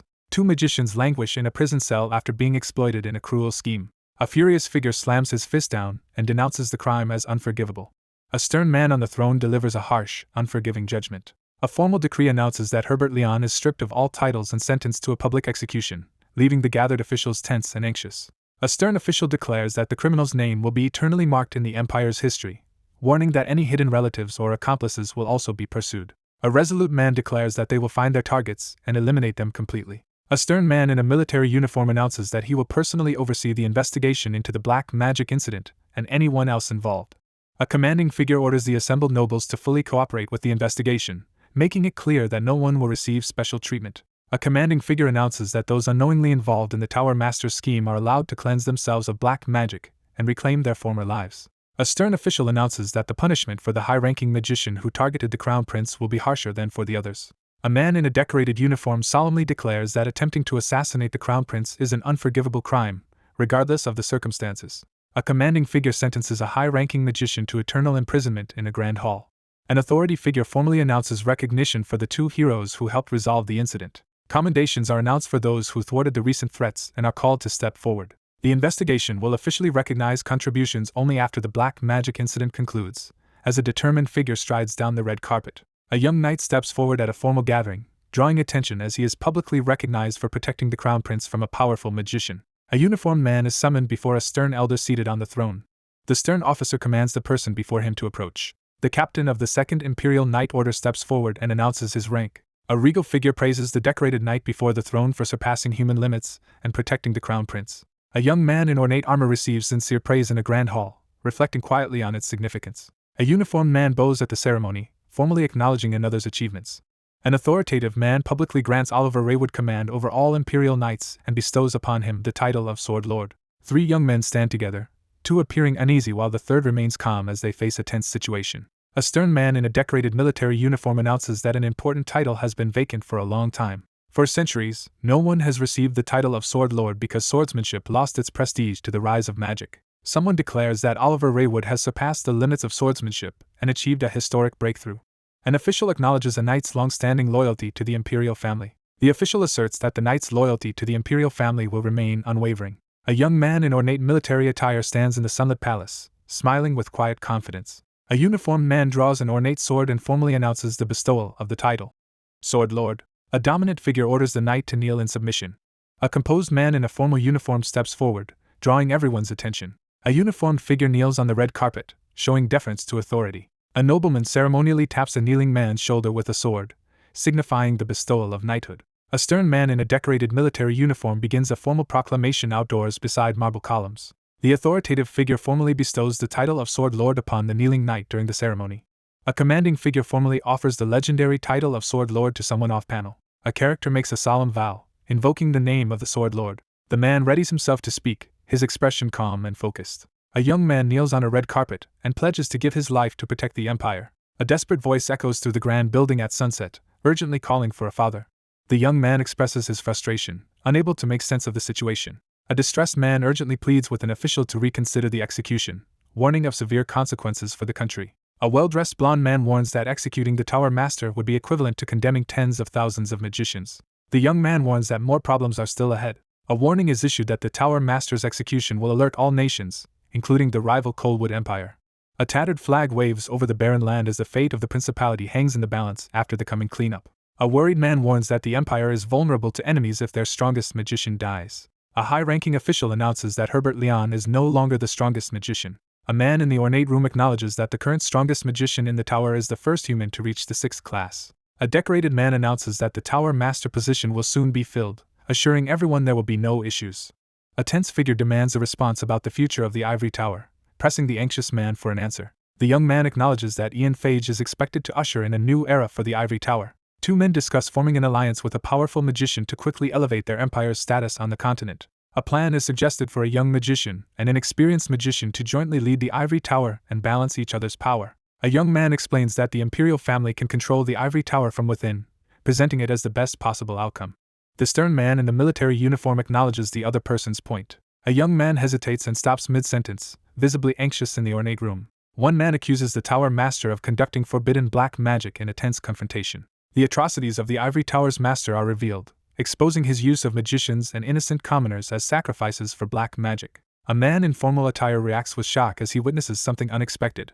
A stern man in a decorated military uniform condemns the tower master's reckless actions, declaring he has lost his sanity. One man confronts another about using black magic and sacrificing lives in a quest for power. A blonde-haired character struggles to suppress intense emotions, eyes tightly shut in tension. A character clenches his fist in frustration while questioning the authority of the tower master. Someone considers using black magic research for the potential benefit of the empire despite unethical methods. A young man questions whether vicious criminals could be used as substitutes for the ingredients in black magic. A stern man in uniform forcefully criticizes the idea of sacrificing individuals for the supposed good of the majority. A young man in formal attire reacts in shock to unexpected news. A stern man rejects the possibility of making the other person his successor, creating a tense atmosphere. Black magic is denounced as a corrupting force, and the founders' efforts to eradicate it from the land are emphasized. A stern man in a decorated military uniform confronts someone, pressing them to acknowledge what they already know. One man directly confronts the other's character and ambitions in a formal setting. The man in the military uniform sternly points out a crucial deficiency to the person he is addressing. A stern man confronts another, warning that his hidden flaw will soon be exposed. The older man confronts the younger man about his current actions as they stand back to back in the lavish hall. An older man in a decorated uniform explains the true purpose of politics to a younger man seated before him. True leadership is defined as having a heart that fights for the commoner's sake. A stern young man confronts someone for treating people as mere tools. A decorated military officer stiffens in shock as something unexpected happens. Someone firmly denies the accusation. The young man in the decorated uniform speaks assertively, projecting confidence as he addresses someone with authority. A stern man confronts someone, demanding clarification. One man confronts the other about the real reason he is being denied succession. A man learns that his brother is the son of the woman he once loved. A blonde man calmly acknowledges that he was born to serve as a tool for political power among the nobles. An older man in a decorated military uniform confronts a younger man in a lavish hall, declaring the difference between them and calling out Ragnar. A composed man in formal attire confronts someone, questioning if they understand the extent of his efforts to earn recognition. A boy hides and observes as a child offers a flower crown to a uniformed man outside. A young man stands in the hallway, questioning if anyone has ever truly noticed him. A hurt boy demands to know if he has ever received the same treatment as his brother. A young man accuses someone of favoritism regarding the Tower Master's release, speaking confidently and drawing attention to perceived unfairness. A stern man in a decorated military uniform raises his arm to issue a command, heightening the tense atmosphere. The man tenses as his magical pendant glows, readying himself for the looming threat. A uniformed man prepares to slap the stunned figure in ornate clothing. A trembling hand is raised, signaling hesitation in the tense moment. An older man in a decorated military uniform exhales deeply, showing clear exhaustion. The stern man turns his back and walks away after delivering a harsh insult, leaving the younger man standing in shame. The blond man stands with his back turned, fists clenched as tension fills the air. A man in an ornate uniform orders his subordinate to personally oversee the residence. A stern man in military attire orders his subordinates to tightly isolate someone and prevent any contact. An older man in a military uniform bows his head and firmly accepts the order. The academy stands tall, bathed in the warm glow of the rising sun. Sunlight fills the balcony, highlighting the calm and peaceful atmosphere. A wary man by the ornate doors turns sharply, demanding to know who is there. A request is made for a high-ranking magician to have an audience with the royal figure. A young man is suddenly stunned, reacting with shock to an unexpected event. A blonde character stares intensely in silence, assessing the situation. The blonde man refuses the meeting and instructs for the visitor to be sent away. An ornate door slowly opens, revealing what lies beyond. An enraged figure demands to know if someone has just disobeyed his orders. A serious-looking figure arrives and announces they are acting under Imperial orders. A tense confrontation begins as a man and a woman face each other in the ornate room, the woman gripping a mystical staff defensively. A young man reacts with surprise upon hearing unexpected Imperial orders. A cloaked figure formally announces the king's order for an inspection due to suspicions of black magic influence among those close to the criminal. The execution ceremony for the Tower Master is announced as one man demands to know if he is being inspected for signs of magical manipulation. A long-haired figure in a blue cloak firmly insists that the inspection applies to all Imperial family members and royal officials. A man in formal attire urges everyone to remain calm in the tense room. A young man stands silently in a formal setting, gathering his thoughts with a calm expression. A determined hand seizes the ornate golden object. A man sternly instructs someone to finish the task quickly and return.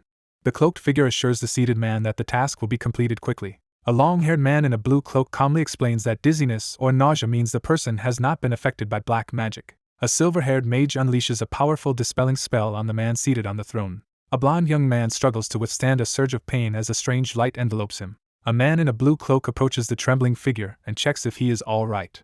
The exhausted man slumps in his chair and admits he feels unwell. A young man reports that no signs of black magic were detected and reassures that rest will lead to recovery. The long-haired man turns to leave, while the blond man remains seated in silence. A figure strides confidently into the room. A final point is about to be introduced. A young man with long hair stands silently, lost in thought. A man seated on an ornate chair prepares to answer as another man initiates a tense conversation. A long-haired man in a blue cloak stands in silence, gripping his staff as he faces another man in the ornate hall. A tense confrontation begins as the young man addresses someone directly. The blond man demands to know why the other person is serving his brother. A composed young man confidently reassures someone in the ornate hall. A young man questions his brother's ability to become emperor, noting that many nobles and retainers have withdrawn their support. A long-haired figure hesitates in the ornate room, struggling to speak. A long-haired man in a blue cloak firmly refuses to serve the crown prince. A young man whirls around in alarm as a sudden burst of light erupts behind him. One man anxiously seeks answers as the cloaked figure abruptly ends the conversation and leaves the throne room. A door creaks open into a silent hallway, heightening the tension. A cloaked figure pauses in silence, gripping an ornate staff and lost in thought. A hand grips a wooden staff tightly, signaling readiness for action. The young man silently examines his hand, lost in thought. Someone firmly rejects serving Hayden Green River. A hand trembles uncontrollably, revealing intense anxiety. One character kneels in despair while another stands silently, witnessing the vulnerable moment in the grand hall. A young man in a decorated military uniform stands in the ornate hall and extends his hand in invitation. Someone solemnly declares unwavering loyalty to their chosen lord. A blonde character clenches their fist, bracing for what comes next. The long-haired character in blue delivers a serious statement. A cloaked figure stands firm in the grand hall, openly declaring a quest for revenge. The academy stands quietly under the full moon and starry sky. Someone knocks firmly on the closed door, breaking the silence. An older man in military uniform quietly enters the room. A nobleman enters the disordered room and addresses the solitary royal. A man sitting alone in a grand chair urgently asks if the tower master has been executed. The older man gives a solemn affirmation in the dim candlelight. A weakened prisoner is escorted by two robed figures through a somber setting. A public execution is announced on the platform as a distressed older man looks on anxiously. The execution is carried out as the guillotine falls. The protagonist sits quietly, contemplating the new information just received. The stern man in uniform formally dismisses the downcast young man. An older man in a decorated uniform calmly reassures someone in the dimly lit room.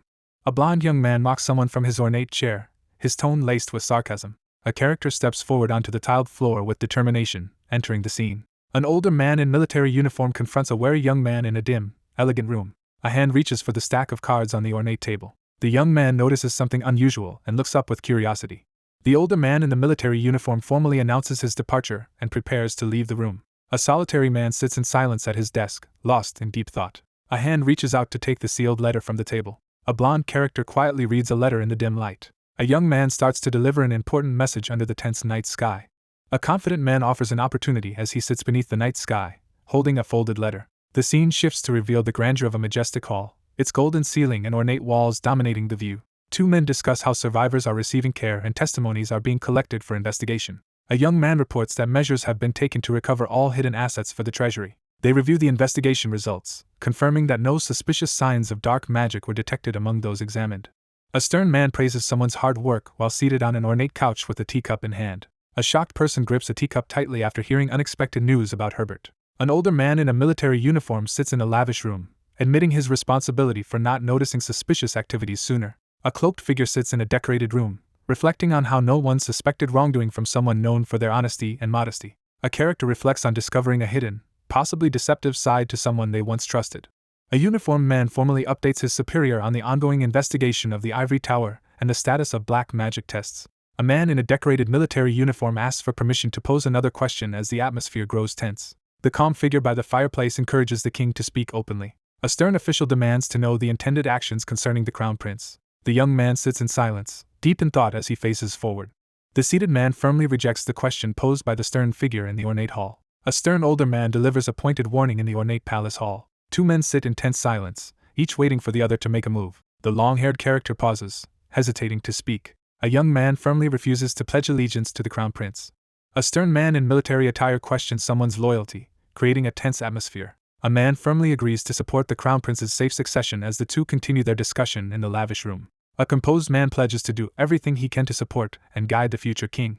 A stern man questions another's refusal to pledge allegiance while still offering support to the crown prince. A mustached man in a military uniform silently plots his next move, a sly smirk on his face.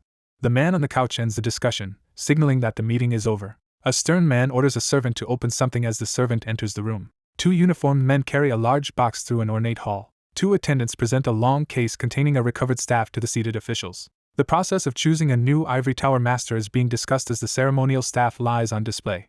A man sits in deep thought, realizing that even with a successor chosen, many responsibilities remain. A man enters through the golden doors as the need for royal consent to take over the ivory tower is discussed. A decision is made to quickly fill the vacant tower master position as the ornate doors signal an impending important event. The seated man formally hands over the staff, assigning a significant responsibility to the other figure. A hand pauses while setting down a teacup, signaling the start of a serious conversation. Someone earnestly asks for a favor, drawing attention to the seriousness of the moment. A composed young man sits attentively in a lavish room, awaiting instructions from the monarch. Despite losing all his supporters, Ragnar remains determined and refuses to give up. A man warns that Ragnar's rise to the throne will bring widespread bloodshed. He stands motionless in the darkness, weighed down by silent tension.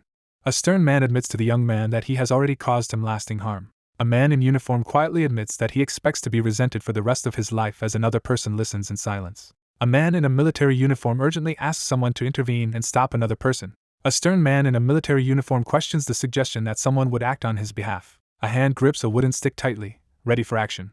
A uniformed man kneels in a grand hall and formally pledges his loyalty to the king. A standing man formally entrusts responsibility for another person to the kneeling man in the grand hall. The master of the ivory tower is formally introduced. A towering, ornate structure rises majestically against the sunset, signaling its importance in the unfolding story. A massive ancient door slowly opens, flooding the area with blinding light. A figure strides into view with determined steps. A composed figure holding an ornate staff formally greets Ian upon his arrival. A cloaked figure approaches the empty throne in the grand hall, ready for a pivotal moment. A mysterious voice calls out to Ian in the darkness. A figure strides into the room, signaling the start of a new development. Someone reflects on their former desire to become a hero. A lone figure stands by the window, silently preparing to defend the empire. A determined figure resolves to become a magician who saves suffering people. A lone figure reflects on wielding authority to protect the empire and its people. The concept of a unique power called authority is introduced. A young man silently invokes his authority as ominous birds gather in the sunset sky. One character kneels in desperation before another who stands sternly by the fireplace, a spilled glass on the floor underscoring the tense atmosphere. A hidden voice accuses someone of betraying their own ideals in a moment of darkness. A young man stands alone by the window, lost in silent contemplation. Someone firmly rejects the idea of becoming a hero.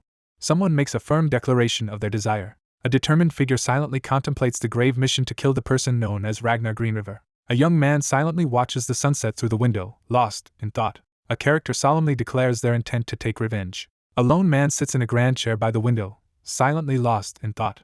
A young man sits silently by the window, lost in deep thought. A cheerful young man enthusiastically greets the ivory tower master. Ian hesitates with his staff, looking uncertain. One man urges discretion about an unannounced title, but the other dismisses his concern, insisting it does not matter in private. A young man reflects on how much has changed since visiting the old ivory tower site 6 years ago.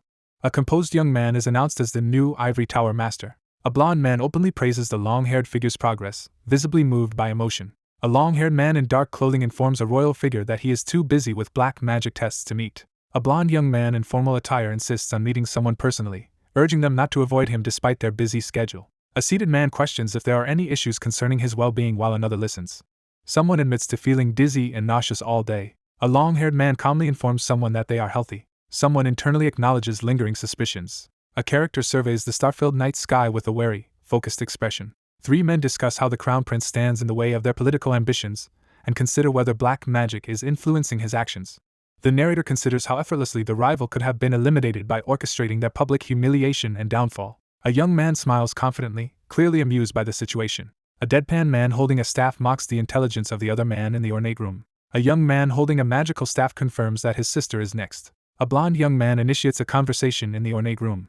Someone prepares to reveal important information before departing. He learns that someone of high status has recently shown interest in him. A young man recalls how someone used to ask about his daily life and interests. He wonders why she needs that information. One man admits he couldn't answer important questions, despite being close to the weary listener.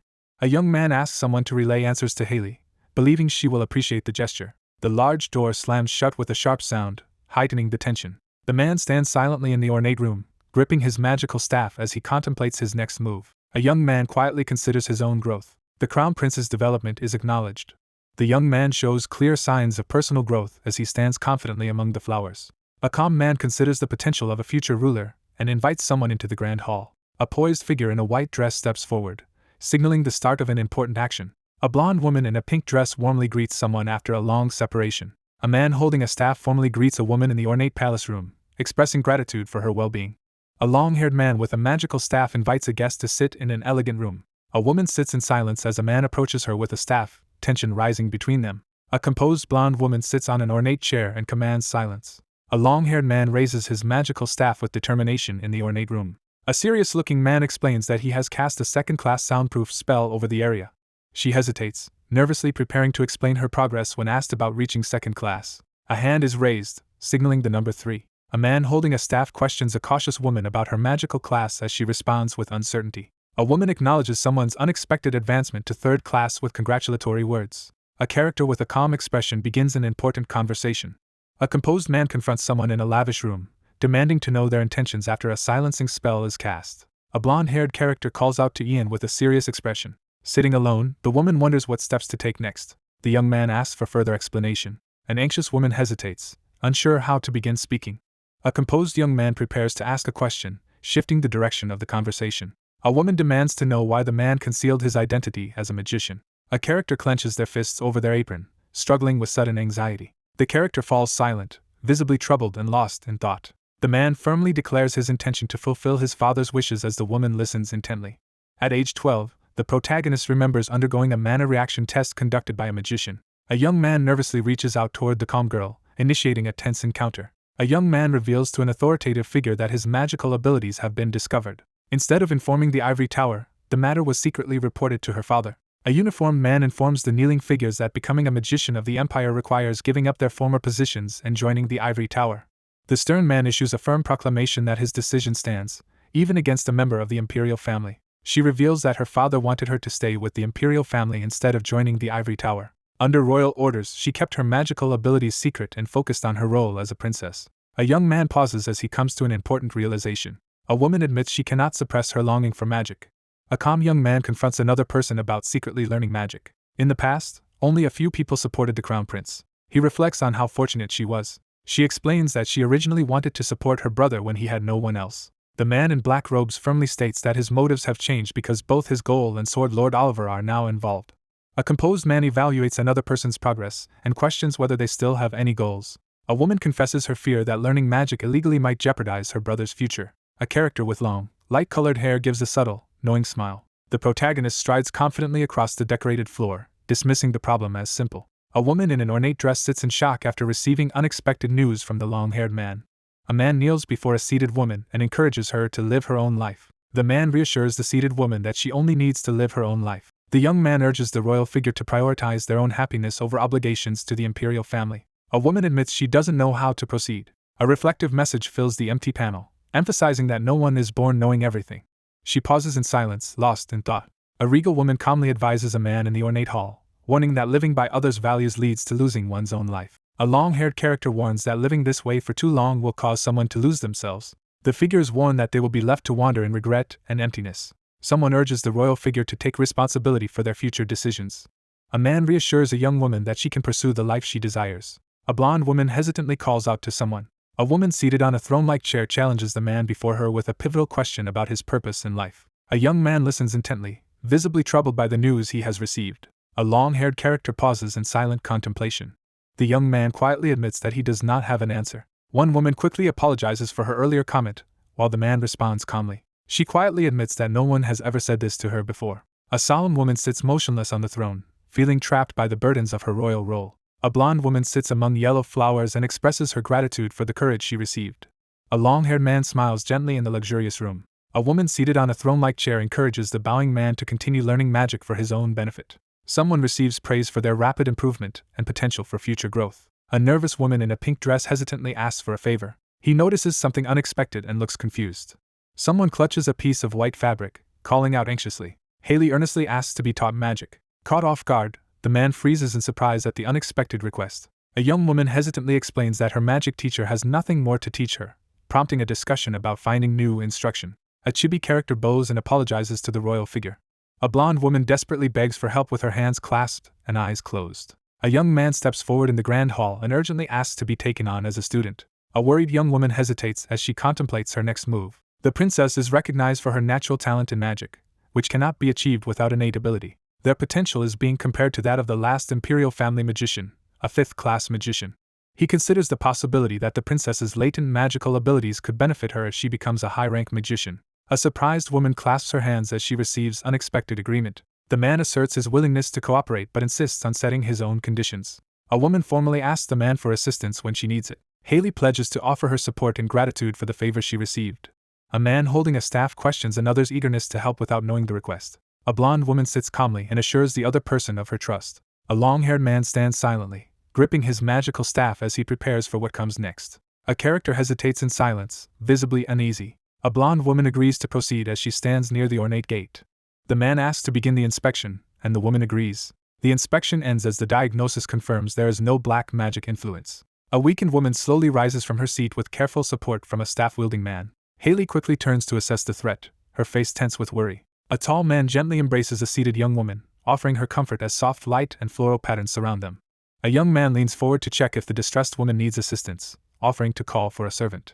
A worried blonde woman clings to a tall man, assuring him that she is fine despite her obvious anxiety. An awkward silence fills the room as the woman bows her head while the stern man stands beside her, gripping a magical staff. A young man in dark clothing looks up in surprise as someone of royal status enters the room. A man explains his daily routine and recent interest in alchemy to a surprised woman in a grand hall. A woman hesitantly admits she cannot handle spicy food. A startled woman questions an unexpected statement from someone off-panel. A man holding a magical staff confronts someone about their recent questions to the crown prince. A young woman, surprised by what she just heard, questions the man about her brother's comments. A young person holding a staff answers hesitantly, surprised by the question. Clutching a heart-shaped locket, the woman recoils in shock as a sudden realization strikes her. A flustered woman quickly excuses herself and hurries away from the calm man standing by the ornate doors. A surge of energy erupts as the ornate door bursts open. He hesitates, gripping his magical staff as uncertainty clouds his mind. News of the incident involving the Ivory Tower Master and a fifth-class magician spreads rapidly throughout the Empire, causing widespread uproar. A stern military leader assumes direct control over all black magic investigations and raises the Empire's alert level. A young high-rank magician thoroughly investigated black magic and calmed the citizens, earning selection as the next Ivory Tower Master. Herbert Leon was executed by beheading and recorded as the worst criminal in the Empire's history. Some nobles who once supported Herbert Leon now abandoned the fifth prince, Ragnar. People began closely monitoring the new Ivory Tower Master's every move. A grand mansion rises beneath the clear sky, marking a new stage in unfolding events.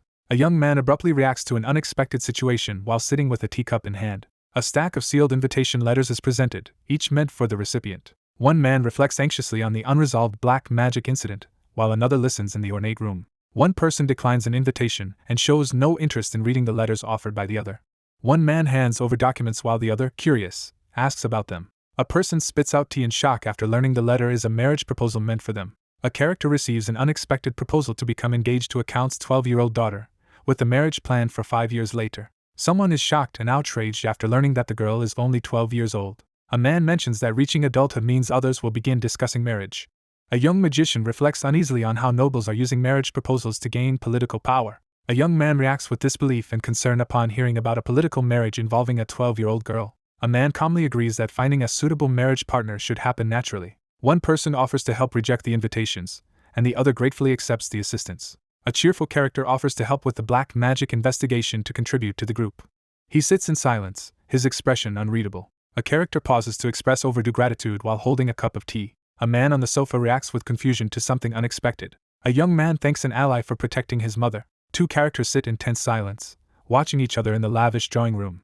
A bearded man reacts with sudden anxiety, clearly caught off guard. A cheerful man laughs and points out that the mana trap set up in the mansion successfully dealt with the intruders. A composed man confidently assures his commitment to protect Madame Phage. One character offers assistance, prompting a confused reaction from the other. An authority figure demands to know who caused the mana poisoning. A man anxiously asks for any details that could help identify the person in question. A determined young woman vows to track down the culprit and ensure they are punished. A nervous man hesitates before addressing a difficult topic. A man uneasily admits he can't remember, his nerves evident as he sits sweating on the couch. A young man sits up in shock, reacting to unexpected news. One man admits he was targeted by many magicians in his youth as an alchemist and cannot identify who was responsible for the incident. Haunted by memories of loss, he recalls a time when fear and resentment toward magicians consumed him. A man stands alone in a dimly lit room, lost in deep thought. He recalls narrowly surviving a bandit attack before suffering from mana poisoning. One man explains that meeting the other has freed him from mana poisoning and allowed him to let go of his hatred and focus on the future. A young man listens quietly as someone expresses deep gratitude for saving their life. Someone intensely observes the situation, eyes filled with determination. A man solemnly admits he has never seen his father's face while another listens in silence. A character recalls that someone had already disappeared before their birth, leaving their fate unknown. A man admits that living together has given him new understanding. A man sits alone in an elegant room, quietly reflecting on the idea of having a father. She reflects on the reason behind Douglas's constant cheerfulness. The speaker acknowledges that the elixir is responsible for their mother's improving health. The protagonist reflects on the growing time he will have to spend away from his mother. A young man earnestly requests that his mother continue to be protected. The man sitting in the ornate chair agrees to the request. Two men discuss the approaching moment of an anticipated event in a lavish room. A man bursts through the door and urgently calls out to his startled superior. A young man triumphantly announces he has completed the mana poisoning cure using Lander's flower. A young man hurries toward his father, eager to deliver something important. A man is caught off guard by an unexpected confrontation in the room. A man is shocked to discover the mana poisoning cure. He explains that he investigated the exclusive library reserved for the Ivory Tower Master. A method is explained to preserve Lander's flower by using high-rank magic that stops the flow of time for objects, which is effective on plants. A man hesitantly offers a mysterious bottle to a younger man in a lavish hallway, and the air grows tense. A young man nervously expresses his gratitude while another calmly receives it, as a third person watches nearby. One young man hugs another while secretly holding a potion bottle behind his back. A young man confidently declares his goal to become an alchemist who creates cures for incurable illnesses. A determined young man vows to prevent others from experiencing the same pain his father endured. A young man smiles and thanks his boss. A robed figure steps forward purposefully in the dim, gritty surroundings. A solitary figure delivers a chilling reminder that only one person remains. A cloaked figure announces that the boundary between humans and dragonians is about to close. A somber young man warns that the chaos and destruction caused by dragonians will bring severe consequences. A figure with a staff delivers a severe sentence, ordering the winged person to repent for their race's grave sins. A cloaked figure extends his bleeding hand and commands that no one is allowed to leave. A powerful spell is activated as a glowing golden magic circle appears, radiating energy and sparks. A resolute figure stands beneath a starry sky, declaring that this moment will last forever. A quiet entrance awaits, with ornate doors closed and sparkling lights hinting at what lies beyond. A young man stands frozen in shock as he processes an unexpected revelation. The blond man gives a firm, unchanging response. A figure anxiously reads a note instructing them to wait for someone unexpected. Anxious and alone, the young man paces the ornate room, searching for a way to escape. Two magicians from the Ivory Tower stand guard at the entrance, making it impossible to pass unnoticed by simple disguise. A calm young man reassures someone in the ornate room. The cult leader is revealed to be a much stronger magician than the current Ivory Tower Master. Startled by the mention of the cult leader, the man reacts with visible shock. One man calmly delivers secret instructions from an open book while the other reacts with surprise. A hand opens a glowing, mystical book as blue energy begins to surge around it. Two men in formal attire confront a swirling blue portal, one holding an open book as both react with shock. A young man in ornate clothing recoils in shock inside a grand hall, reacting to a sudden and unexpected event. A young man reveals a glowing portal that leads out of the capital. A startled young man recoils as a spectral blue hand suddenly reaches toward him. A man extends his hand through swirling blue energy, urging the prince to take it. A young man reacts anxiously to unexpected news in the ornate hall. A young man stares ahead in shock, frozen and unable to speak. Two hands slowly reach out and connect in a moment of quiet intimacy. Two men shake hands in front of a swirling blue portal in the forest at night, sealing an important agreement. One man demands to know how the other can use such magic, but the response is calm and dismissive. The older man questions whether Herbert Leon achieved the rank of Ivory Tower Master through his own strength. Two men discuss how a rival's downfall has made their work easier. A young man pauses outdoors at night, hesitating in uneasy silence. Someone quietly contemplates the vastness of the world under a starry night sky. An elderly man tells the younger man that the world belongs to a select few and he is one of them. The uncertainty about the emperor's election creates tension within the empire. The young man reacts with shock to the startling revelation. An elderly man solemnly announces that the cult leader has chosen someone as the ideal candidate for ruler. A vision foretells a revolutionary leader who will destroy the old order and impose new truths upon the world. A young man learns he possesses the blood needed to open the path to a new world, as the cult leader's long-awaited moment arrives. A troubled young man tries to make sense of an unbelievable situation. Stunned by the revelation, the man contemplates the existence of someone even stronger in magic than the most famous mages. A tense revelation exposes that high-ranking officials are secretly involved with a forbidden cult. He realizes that powerful figures plan to use him as a royal pawn to change the country's religion. He realizes this moment could change everything. Resolute in the face of adversity, the protagonist resolves to seize every possible opportunity and gather strength to reclaim the throne. A cloaked figure steps forward onto the dark ground, signaling a tense arrival. A cloaked man announces their arrival as he gestures toward the destination under the night sky. Two figures silently approach and observe the brightly lit castle from the cover of the trees. The older man leads the young man forward through the outdoor area. A lantern illuminates the silent hallway, setting a tense atmosphere. The double doors swing open as someone makes a dramatic entrance into the tense corridor. Two men investigate a grand, ancient castle once inhabited by the dragonians. A cloaked man explains that this barren place vanished from the world 300 years ago when the ivory tower sealed it with powerful barrier magic. The collapse of the barrier magic has recently allowed humans to discover this hidden chamber. A tense young man demands to know why he has been brought to this unfamiliar place. A silent pause lingers as the older man stands lost in thought. Two men enter the grand hall and confront the waiting group of cloaked figures. A group of robed figures bows in unison as two distinguished men enter the grand hall. Three men in hooded cloaks stand side by side with their hands over their hearts, participating in a formal ritual. The protagonist enters a grand hall and comes face to face with three silent, red-cloaked figures.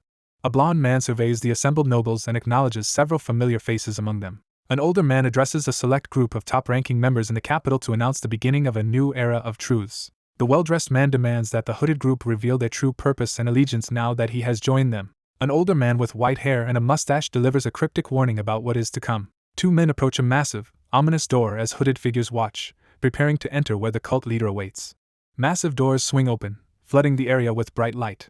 The young man steps through the open doors with a determined expression. A young man in ornate clothing is suddenly stunned by a shocking revelation. Two men approach the massive doors as hooded cultists watch in silence.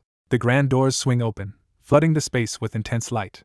A man in formal attire arrives at the large ceremonial doors and reacts with surprise. A man with blonde hair confronts a demonic figure standing inside a glowing ritual circle in a grand hall. A powerful figure with white hair and bat-like wings steps forward between the pillars, commanding attention. A group in red hooded cloaks kneels in prayer, addressing the last descendant of the dragons. Startled by the revelation, the man turns as the hooded figures kneel and recognize him as the last vassal of the dragons.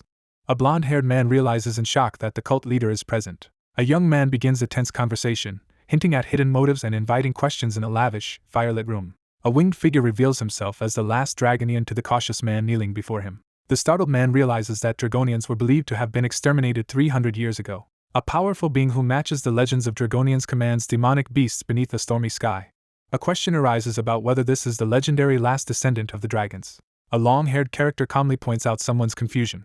A winged figure reveals that their entire race was wiped out by humans in a war 300 years ago. The speaker reveals that all dragonians were exterminated except for himself. A cloaked figure reveals that a powerful blood-sealed magic circle prevents any escape from the area. A man kneels before another as a long-awaited confrontation begins. A pale figure examines the blood and declares its source. A powerful figure reveals that breaking the blood seal requires the help of the magician's descendant. The young man questions why his opponent wants to negotiate instead of simply killing him to break the seal. A composed man justifies his decision to support the prince's rise to emperor as a calculated political move.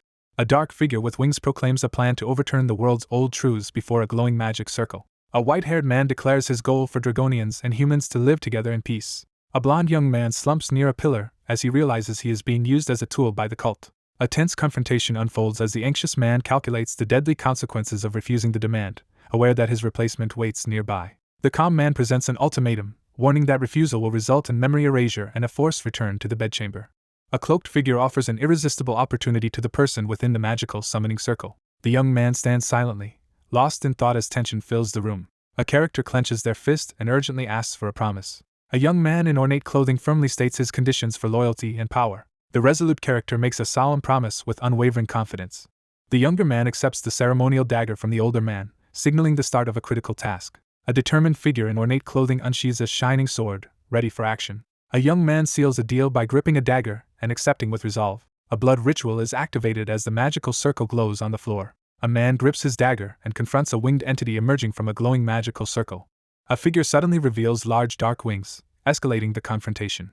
A character with a sly smile laughs ominously, filling the scene with a sinister atmosphere. A long-haired figure bursts into maniacal laughter, exuding dominance and confidence. An anxious young man in ornate clothing receives thanks from someone out of view. An outstretched arm unleashes a surge of swirling orange flames. A composed man considers joining in the human's game as magical energy swirls around him in the grand hall. One man taunts his tense opponent, escalating the confrontation. A long-haired man calmly assures the blonde man that he means no harm. A silver-haired man proposes an uneasy alliance to a cautious, elaborately dressed blonde man. A white-haired man confidently takes a folded cloak from a hooded figure beside a column at night. The mountains tremble under an ominous sky. A cloaked figure steps into the torchlit hall with followers, preparing to confront the man waiting ahead. A worried woman waits anxiously for someone to contact her. She quietly wonders if she has been forgotten while another woman brushes her hair. A young woman nervously defends someone's absence by suggesting he has been busy with the black magic investigation. Haley sits quietly, reflecting on someone's absence as her hair is brushed. A tense silence fills the room as one woman nervously brushes the other's hair. Two maids rush into the room, visibly alarmed. Someone urgently asks if something is wrong as a startled woman sits in an ornate room with two attendants. Two anxious maids urgently announce that the awaited person has arrived. Two anxious maids rush in to announce an important guest's arrival and urge someone to change into formal attire. A startled woman sits up in her chair as she learns that someone unexpected has arrived. A blonde woman sits in tense silence at the vanity as the maids and governess wait nearby. A concerned blonde woman calls for the group's attention. A frightened girl desperately cries out for help. A grand castle is revealed, towering over manicured gardens beneath a bright sky. A woman strides into the room, her presence commanding attention as she enters. A blonde woman and three maids pause in front of ornate double doors, preparing to enter. The blonde woman pauses and exhales, steadying herself before moving forward. Haley anxiously asks the maids if her hair is in place. Three palace attendants enthusiastically reassure the princess as she prepares in the ornate room. A determined woman offers encouragement as she prepares to leave through an ornate door. A grand ornate door swings open, signaling the start of a dramatic entrance. A blonde woman strides toward a silent man waiting by the lavish table in the sunlit hall. A young man in formal attire greets a familiar person with a composed gesture. A man in formal attire greets the royal figure with a respectful gesture. A blonde woman stands alone in the ornate hall, anxiously awaiting what will happen next. A blonde woman stands in tense silence, her expression hidden.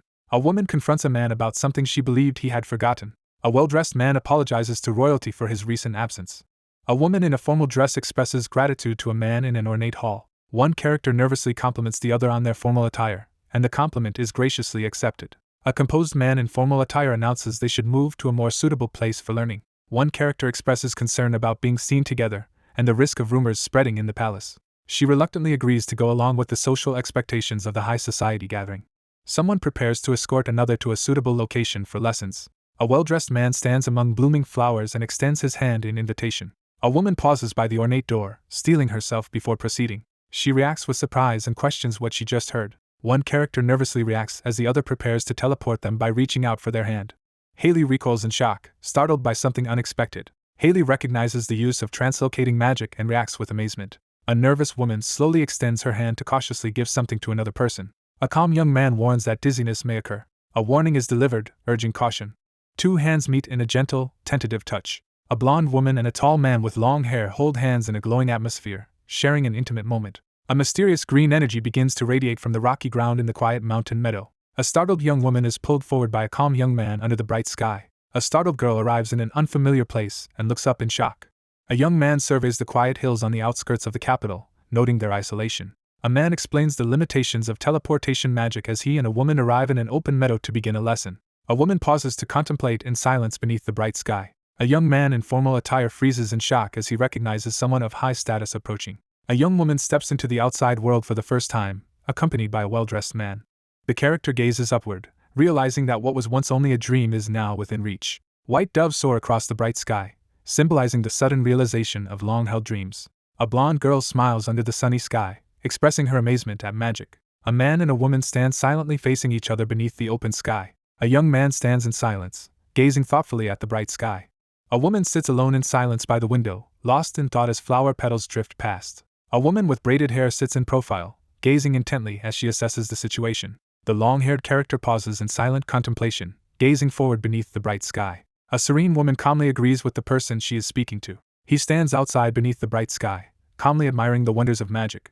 A man recalls being seen practicing magic in the Imperial family's sanctum while speaking with a woman outdoors. One person nervously admits to secretly exploring the Imperial palace and witnessing something while hiding from the others. A woman questions how someone was able to enter a restricted area despite the presence of guards. A young character nervously admits to making a mistake out of youthful curiosity. A woman fondly recalls getting in trouble with her brother for sneaking into restricted areas of the Imperial palace as a child. Both characters agree to overlook each other's secrets, establishing a mutual understanding. A young man reluctantly agrees to join forces, despite his unease. One character invites the other to attend her brother's upcoming birthday banquet. He firmly declines the banquet invitation. A girl expresses concern that her brother will be disappointed.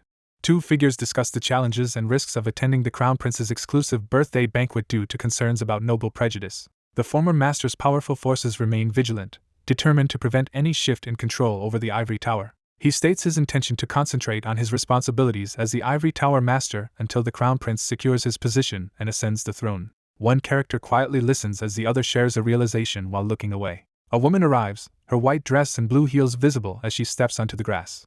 A determined girl vows to protect her brother's interests in high society, ensuring their opponents cannot act against him. A determined girl promises to work harder at studying magic. A young woman earnestly asks for mentorship and permission to address her companion as teacher when they are alone. The young man reassures the other person that they can address him however they wish. The academy stands quietly beneath the starry night sky. Two hooded figures pause tensely in front of a closed door, one gripping a staff as they prepare to enter. The blond man confidently presents his plan to the assembled group in the grand room. A silver-haired man calmly outlines a plan to eliminate the Crown Prince before targeting the magician. Some nobles and commoners are closely watching the actions of the next Ivory Tower Master. Despite strong magical talent, the young magician lacks political influence due to limited experience and commoner origins. Two cloaked figures discuss the growing dissatisfaction among vassals and nobles regarding the appointment of the new Ivory Tower Master. A plan is being made to remove a political rival if the Crown Prince loses power. Two cloaked figures secretly discuss using a puppet to carry out their schemes. A young man hesitates as he admits he has not yet chosen the right person. The older man confidently offers to take charge and proposes someone suitable for the plan. A young man formally entrusts an important task to the older man in the dimly lit room. The large doors suddenly burst open with a loud noise. A silent confrontation unfolds in the grand room as one character stands resolutely before another seated figure. A composed man in ornate attire announces his departure as he prepares to leave. A tense man confronts the older figure by the fireplace and prepares to question him. The silver-haired character pauses, momentarily confused by something unexpected. A young man asserts that there are alternative ways to expand influence and achieve objectives without relying on him. A white-haired man questions the motive behind the proposed partnership, revealing he is searching for someone. A startled young man notices an unfamiliar figure nearby. A composed man explains that the last ancestor remaining in the land is the gold dragon, a powerful being revered by the dragonians. A skeptical young man questions whether the legendary beings are merely imaginary. A solemn figure reveals that dragons still exist, hidden in unreachable places despite common belief. A man warns that the gold dragon will appear if great chaos descends upon the land. A young man reacts anxiously to unsettling news about chaos. A solemn man declares the beginning of war. One man reveals that the dragonians started the war 300 years ago to lure out the gold dragon, shocking his companion. A skeptical man questions how someone could have defeated the dragonians, who are much stronger than humans. A worried man reveals that dragons are absent from all historical records and explains that powerful magic developed in the Ivory Tower enabled the defeat of the dragonians. The seated figure explains that the elusive individual always erases his presence and disappears without a trace. With heightened senses from dragon blood, the character detects the presence of someone nearby. A suspicious man accuses someone of planning to use the emperor to start wars. The man calmly affirms his intentions, assuring that his decision will benefit the other person. A bold declaration about uniting the continent leaves the young man startled and alone under the spotlight. A determined man sits in deep thought, resolving to find the person who can mediate the coming chaos. A white-haired man questions the blond man's intentions regarding the gold dragon in a tense, dimly lit room.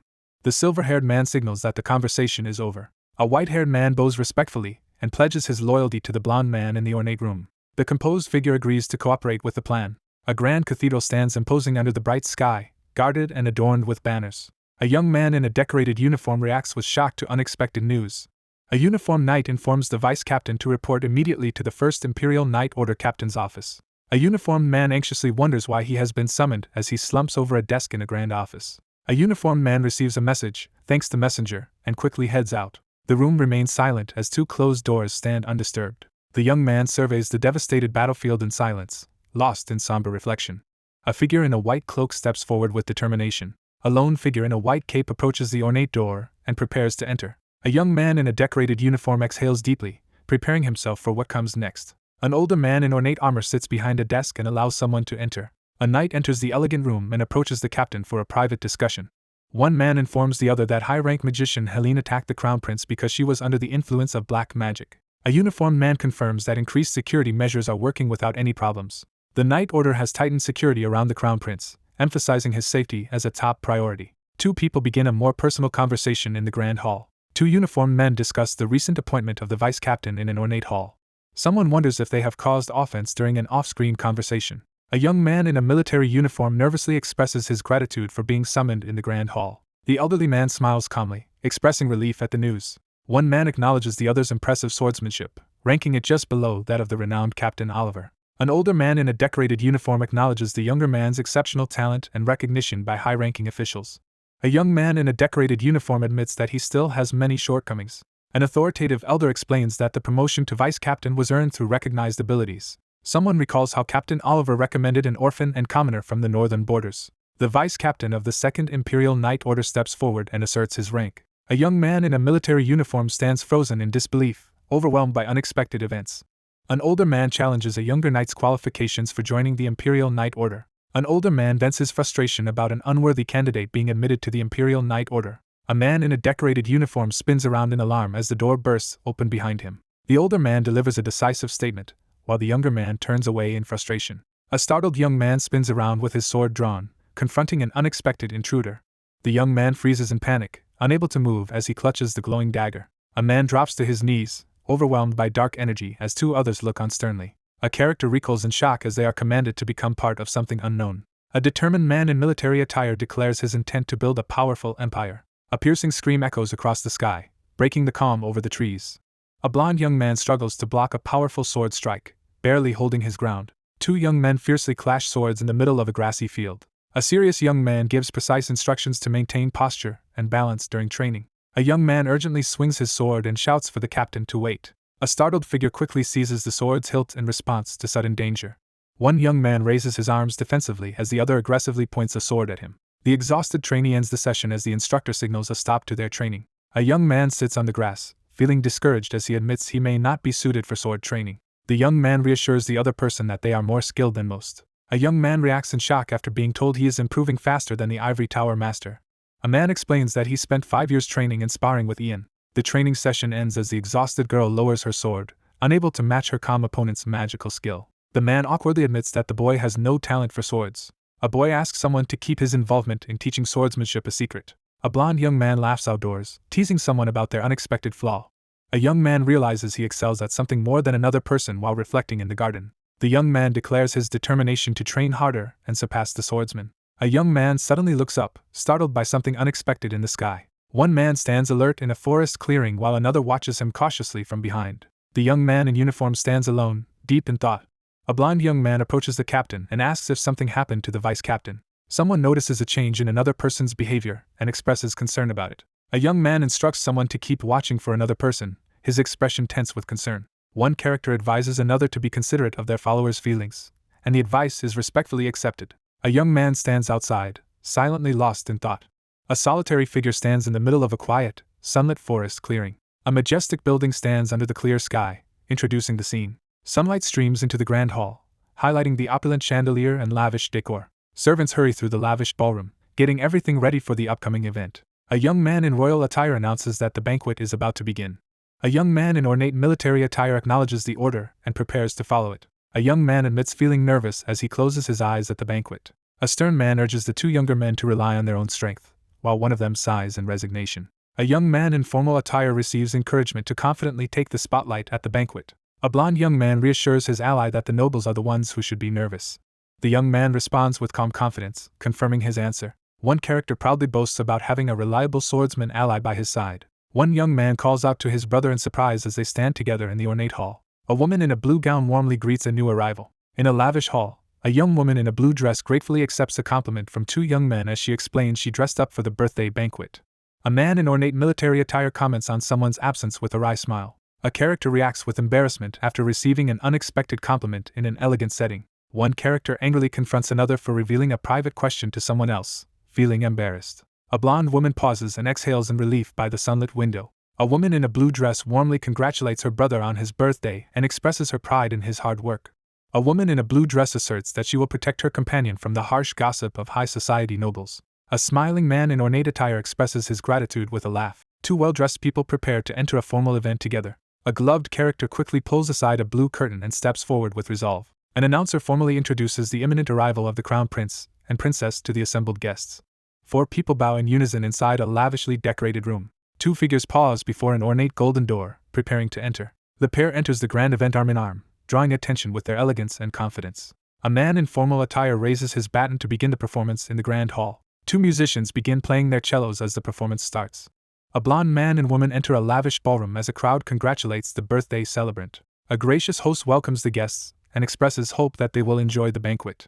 A composed figure enters the grand hall, immediately drawing the attention of the elegantly dressed guests. A young man in a decorated military uniform enters the scene with confidence. A uniformed man with a cape enters the ornate room and approaches another man standing confidently. A startled man in a formal uniform is urgently told to make the announcement in the lavish hall. A man smirks confidently, drawing attention to the jeweled brooch on his chest. A royal official announces the king's entrance as a regal figure steps forward through grand doors. The guests react with shock as murmurs ripple through the ballroom. A young man in ornate military attire urgently calls out for his father in a grand hall. A father formally congratulates his son during the tense birthday banquet, fulfilling his duty in front of gathered guests. A distinguished man in military attire smiles warmly in a lavish hall and expresses heartfelt pride. A dignified man warmly acknowledges his son in the grand hall. A figure steps confidently onto the ornate floor, entering the room with purpose. A large crowd gathers in a grand hall to celebrate the prince's birthday. An elegantly dressed man in a royal cloak welcomes the assembled guests to the prince's birthday celebration. A dignified elder expresses pride at seeing the younger man's transformation into a capable adult. An adult in military attire recalls a time when a young boy happily followed him across a sunlit field. A character recalls asking someone why they were following, only to learn it was because they were leading the way. An adult kneels in a meadow, encouraging a young boy to take confident steps forward. The narrator reflects on leading the way while someone follows with unwavering loyalty. A man in ornate formal attire quietly reflects on how much time has passed since earlier events. One man confronts his rival in a grand hall, accusing him of relentlessly following in his footsteps since a pivotal day. A nobleman in military attire warmly praises his child for faithfully following him. A figure raises a glass to signal the start of a toast. The man delivers a toast, wishing blessings upon the empire and the prince's future. A formally dressed man raises his glass and offers a toast as the guests join in the celebration. A regal man raises his glass and toasts his son's birthday. A young man in military dress raises his glass and thanks his father during a formal event. A man collapses to the floor clutching his stomach and bleeding, while another stands nearby in shock holding a wine glass. A man in formal attire stands in a lavish room, visibly startled by an unexpected event. A chandelier suddenly starts to fall, startling the formally dressed guests at the gathering. A woman in a blue gown freezes with her glass in hand, stunned by unexpected news at the formal event. A young man in military uniform braces himself, reacting to a sudden threat as dark splatters appear nearby. A gravely wounded man collapses in front of the stunned royal figure, triggering a tense outcry. A glass is knocked over, spilling liquid onto the ground as someone shouts in alarm. The scene shows a calm, cloudy sky as someone sleeps peacefully. A young man sits alone on his bed, lost in somber reflection as rain falls outside the window. A young man sits alone on the blue sofa, lost in thought. A blonde-haired young man stands silently by the window, deep in thought. Someone announces that the Second Imperial Night Order captain is requesting an audience outside the ornate double doors. A startled young man urgently tells others to let the captain in. A blonde man formally greets a uniformed figure at the doorway. One young man anxiously asks the other about their father's condition. A young man in uniform reports that the patient survived one critical stage thanks to quick treatment, but remains in critical condition. A worried young man demands to know what happened to the person who tried to assassinate the patient as palace doctors and alchemists work to save him. The young man stands silently in the ornate room, lost in troubled thoughts. A uniformed man reports that the person who poisoned the king's cup has been caught. The confession of the criminal is publicly announced. He stares ahead in shock, suddenly realizing something alarming. A blond young man urgently grabs the arm of a dark-haired man in the decorated hall, demanding to know who the culprit is. A determined young man prepares to identify the culprit. One young man desperately grabs the other's shoulders in a tense confrontation inside an ornate room. A hand grips tightly at a chest in a moment of tension. The young man freezes in shock, struggling to process the news. A shocking revelation exposes the vice-captain of the Second Imperial Night Order as a suspect in an assassination attempt on the emperor. A man angrily accuses the crown prince and his captain of harboring a traitor, demanding answers from the group. One man insists they must do everything possible to find out who is truly responsible for the crime as they discuss the case at the desk. The man reports that the suspect bit his own tongue off during interrogation and refuses to speak. Someone nervously shares a rumor that the person in question is an orphan from the northern border region near the Coldwood Empire. A composed man urges the council to recall the serial explosion incident that occurred in the Imperial Palace 6 years ago. A magician from the Ivory Tower and 2 palace staff members are exposed as spies for Coldwood. A man raises concerns that someone with outstanding abilities but no reputable background might be a highly trained spy. 2 men debate the significance of the missing mana seal during their tense meeting. Someone is accused of attempting to poison the king and hiding the culprit's identity and motive. The council members debate stripping the vice captain of the Second Imperial Knight Order of his title due to issues stemming from his hiring. The council confirms the decision to execute Paul Lance for attempting to assassinate the king. The young man stands in tense silence, deep in thought after the council's decision. A grand estate stands quietly under a peaceful sky, introducing the next setting. A character in a blue cloak turns and is called by someone off-panel. A cloaked figure calls out to the hooded person in the forest clearing, breaking the silence. One cloaked figure asks the other for an update in the quiet forest clearing. A character reveals that everyone suspects someone of being a spy from Coldwood. A young man loudly denies the accusation, insisting that the other person is not a spy. A man in a blue cloak firmly states that the vice captain would willingly sacrifice himself for the crown prince.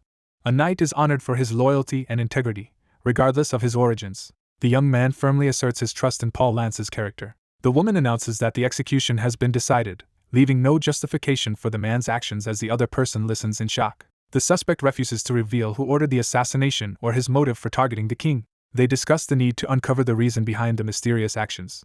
Someone arrives quietly, standing in tense silence on the grass. One character asks the other about the crown prince's condition as they converse outside a grand building. A young man reports that someone is isolating themselves without food or water and refusing visitors. He realizes that someone is burdened with guilt over the poisoning of the king. One figure informs the other that the entire Second Imperial Knight Order has been grounded, and they will soon face interrogation. The leader struggles to contain his frustration, knowing he cannot act rashly as the head of the Knight Order. Ian struggles to control his emotions as tension rises. One figure pleads for help, admitting vulnerability, while the other listens silently on the deserted forest path at night. A cloaked figure bows and earnestly asks the young man to uncover the truth behind everything. The speaker confirms that the vice captain's confession showed no signs of deception or magical interference. He braces himself, visibly tense and sweating as he reacts to an unseen threat. A determined young man decides to personally visit the vice captain, who will be imprisoned tonight. One character promises to visit the other at their house after finishing their current task. He acknowledges the order with a determined expression. A grand academy stands beneath a dark, threatening sky, setting an ominous tone. A violent storm sweeps over the castle, shrouding it in darkness. A guard dozes off at his post, his spear resting loosely in his hands. A weakened guard sits slumped against the wall as a cloaked figure approaches with authority. A solitary figure in a blue cloak stands before the barred stone cell, confronting the reality of imprisonment. A cloaked figure stands in silence by the stone wall, lost in thought. Someone cries out in distress behind the prison bars. A battered, shirtless man hangs chained to the dungeon wall, motionless and defeated. A bloodied young man sits silently against the stone wall, his arms restrained as he endures captivity. A chained man endures as a cloaked figure demands to know if he recognizes them. The battered young man lowers his head in silence, processing his defeat. The standing man questions the chained prisoner's involvement in the assassination attempt on the emperor. The young man firmly insists there are no spies or traitors conspiring against the emperor. A cloaked interrogator questions a shackled prisoner in the dungeon about his unwavering loyalty to the crown prince. A faint magical glow surrounds the wounded young man as someone prepares to enter his memories. A determined mage prepares to cast a powerful spell on a wounded man. A young man in military-style attire enters the room and surveys his surroundings with alertness. A young man in formal uniform confronts a stern elder in military attire inside a grand hall. An older man stands firmly at the front, while a younger man turns away in tense silence. Dark energy swirls menacingly around one man as the three stand off in the checkered hall. An older man in a decorated military uniform stands in silence, deep in thought. A massive magical hand surges forward as 2 men stand ready to confront its power. Someone else controlled his actions. A character reveals that someone was being controlled by black magic. One character kneels in regret, confessing his foolishness, while another stands resolutely before him in the cosmic void. He reflects on the many enemies threatening the Imperial Palace.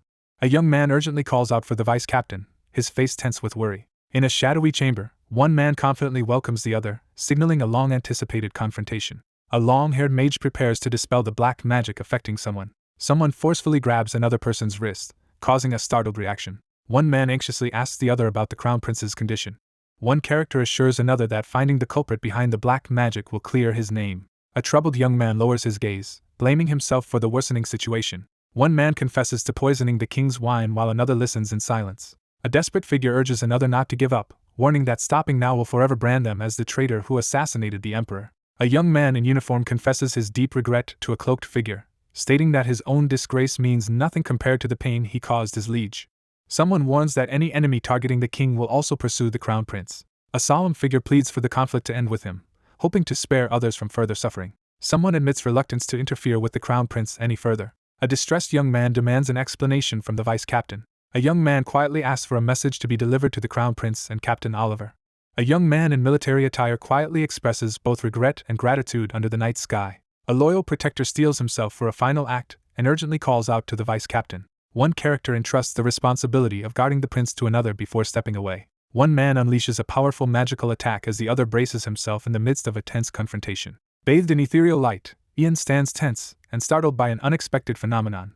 The young man steps forward in his formal uniform, making a dignified appearance against the glowing blue backdrop. Bathed in soft light, the young man smiles peacefully with his eyes closed, immersed in a moment of inner calm. Two young men walk together, celebrating a hopeful future for the Empire. Clutching his chest, the shocked character is suddenly overwhelmed by an alarming realization. A blonde character in blue reacts in shock upon seeing a wounded, shirtless prisoner reaching out from behind bars. A mage unleashes a powerful spell, activating a glowing magical circle. A chained man radiates powerful magic, shocking the onlooker. He attempts to cancel the magic but is shocked when it fails. A cloaked figure rushes forward, determined to break the black magic threatening the vice captain. A young man, filled with determination, vows not to let the sacrifice be meaningless. A character reacts with shock to an unexpected revelation. A wounded man remains chained to the wall while a cloaked figure urgently tries to help him. A severely injured young man collapses against the wall, struggling to remain conscious. A long-haired individual pauses in tense silence, their expression unreadable. A battered prisoner slumps in his shackles as a cloaked figure confronts him in the grim dungeon. A violent storm erupts as dark clouds and heavy rain engulf the sky. Rain falls heavily outside the window as the night remains quiet and still. A man sits alone by the fireplace, silently lost in thought as the fire crackles. The young man sits silently, wrestling with a difficult decision. A young man grabs his staff and readies himself for a possible confrontation. A young man is suddenly introduced to the captain and freezes in shock. A man rushes out into the rain as someone urgently calls to him. A long-haired figure stands motionless in the rain, lost in somber silence. A young man approaches a cloaked woman in a lavish room and asks about her recent meeting. A long-haired figure in blue lowers their head after receiving unsettling news. Someone delivers grave news about an incident that occurred inside the prison today. The male character pauses in silence, hesitating before responding. A young man stands frozen in the rain, stunned by the shocking scene unfolding before him. A figure in a blue cloak informs a young man that Sir Paul Lance has died in prison. The young man stares in shock, unable to process the unexpected revelation. A startled protagonist faces a cloaked figure in a tense confrontation in the dimly lit hall. A hand slams firmly onto the table, signaling a decisive resolution. A man sits at the table, covering his face in frustration, while a woman stands nearby with her head bowed in silence. One man somberly recalls meeting someone at an orphanage on the northern border sponsored by the Raywood family. A cheerful boy cares for his friends as they walk together across a sunny field. Two young men sparred with swords, growing closer through their training. A young man mourns the loss of someone he admired for their hard work and strong sense of justice. A solemn young man reveals that he read Sir Paul Lance's memories before his death. The protagonist recoils in shock as he feels an unexpected change in his hand. Two men discuss the vice captain's recent search for the missing first Imperial Night Order captain. Someone reveals that black magic was used to brainwash the vice captain. A dark-haired man urgently questions a blonde figure about the continued existence of black magic. A character observes an unfamiliar individual with a pale face and long silver hair. A mysterious man appears, someone the protagonist never encountered in their previous life. Someone explains that the first Imperial Night Order captain is involved in a conspiracy with help from an unidentified high-ranking magician. A young man anxiously asks about the power level of a high-ranking magician. One character explains that cancellation magic failed to cure the vice captain's black magic. The speaker admits that someone else possesses more advanced magic than herself. One character shares suspicions about a potential enemy and decides to investigate further. A worried young man warns that facing such powerful magic could lead to disaster for the Empire. The young man in the blue cloak quietly prepares himself in the dimly lit room. A hand reveals a pendant necklace, signaling a pivotal moment. A surprised young man receives a necklace from someone who reminds him of their spar 6 years ago. A young man examines the glowing necklace, realizing its magic is far more complex than it first appeared. A pendant containing a rare jewel made from dragon's tears is revealed to have the power to absorb black magic through an anti-magic spell. In a dimly lit room, two figures discuss a powerful necklace that offers protection from black magic. A man in a blue cloak stands still, lost in deep thought. He reacts with confusion to an unexpected situation. A man in a blue cloak discloses that the necklace is actually a secret anti-magic artifact known only to the two of them. Someone steps forward, signaling the captain's arrival. A young man in a blue cloak urgently asks for a promise of secrecy before sharing important information. He stands indoors, sweating slightly, and makes a sincere promise. He speaks quietly, maintaining a calm demeanor in the refined room. Two opponents stand ready to confront each other in the ornate hall as tension rises. The two men confront each other in the candlelit study as tension builds. He reacts with shock to unexpected news. Rain pours heavily over the mansion as a storm engulfs the scene. A young man silently reads a letter informing him of Paul Lance's death in prison. The older man and the younger man confront each other in tense silence. The young man sits in the chair, quietly processing what he has just learned. An authoritative man warns that an intruder has entered the prison. An older man explains that someone discovered Paul Lance was under black magic but was powerless to intervene. Someone reveals that Ian Phage is unaware of the existence of the dragonian. He considers how someone might avoid suspicion of using black magic during these uncertain times. A formidable magician, revealed to be an 8th-class master, stands imposingly as his overwhelming power is introduced. Despite claiming his powers are still sealed, the man is revealed to be stronger than the magician, who now must confront the reality of someone surpassing him.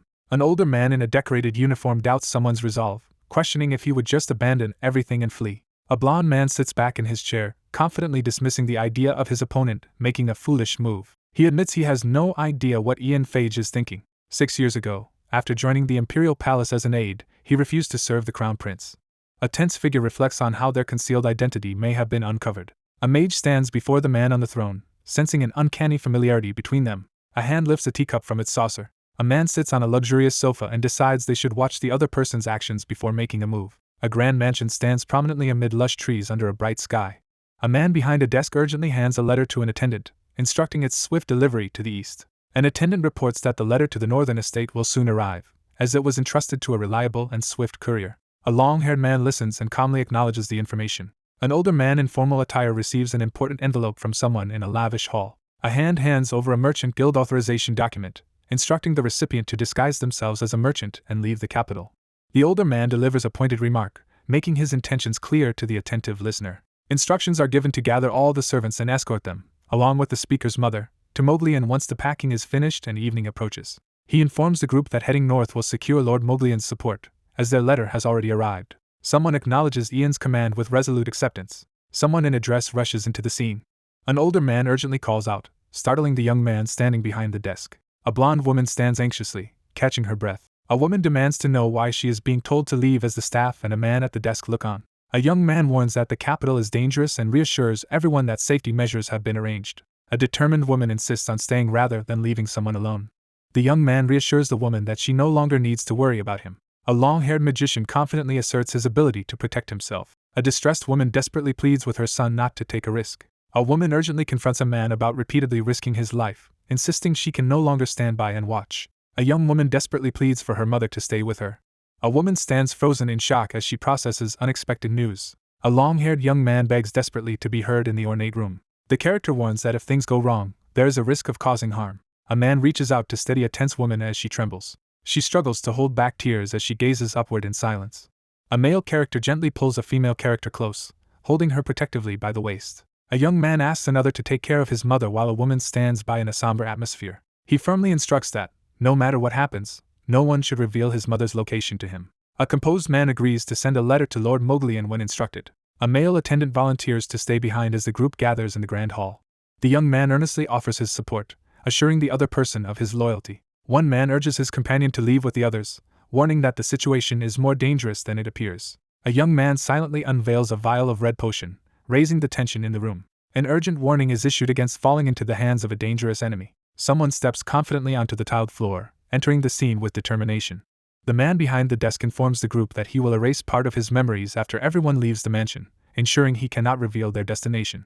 The leader instructs the group to remember his earlier warnings and follow his plan. A butler stands at attention and promptly acknowledges the command. A man urgently escorts a distressed woman through the ornate hall while maids watch from a distance. A man stands silently before a grand desk, lost in thought as the sunset fills the room. A man exhales heavily, looking exhausted as he sits in the warm light. A long-haired young man stands confidently at the podium, preparing to address the room. A hand reaches into the box to take the necklace. A young man stands in a sunlit room, lost in thought as a new development approaches. A hand seizes an ornate vial filled with glowing pink liquid, poised for decisive action. The Crown Prince remains secluded in his residence, reportedly in a weakened state according to palace staff. A hooded figure informs a blond man that the Emperor remains unconscious despite passing the critical stage. A man assesses the critical condition of an unconscious patient, noting the likelihood of lasting internal damage and unexpected resilience. A tense young man worries that his father's recovery could threaten their interests. An authoritative man reveals a plan to bribe an Imperial alchemist to advance his interests. A silver-haired man urges preparations for any unexpected events, while another listens thoughtfully. The group discusses how the nobles doubt Prince Hayden's ability to rule during this crisis. The council initiates an investigation into the Second Imperial Knight Order and considers removing the captain's title. A composed man sits confidently, explaining that their plan is proceeding well and the throne will soon be claimed. A man grows suspicious as he questions why Ian Phage has not taken any action. A nervous young man is confronted by an older, decorated official who urgently addresses the prince. A hooded figure bursts into the room, prompting the older man to demand an explanation for the interruption. The hooded man urgently announces that Ian Phage is on his way to the Imperial Palace. Both men freeze in shock as something unexpected happens in the Grand Hall. A man in formal attire announces that the meeting is over. An authoritative man instructs the silver-haired man to hide and remain unnoticed in the room. The white-haired man calmly agrees to the proposal. A cloaked figure strides forward with determination, making a dramatic entrance. A figure in a blue cloak strides confidently into the ornate room. A formal request is made for an audience with the high-ranking figure inside the room.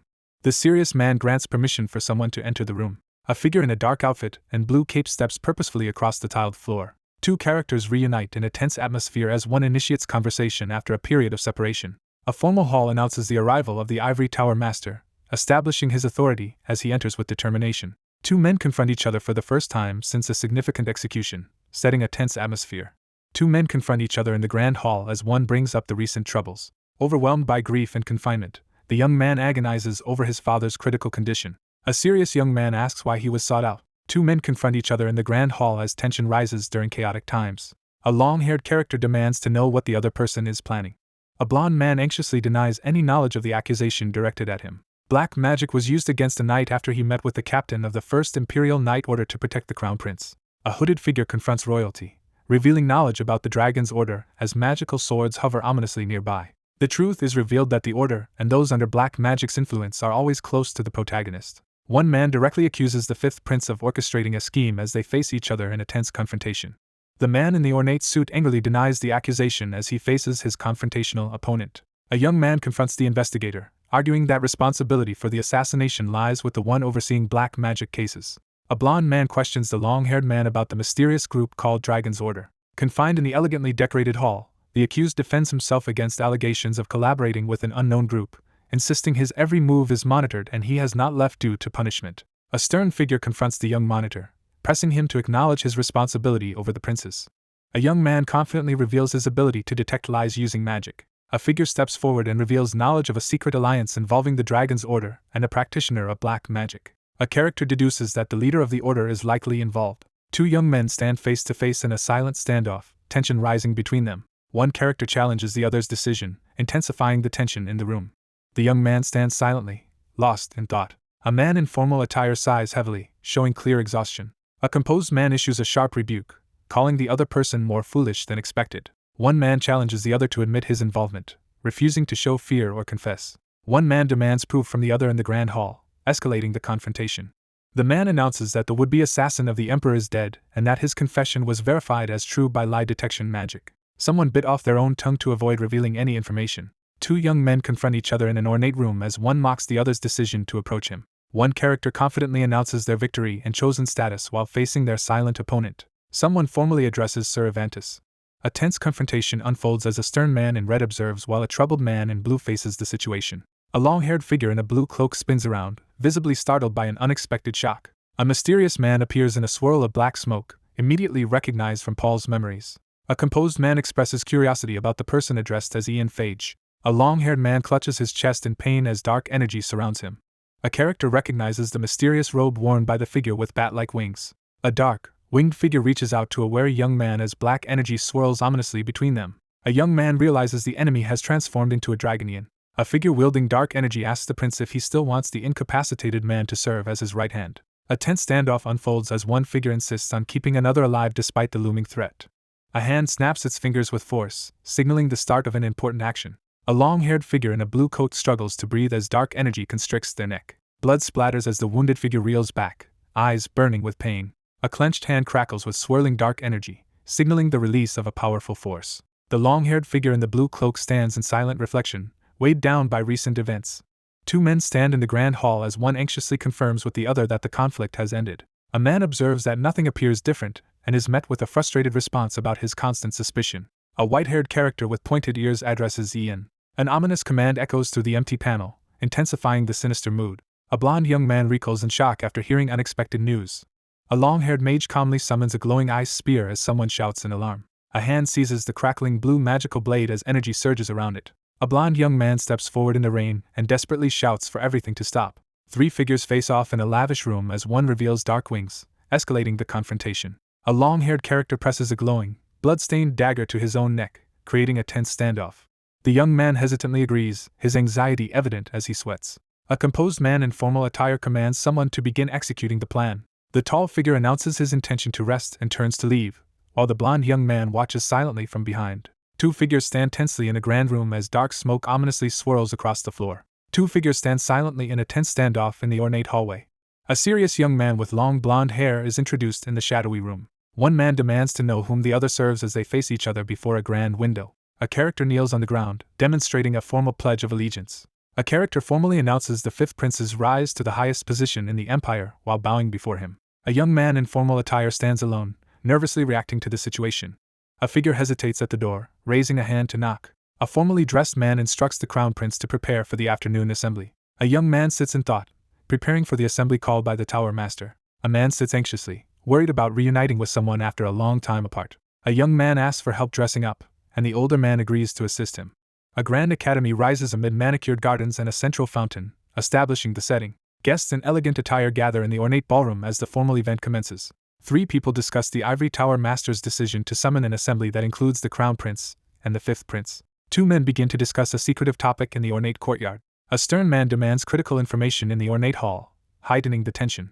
A conflict is brewing over who will claim the throne. In a lavish hall, four individuals discuss whether a powerful mage truly supports the crown prince. A man scans the room nervously while a woman watches him from nearby. A worried courtier reveals that rumors are spreading about a secret meeting between Sir Ian and the fifth prince. A well-dressed man criticizes the crown prince's recent disappointing actions to two others in a grand hall. Someone wonders if Ian might have changed his mind. Someone steps purposefully onto the patterned floor, signaling their entrance. A young man in ornate clothes looks up, startled by something unexpected in the grand hall. A young man in a blue cloak quickly turns as someone shouts his name in the grand hall. A blond man greets a serious, long-haired man in a grand hall after a long separation. A young man warmly tells someone off-panel that seeing them makes him feel better and that he missed them. The cloaked figure pauses in silence, tension evident in the air. A man reaches out and asks the woman if they can meet after the assembly. A man in a blue cloak forcefully stops a blond man's hand, halting his aggressive move. The blond man hesitates in tense silence, processing the unexpected interruption.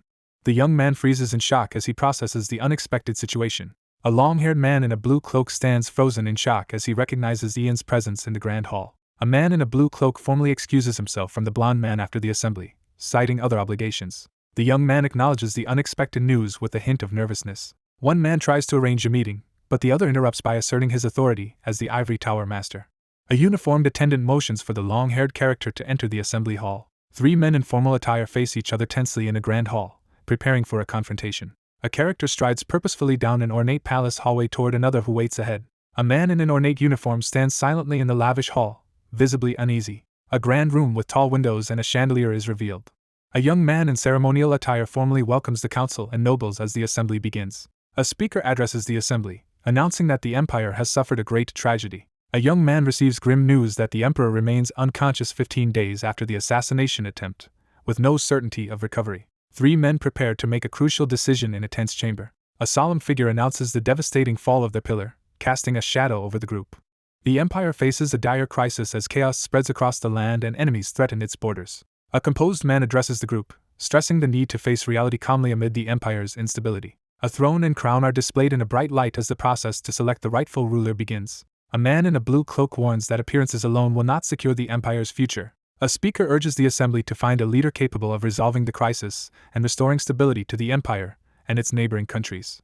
Standing at the podium, the speaker firmly declares that only someone capable of making the empire the greatest in history deserves the crown. The calm man firmly declares his position as the ivory tower master. A character slams both hands on the table to demand attention in the assembly. A figure in a regal blue cloak publicly declares support for the fifth prince, Ragnar Greenriver, before a grand assembly. Four men sit in the ornate courtroom, tense and visibly shocked by unexpected news. A man in an ornate uniform stands frozen in the rain, visibly shocked by something unexpected. A blond man in an ornate suit sits back with arms crossed, smirking in satisfaction. Someone steps forward with determination. A man urgently calls out as another rushes toward the podium in the ornate hall. A hand lunges forward in a tense moment, urgently reaching for something just out of view.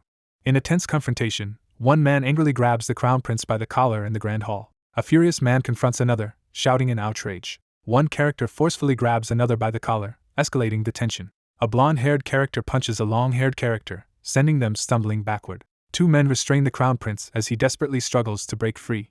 A young man glares intensely and raises his fist, forcefully ordering someone to leave. An urgent command is given for His Highness to be escorted out of the hall. A tense standoff unfolds in the ornate hall as a blond young man is held in place by two men confronting and restraining him. The scene shifts to a grand building surrounded by trees, establishing a calm setting. A young man lies alone on the ornate bed, silently lost in thought. A young man lies on his back, silently lost in thought as he stares at the ceiling. A boy jolts awake in bed as a shadowy figure approaches the window. A figure stands behind the glass door and announces their arrival to the royal presence. A startled young man abruptly sits up on the couch, reacting in alarm to an unexpected presence. A surprised man confronts an unexpected visitor who appears outside his door late at night. A cloaked figure urgently instructs the man by the bed to dress warmly and prepare to leave immediately. A startled young man anxiously questions where they are being taken as unexpected events unfold. A cloaked figure opens a wardrobe and reveals a secret escape route behind the palace to avoid the guards. A gloved hand pulls back a curtain, exposing a secret passage meant for emergencies. A cloaked man urgently reports that the second palace knights are waiting outside the palace. A blond man is urgently questioned and grabbed by the collar in a lavish room about the involvement of the second palace knights.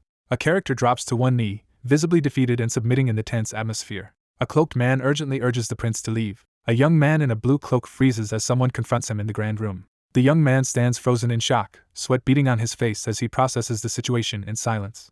A pale hand cautiously reaches out and touches a dark, gloved hand. The story shifts to a calm night as stars shine above the quiet forest. Two cloaked figures move cautiously through the shadowy, moonlit forest. Two cloaked figures are suddenly addressed with urgency under the night sky. A caped man greets the arrivals as several figures gather beside him at night.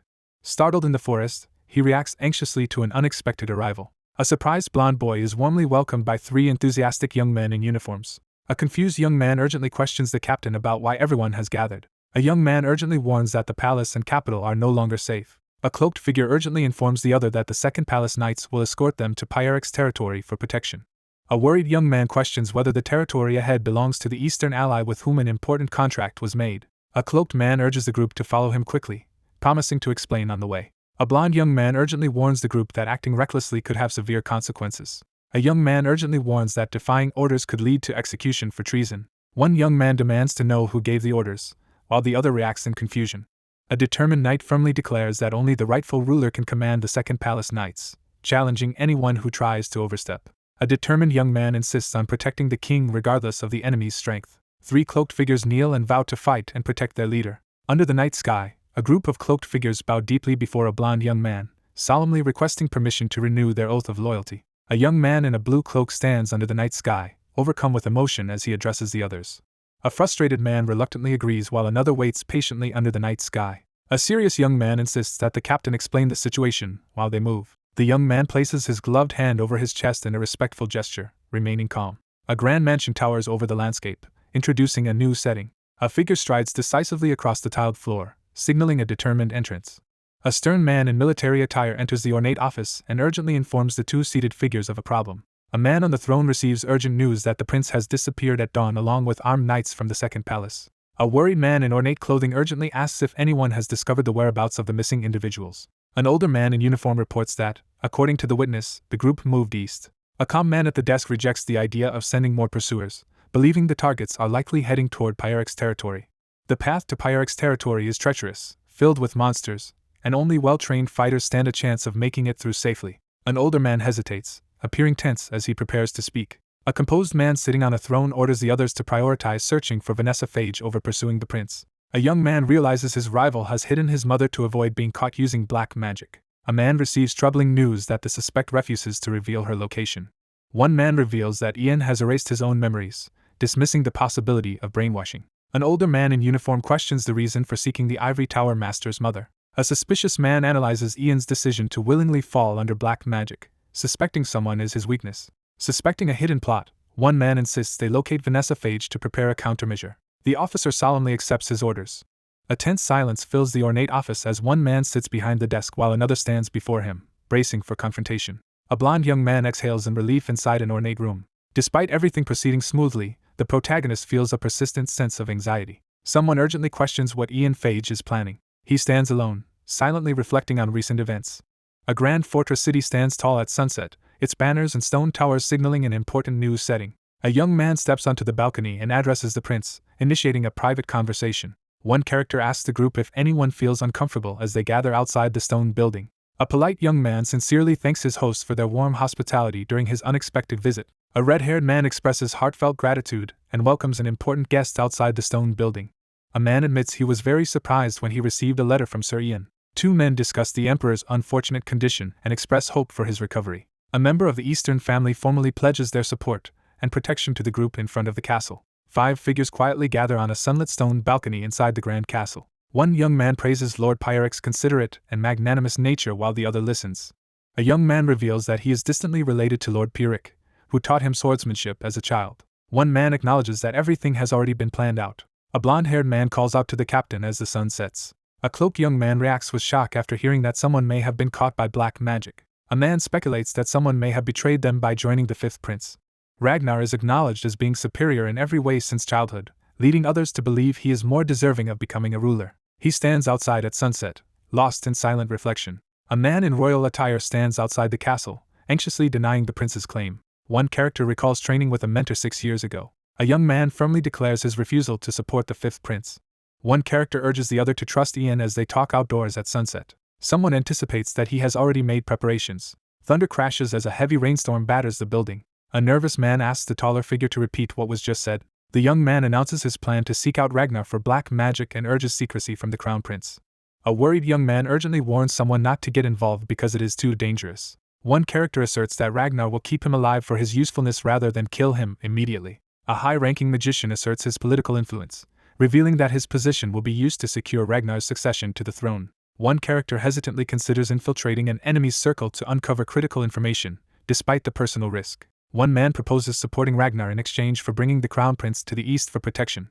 He explains that they have no one trustworthy in the capital or palace to remove the black magic. A young man calmly points out that someone is hidden in Ragnar's blind spot. A powerful and reliable ally is affirmed. A blonde woman sits in uneasy silence on an ornate throne, deep in thought. An elderly man lies motionless in bed as someone mourns at his side. A woman quietly contemplates the recent news that Ian has pledged support to the fifth prince, and her brother has left the Imperial palace. A woman realizes that Ragnar is plotting to steal the crown prince title and seize the throne. A long-haired character gazes downward in silence, lost in troubled thought. Sitting with clenched fists, the girl desperately wonders what to do next as tears fall onto her hands. Tears streaming down her face, a distraught woman stands alone in the ornate hallway, questioning who she can trust. A woman, devastated by betrayal, confesses her disbelief as a solemn man kneels before her in an ornate room. A woman sits in anguish, battling her desire to trust someone despite her pain. She desperately begs her unconscious father to wake up as she sits beside his bed. Someone knocks on the grand double doors inside the lavish hall. A poised woman seated on an ornate chair calmly invites a visitor to enter the lavish room. A man in a robe notices the woman's unease and asks her to explain what's wrong. A nervous young man formally addresses the blonde woman in the ornate hallway. A startled character is approached in the ornate room and asked for a private conversation. 2 figures walk side by side down the road. A young man enters the luxurious room as a blonde woman looks at him with curiosity. A nervous young man offers a small box to the royal figure. A woman in formal attire reacts with surprise as someone offers her a small box. A robed man delivers a significant item from the ivory tower to a surprised blonde woman in an ornate room. A young man reacts in shock as he learns surprising news from a blonde woman holding an ornate box. A nervous young man delivers a secret message as instructed. A man bows respectfully to a blonde woman and announces his departure from the chamber. The young man turns and walks away down the hallway as the blonde woman watches him in silence. A blonde woman stands tensely in an ornate room, holding out a small box in silence. A figure in ornate clothing solemnly presents a sparkling, mysterious box with both hands. A robed man hands a small box to a woman, explaining that he was asked to deliver it to her.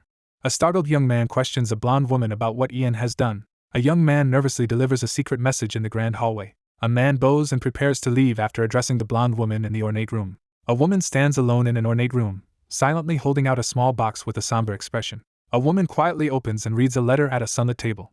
A hand opens the box, revealing a jeweled necklace, a stack of letters, and an ornate vial. A stunned character reads a letter, visibly shocked by its contents. Someone carefully reads a handwritten letter addressed to the princess. A man writes a letter at his desk, revealing that black magic has changed him into someone unrecognizable. A long-haired man sits at a lavish desk, writing a letter to request help. The investigation reveals that the Emperor's poisoning was caused by black magic, not by the vice-captain's own actions. A secret organization called Dragon's Order and an unidentified high-ranking magician are revealed as the masterminds behind the incident. The fifth prince is secretly collaborating to overthrow the king and claim the throne while an investigation seeks the true mastermind behind the attack on the emperor. A determined figure writes a letter, committing to serve the fifth prince. A figure pauses from writing to contemplate the necklace left behind by the late empress. A powerful anti-magic necklace is revealed, capable of destroying black magic cast by even the strongest magicians. A plea is made to place a necklace on the speaker, as its spell can break the black magic afflicting them. A character reads a letter revealing that the potion she holds is made from the rare landis flower. A powerful effect that neutralizes the mana within a person's body is explained. A trembling hand tightly grips a glowing pink vial. The narration explains that the poison is deadly enough to kill a magician. Someone anxiously considers whether the necklace can break the black magic affecting them. A blonde character stares in shock while clutching a glowing ring to their chest. One character desperately begs another to use a weapon or power to end their life. Footsteps echo through the grand, sunlit hall as someone approaches. A man in ornate clothing greets another in a grand hall, signaling a tense reunion. One character questions another about meeting their father in a lavish room. The young man asserts his intention to fulfill his responsibilities as a son now that he is no longer grounded. She quietly processes the new information, her expression turning thoughtful. Three distinguished figures reunite in a grand hall, exchanging formal greetings. A reserved young man enters the room and cautiously asks if the other person has been well. A woman pauses in silence, lost in thought as she stands in the ornate room.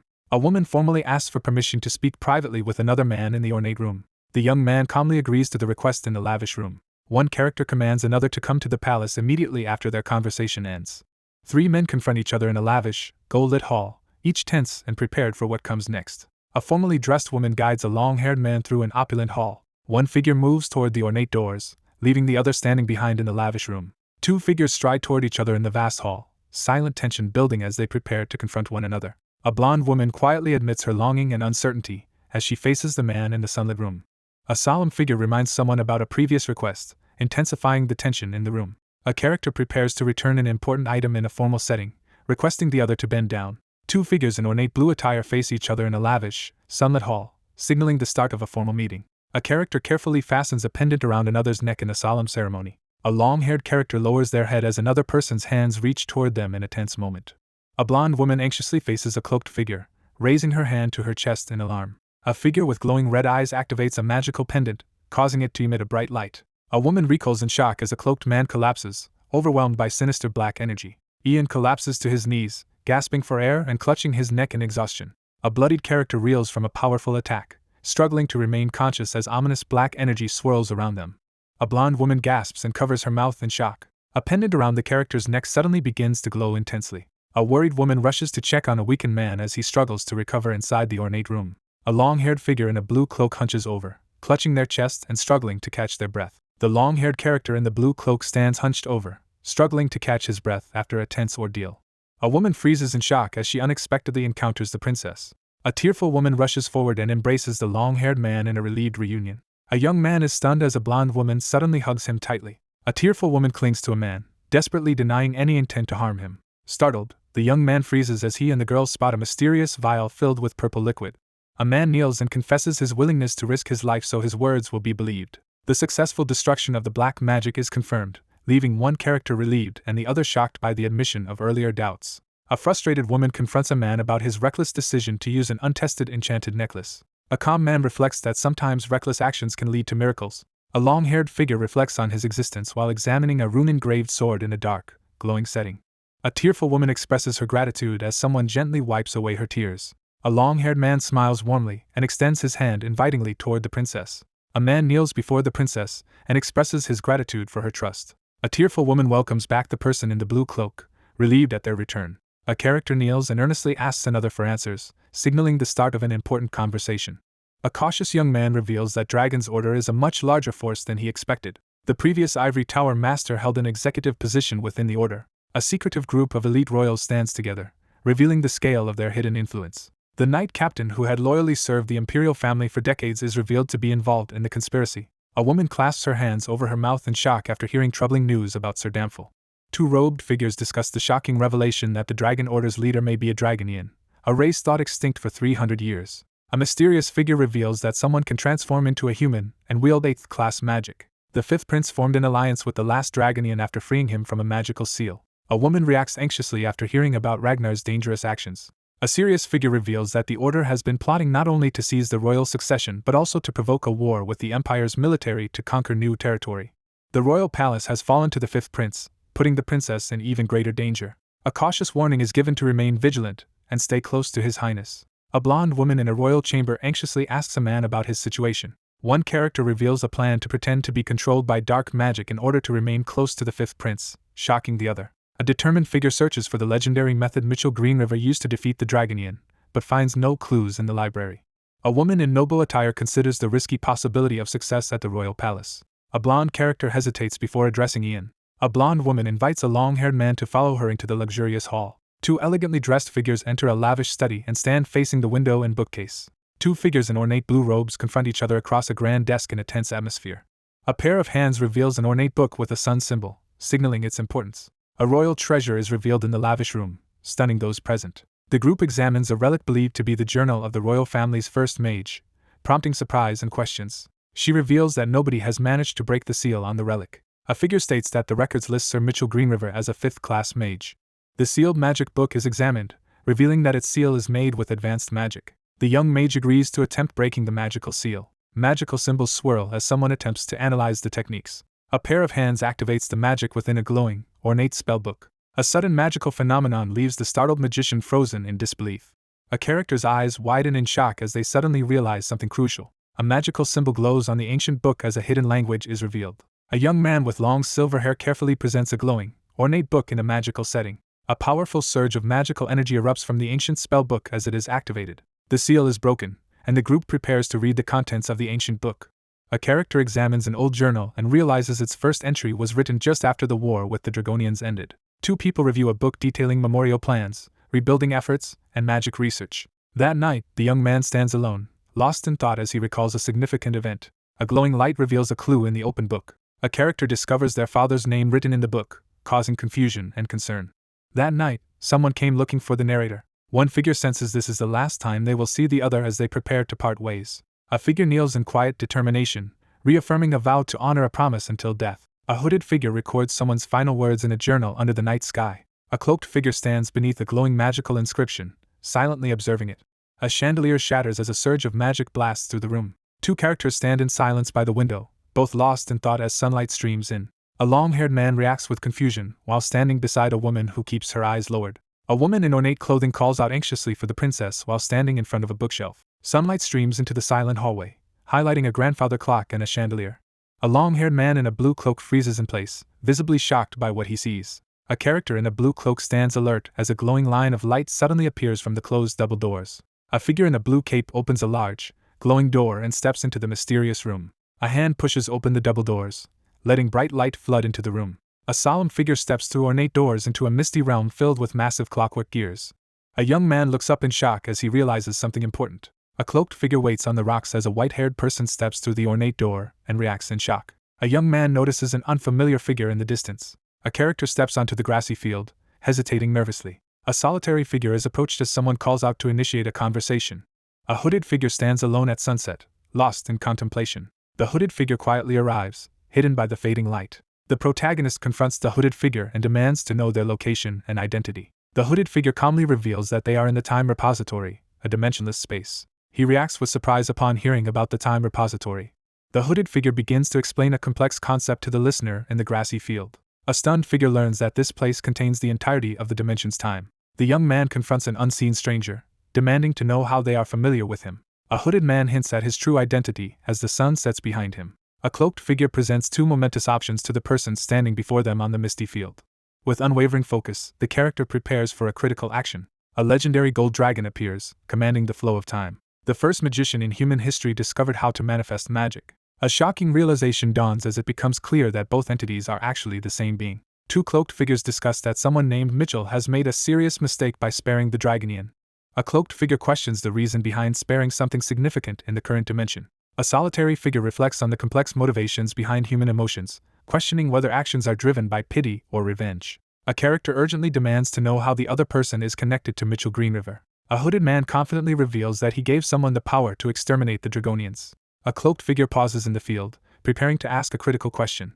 A long-haired figure demands to know why the hooded person chose to empower Mitchell Green River instead of acting personally. A figure in the shadows recounts how humans once suffered under black magic. The overwhelming power of dragon authority forced all creations to submit. Black magic was created in pursuit of ultimate power. Black magic created by dragonians corrupted human souls, destroyed the world's balance, and repeatedly caused disastrous events. A cloaked figure stands apart, unable to intervene despite witnessing widespread human suffering. A decree is established forbidding dragons from interfering in the human world. The hooded figure admits he couldn't ignore the suffering caused by dragon authority, prompting a serious conversation in the quiet field. A hooded figure confesses to breaking the rules by interfering with human history. A magician reveals he taught humans magic to help them fight against black magic. Despite their efforts, the outcome fell short. In response to a catastrophic crisis, a mysterious figure entrusts a glowing artifact to a kneeling individual, initiating their pivotal mission. A powerful figure explains the decision to share authority with humans. The character learns that the hero's true identity is Mitchell Green River. A hooded man solemnly recalls that the child always prioritized the people's welfare over imperial power. A lifetime spent fighting black magic is undone by a single mistake. A voice declares that humans are inherently incomplete. Someone reveals that interfering in the human world cost them their memories and left them unable to remove black magic. A cloaked figure stands before a towering dragon spirit, reflecting on sealing away their remaining time in a human body while hoping to regain lost memories. Someone reflects on wandering aimlessly through the human world after losing all memories. A solitary figure reflects on how brief but vibrant their meaningful moments have been. A lone figure recalls meeting someone important as they watch the sunset. Ian freezes in shock as he recognizes someone approaching. Two figures walk hand in hand through a sunlit field as one reflects on treasured memories and the arrival of a new presence in their life. A character confesses deep longing while gazing intensely at someone. The man gazes upward and softly acknowledges his son. The young man angrily rejects any mention of his father, declaring that he died long ago. A man reveals that his physical body is gone, and only his mind remains, waiting for this encounter. A character slams their fist on the table, expressing frustration that waiting was not the right action. A young man confronts his mother, demanding to know why she left and blaming her for their mother's fate. A man closes his eyes and reflects on the cyclical nature of purpose and existence. As the seal weakened, memories returned and the character resolved to take action. He admits that he failed to eradicate black magic and protect the world in time. Someone reflects on the necessity of leaving their family. A lone figure arrives with a billowing cloak, casting a determined silhouette in the sunset. Two cloaked figures stand together at sunset, reflecting on past hardships and unfulfilled hopes for happiness. The young man hesitates, making it clear he did not come to discuss the current topic. A character is shocked to learn that someone is searching for the power to defeat a dragonian. A cloaked man reveals that the power was already inherited before birth. A character in a blue cloak questions another's authority as the sun sets.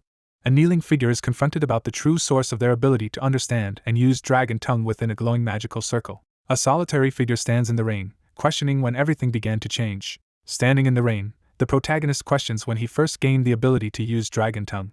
A robed figure prepares to awaken hidden power as golden energy gathers around them. One character suggests they investigate something while another reacts with surprise.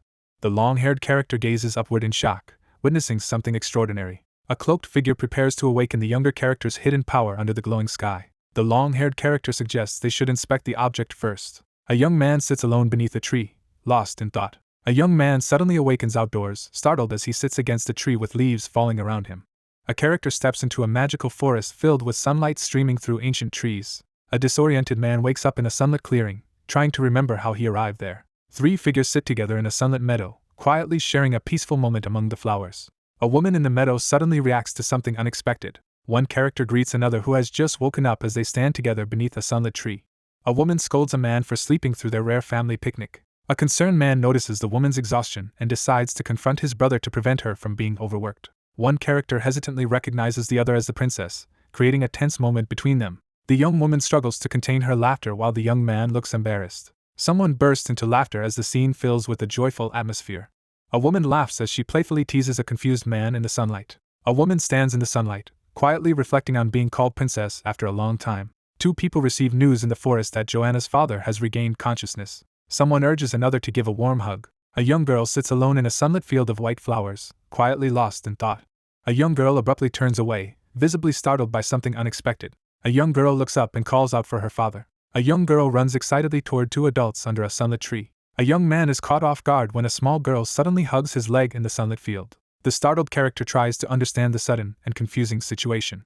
A woman snaps the others out of their silence in the sunlit forest. A girl urges someone to quickly hug another person. An adult reaches out to the surprised girl in the sunlit grass. An adult gently hugs a small child who clings tightly to their shoulder. A young girl runs into an adult's arms and hugs him tightly. A young girl hugs a blonde woman tightly under the warm sunlight. A man holds a child while standing beside a smiling woman under a sunlit tree as leaves gently fall around them. A cloaked figure staggers back, clutching their chest as a surge of magical energy overwhelms them. Breathing heavily under the glowing sky, the protagonist examines his hands and tries to process what just happened. Two hands reach out toward each other, bathed in a warm, glowing light. A winded figure is pressed for urgent information by a calm interrogator as tension builds under the fading sunlight. Haunted by a vision, the protagonist recalls seeing a young girl with features similar to his own. Someone softly calls out the name Joanna while looking up with a gentle expression. A character recalls the vivid sensation of embracing someone dear. A woman embraces a small child, feeling an unfamiliar warmth as she tries to understand the new emotion.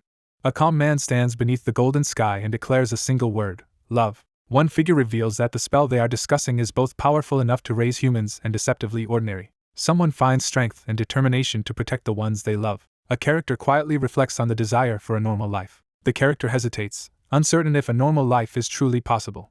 A family quietly enjoys a peaceful moment together beneath a sunlit tree. One figure questions whether the vision just witnessed truly reveals the future, as two cloaked individuals face each other in a field under a yellow sky. A cloaked man issues a crucial ultimatum, stressing that everything hinges on the listener's decision. One figure calmly announces that the moment to part ways has arrived. A robed figure begins the ritual to awaken the dragon authority in another. A mentor places his hand on the younger man's forehead, entrusting him with his final authority, and urging him to accomplish what he could not. A serene character receives a gentle, glowing touch on the head, signifying a moment of blessing. A surge of memories is transferred, overwhelming the character with new knowledge. With unwavering resolve, the character unleashes a hidden power. One character reassures the other of their constant presence, as a massive spirit dragon glows above them. Ian stands frozen in surprise as he receives an unexpected confession of love. Bathed in golden light, the man silently vows eternal commitment. With unwavering resolve, the character fixes their intense gaze forward, preparing for what lies ahead. A man kneels and embraces a pregnant woman's stomach, overcome with emotion. A cloaked figure recoils in shock beside a silent, seated woman. One person suddenly collapses in pain while another reacts in shock. Someone urgently checks if another person is alright. A long-haired figure in a blue cloak pauses, clutching his chest in silent reflection. A sudden, unfamiliar sensation overwhelms the protagonist as he tries to make sense of it. He wipes his eye and tries to downplay his discomfort as someone watches with concern. Startled by something sudden, the character reacts in alarm. The dragon tongue vanishes from the ancient book. A man in a blue cloak questions a blonde figure about the contents of a document, who responds with uncertainty. A woman nervously admits that the page in question was empty from the start. The young man listens carefully and acknowledges the information he has just received. Two characters examine an open book and realize they have found a way to defeat the dragonian. Two people celebrate together, holding hands and smiling in the ornate room. A long-haired character stands silently, visibly uncomfortable in the awkward moment. One character instructs the other to stay with the king while they leave to speak with Ragnar. A blonde woman in a blue dress anxiously asks if there is anything she can do to help. The long-haired character reassures the other person that he will prioritize safety and promises to return after completing his task. One character pleads for the other to return as they share a heartfelt farewell. One character firmly promises to fulfill the heartfelt request as their hands clasp in a moment of resolve. A figure steps purposefully into the well-furnished room. A caped man desperately urges the other to reconsider as the resolute figure walks away down the ornate hallway. A worried advisor urges the hero to remain with the Empire to handle future conflicts after the war. One man urgently tries to stop another from leaving the ornate hall, confronting him about abandoning his responsibilities in the ivory tower. A stern warning is issued that leaving will not be permitted by the king. A long-haired man firmly announces he will leave the capital and has arranged for a successor as ivory tower master. A man urgently calls out to get someone's attention. A stern man in regal attire confronts another in the grand hall, declaring that the person before him is not the 8th-class hero. A young man condemns his opponent as a monster while standing before raging flames. Two men face each other in silence across the grand hall, tension thick between them. Massive doors swing open, signaling the start of something significant. A commanding figure calls someone into the grand hall, signaling the start of an important meeting. A figure seated on the throne reads the letter and addresses the visitor standing below. A man in an ornate uniform urgently demands to know the reason for someone's sudden departure. A withdrawn young man is offered the chance to take an extended break. A figure promises full cooperation to ensure the others' well-deserved rest after their efforts to unite the Empire. A man in formal attire decides to appoint a temporary ivory tower master during the current master's absence. A determined figure tears a sheet of paper, vowing to train new talents to handle greater responsibilities. A solemn man instructs someone to return after they have rested. The character stands in silence, deep in thought as tension fills the air. A young man in a decorated military uniform sits by the window as someone formally addresses the king. A long-haired person kneels indoors and declares they will not return. The distressed figure bows his head and admits that his presence only brings uncertainty and strife to the United Empire. A character attempts to resign and retreat from their duties, but another immediately rejects the decision. A commanding figure delivers a harsh proclamation from the throne, declaring that repentance is only for the defeated. A stern man in military attire commends someone for their exceptional contributions to the empire and urges them to feel proud. A resolute figure defends the protagonist's reputation, insisting no citizen should doubt their service to the empire. A decorated officer coldly orders the kneeling figure to disregard all minor concerns. He admits he cannot forget the blood on his hands, despite being asked to move on. A solemn man in a decorated military uniform insists that the recent losses were unavoidable. A long-haired character admits responsibility for the unavoidable sacrifices, visibly burdened by guilt. Overwhelmed by guilt, the speaker confesses to killing everyone and admits he can no longer bear the weight of his actions. He stays silent, his intense gaze revealing deep contemplation. One character kneels in apology, urgently pleading for a chance to atone, while the other listens in silence. A man in a military uniform angrily confronts someone about being abandoned after helping them become emperor. One character, visibly distressed and kneeling, confronts another standing nearby about a painful demand that tests their friendship. Two figures silently separate on the barren ground, marking an unexpected farewell. A figure kneels before the throne, bowing deeply to beg for forgiveness. A tense inquiry challenges the ruler's decision to allow someone to leave unopposed. A stern man warns that ongoing threats at the borders could undermine their supremacy if news spreads about uncertain leadership. Three men urgently debate the risk of a potential alliance between their rival and the rebels, fearing a move against the throne. Two men discuss the growing danger of a war hero whose popularity among commoners threatens the throne. A cloaked figure coldly states that if Ian will not join them, he must be killed. A young man collapses to his knees, clutching his chest in sudden agony. A young man abruptly wakes up in bed, clutching his chest and gasping for air. A young man wakes in bed, visibly anguished as he buries his face in his hands. A man sitting on his bed asks if anyone is outside, and the attendant confirms there is. An urgent command is issued to summon the Imperial alchemist. Someone asks about the effects of the medicine used this time. A weary man sits upright on his bed, explaining that his insomnia has worsened and requests stronger medicine from the attentive person nearby. A young man warns the monarch that continuing to take the medicine will be harmful due to its addictive herbs. One man, seated in bed, urges the other to address the underlying problem rather than rely on temporary medicine. A young man turns to question the real source of the problem, his expression tense as candlelight flickers nearby. One man confronts the other about the true reason behind his inability to sleep. He admits that the problem is beyond his own strength to solve. Frightened by the possibility of betrayal, a person confesses fear that a former friend might seize control of the empire. A betrayed figure condemns their former ally as a monster after realizing the truth following their separation. The young man asserts that killing the monster is the only option. A young man, visibly conflicted, demands clarification about being asked to kill his own friend. A formally dressed figure questions whether the person in bed should really consider someone a friend, given how much worry they cause. Unable to find a way to defeat the 8th-class magician, the anxious man despairs over their overwhelming power. A young man anxiously contemplates a plan to kill his enemy.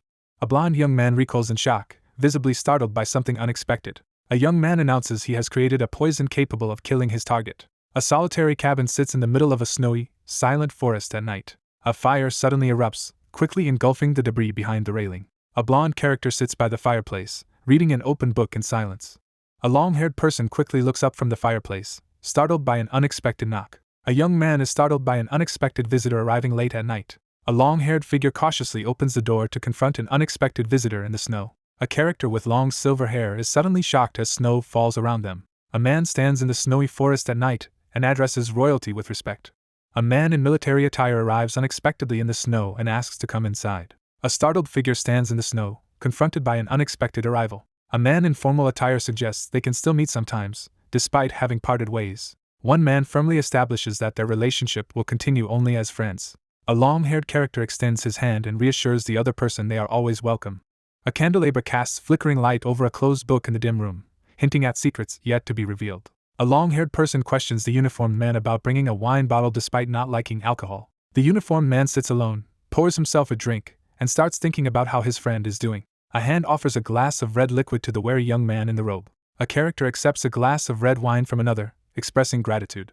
Two men share a quiet drink by the fire as one asks the other about his recent well-being. He calmly explains that he has been wandering throughout the United Empire, letting his journey unfold wherever his feet take him. A man in formal attire quietly reflects on the meaningful experiences he has witnessed while holding a glass of wine. One person reflects on learning from their return home and considers gardening as a new pursuit after winter. A decorated soldier reflects on how uneventful his life has become after the war. He acknowledges the other person's decision with a resigned acceptance. A uniformed nobleman reports that the rebellion in the northern Coldwoods has been suppressed and the empire is closer to peace. While hearing news of a political marriage intended to unify the Rhode Duchy with the authorities, the protagonist suddenly feels unexpected distress in his body. A composed man comments on the crown prince's upcoming marriage, finding it curious given his youthful appearance. A young man quietly reflects on understanding his father's feelings. Two men discuss the ivory tower's declining condition as one struggles to catch his breath. The damaged areas are being rapidly restored after the war. A weakened figure collapses to the ground, clutching their side and desperately addressing the monarch. A composed man in a military uniform calmly states that once peace is achieved, the United Empire will reach its peak. A hand tightly grasps a glass of red wine under ominous lighting. A young man in ornate clothing issues a menacing command for someone to disappear. A long-haired character clutches his bleeding mouth and struggles to stay conscious as flames burn behind him. A dangerous poison is revealed to neutralize mana within the bloodstream. He warns that the effect will manifest within minutes. The standing figure admits to using multiple poisons as the other collapses on the floor beside the goblet. A young man stands frozen in shock, struggling to comprehend the unexpected situation. Someone confronts another with a challenging question as wine spills onto the floor. A wounded character dismisses the usefulness of another's power for the future of the United Empire. A decorated officer warns that taking action now would only cause unrest, given the current peaceful circumstances. A stern man dismisses his opponent, telling them to return home and spend their life in regret. An injured man is confronted and blamed for the situation as he reels in shock. Amidst the blazing debris, someone hints at hidden knowledge. A young man in military attire solemnly admits his fear. Haunted by anxiety, he confesses his overwhelming fear of his former friend. A wounded young man sits in silence as his enemy acknowledges him as a dangerous threat to the empire. Haunted by fear, the character wrestles with the consequences of allowing a monstrous threat to survive. A young man, wounded and overwhelmed by sorrow, mourns the loss of someone dear. A man in ornate military attire pleads for forgiveness in a dimly lit room. He pauses in silence, deep in thought. One figure silently turns away to leave as another remains seated, watching in tense silence. A wooden door opens, revealing a snowy night lit by a lantern. A commanding man orders his subordinate to set something on fire as snow falls around them. A massive wave of fire sweeps through the area, destroying everything in its way. Boots press forward through the swirling snow with determined steps. A stern man in a military uniform walks away as the house behind him burns. A young man in a military uniform quickly turns to check behind him, alert to a potential threat as embers or snow fall around him. Amid swirling snow, the young man channels a surge of hidden power. A uniformed officer urges the royal figure to enter the carriage for safety as snow falls around them. A decorated officer suddenly reacts with alarm as ash falls around him. A young man in ornate military attire stands in the snow, silently crying as he processes his grief. A building burns fiercely as someone reflects on another's departure. A lone figure in military uniform observes as the house is consumed by flames. A blond man in regal clothes smirks confidently as snow falls around him. One man turns his back and walks away through the falling snow while the other stands still and watches him leave. Cloaked figures watch as a house burns in the snowy night. The academy stands tall in the soft glow of sunrise, introducing a new day. A determined figure strides confidently into the room, making a purposeful entrance. A man seated behind a grand desk acknowledges the arrival of another person entering the room. A man sits in an ornate chair, reading a letter and urgently asking about the princess's message. A solemn young man admits that someone questioned his betrayal. A blond young man with a serious expression asks what response was given. A composed young man dismisses the need to respond to a message, laughing confidently in front of an ornately dressed figure. A man in ornate clothing teases about someone else's feelings. Her father rejected every marriage proposal she received. A man seated behind a grand desk describes marriage as a transaction for power and questions what upsets certain people. He reflects on the decision to hide someone away to avoid taking undesirable action. He dismisses the idea as absurd but acknowledges that the person in question is capable of exploiting such deals. A commanding man informs the cloaked figure that he plans to arrange a politically advantageous marriage when the time is right. A figure strides across the tiled floor, anticipating that the wait will soon be over. A determined man declares his ambition to ascend the throne and unite the three countries as another figure listens attentively.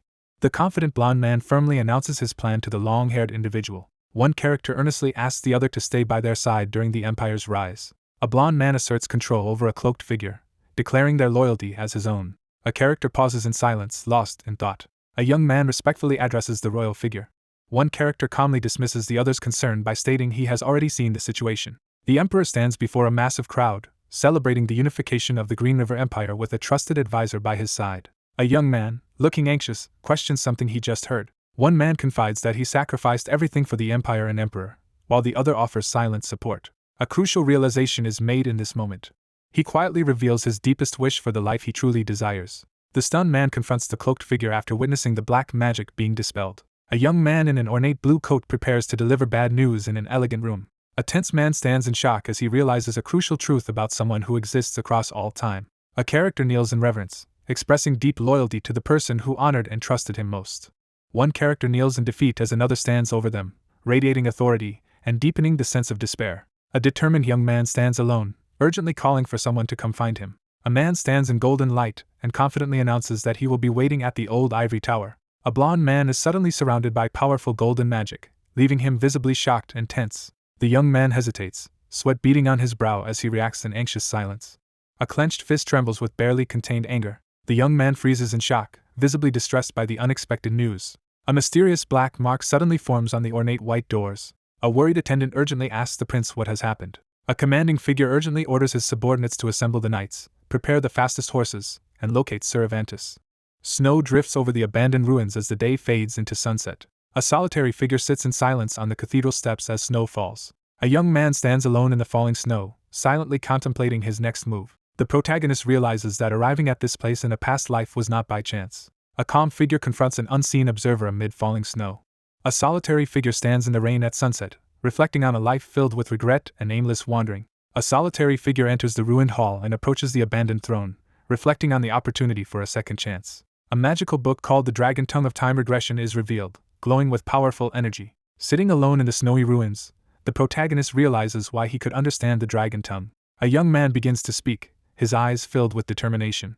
He considers how to wield the authority he has inherited. A young man stands in the falling snow, bracing himself with determination. A group of uniformed riders advances on horseback through the falling snow, led by a blonde-haired man. A man in a decorated military uniform stands in the snow, gripping the reins tightly as he prepares for a confrontation. A confident figure in blue welcomes a newcomer into the grand hall.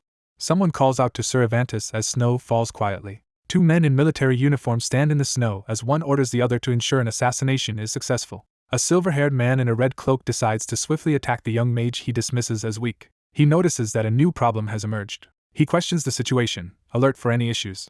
A vigilant figure senses the nearby presence of the gold dragon's authority amid the snowy ruins. Sensing a powerful presence, one figure announces that the gold dragon's authority can be felt and that their target is nearby. A long-haired young man stands silently in the snow before an ornate building, lost in reflection. A young man in a military uniform stands silently in the snow, clenching his fist as he struggles to control his emotions. Someone steps onto the snowy ground, approaching the scene with determination.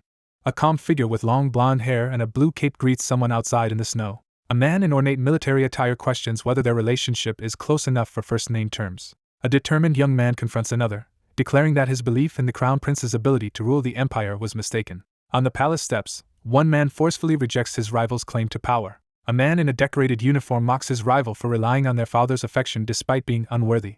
Someone stands outside in the snow, silently resenting another person's success. A furious man in ornate clothing declares that he alone deserves to become emperor. A composed figure calmly accuses another of being corrupted by black magic and acting on selfish desires in the snowy outdoors. A man delivers a grave warning that there is no way to return to normal. A confident man glares at his opponent and threatens that this will be the last day they speak.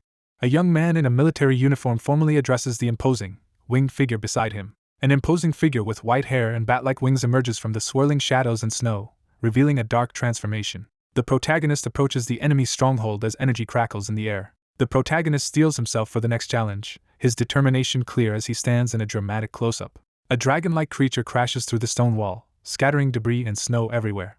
A dark figure stands alone in the snow, reflecting with contempt on a rival's unexpected death. A white-haired character jolts in surprise as a sudden burst of light erupts nearby. A lone figure arrives at the devastated battleground, surveying the ruins amid swirling winds. A stern figure with long blonde hair stands firm, bracing against the swirling snow. A long-haired character stands in the falling snow, stunned by an unexpected event. With fierce determination, the protagonist prepares to unleash their true power. A silver-haired, winged figure strides through the flames, revealing a dramatic transformation. A lone figure stands firm as a massive wave of magical fire engulfs the area. Amidst the roaring flames, a determined young man stands his ground and stares ahead. Someone internally judges Ian as an inferior magician. Deadly ice spikes erupt from the ground, intensifying the ominous atmosphere. A winged figure stands unfazed as massive icicles crash down around him. A lone figure stands in the center of a massive crater, unleashing a surge of explosive energy. A character lies helpless on the ground as sharp icicles plummet toward them. A powerful burst of ice magic erupts from the magic circle as the cloaked figure unleashes a devastating spell. He realizes that none of his attacks are effective as the situation grows more dire. A figure senses a strange energy and prepares to confront it as sharp ice shards hover in the air. A powerful magical seal activates, unveiling the gold dragon's authority. A hand reaches out to control a cluster of magically summoned ice shards. Amidst the ruins, a young man senses a surge of powerful energy nearby. A silver-haired figure demands to know the identity of the person confronting them. A solitary figure reflects on the downfall of the dragonians, lamenting their extinction and the consequences of seeking power. A figure delivers news of an excruciating punishment to the chained, winged prisoner below. A young man stands in the snow and unleashes a commanding spell. Overwhelmed by hatred, anger, and sadness, the atmosphere grows heavy. A defeated figure kneels in the shadows, overwhelmed by a sense of helplessness. A composed figure acknowledges another's endurance after enduring humiliation in the falling snow. A long-haired character screams furiously in the falling snow. A clawed hand surges with energy as its owner prepares to unleash their power. A shadowy attacker descends, threatening to end the young man's life as he stands his ground in the snow. The speaker prepares to reveal the final and most important point. A determined figure threatens to destroy their opponent using overwhelming magical power. A long-haired character jolts back in alarm as a surge of energy or shadow sweeps past. A character suddenly senses an overwhelming surge of power. Two glowing command circles appear as a deadly command is issued. A long-haired man channels a swirling golden energy as he reaches forward. A character recoils in shock upon hearing unexpected news. A silver-haired figure with bat-like wings kneels in defeat, gripping a weapon, while another stands over them, casting a looming shadow. A blond man in a military uniform is confronted by a dark blade as snow falls around him. A cloaked figure crashes down, sending dust and snow flying.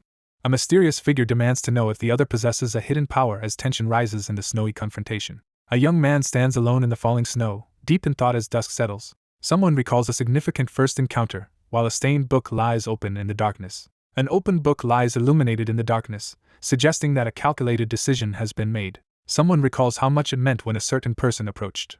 A single book lies open as someone recalls a pivotal memory. A voice delivers an ominous declaration, addressing Ian directly. Two figures in white robes advance purposefully, one gripping a staff. One figure informs the other that, for the first time, someone is personally offering support and resources to help develop their talent. An older man sternly warns a younger woman to watch her words and actions as they walk indoors.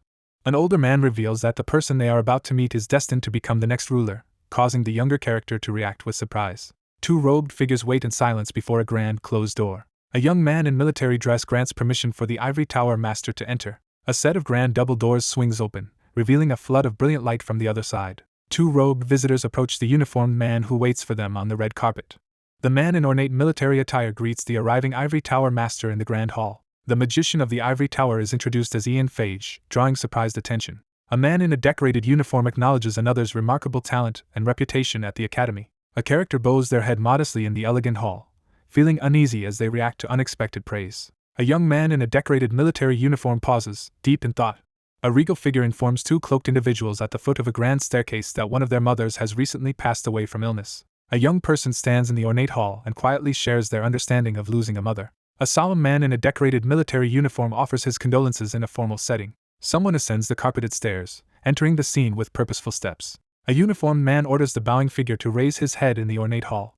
The young man firmly declares that he is not acting as the prince of the empire. The man in the decorated uniform openly expresses his sincere desire to meet as equals. The man in the decorated military uniform begins to make a decisive declaration. A young man in a decorated military uniform offers his friendship. A vast, empty hall is revealed, illuminated by gentle golden light. A lone figure strides forward through the falling snow, moving with clear determination. A figure steps forward through the snow as a confrontation begins in the tense dusk. A young man in a decorated military uniform stands in the falling snow, reacting with concern to something unexpected. The young man shuts his eyes and gathers his determination, preparing for what comes next. One character defiantly demands to be killed immediately rather than executed publicly, refusing to beg for mercy. A long-haired character stands silently in the falling snow, staring ahead with a somber expression. A young man in a decorated uniform confronts someone with a smug challenge, demanding to know if he is truly loathed. One figure confronts the other, questioning whether he is being pitted. The furious man shouts a deadly threat in the midst of the storm. A lone figure stands in the snow, silently enduring a furious accusation of being a monster. A young man stands in the snow, confronting the painful realization that his presence may have caused fear in someone close to him.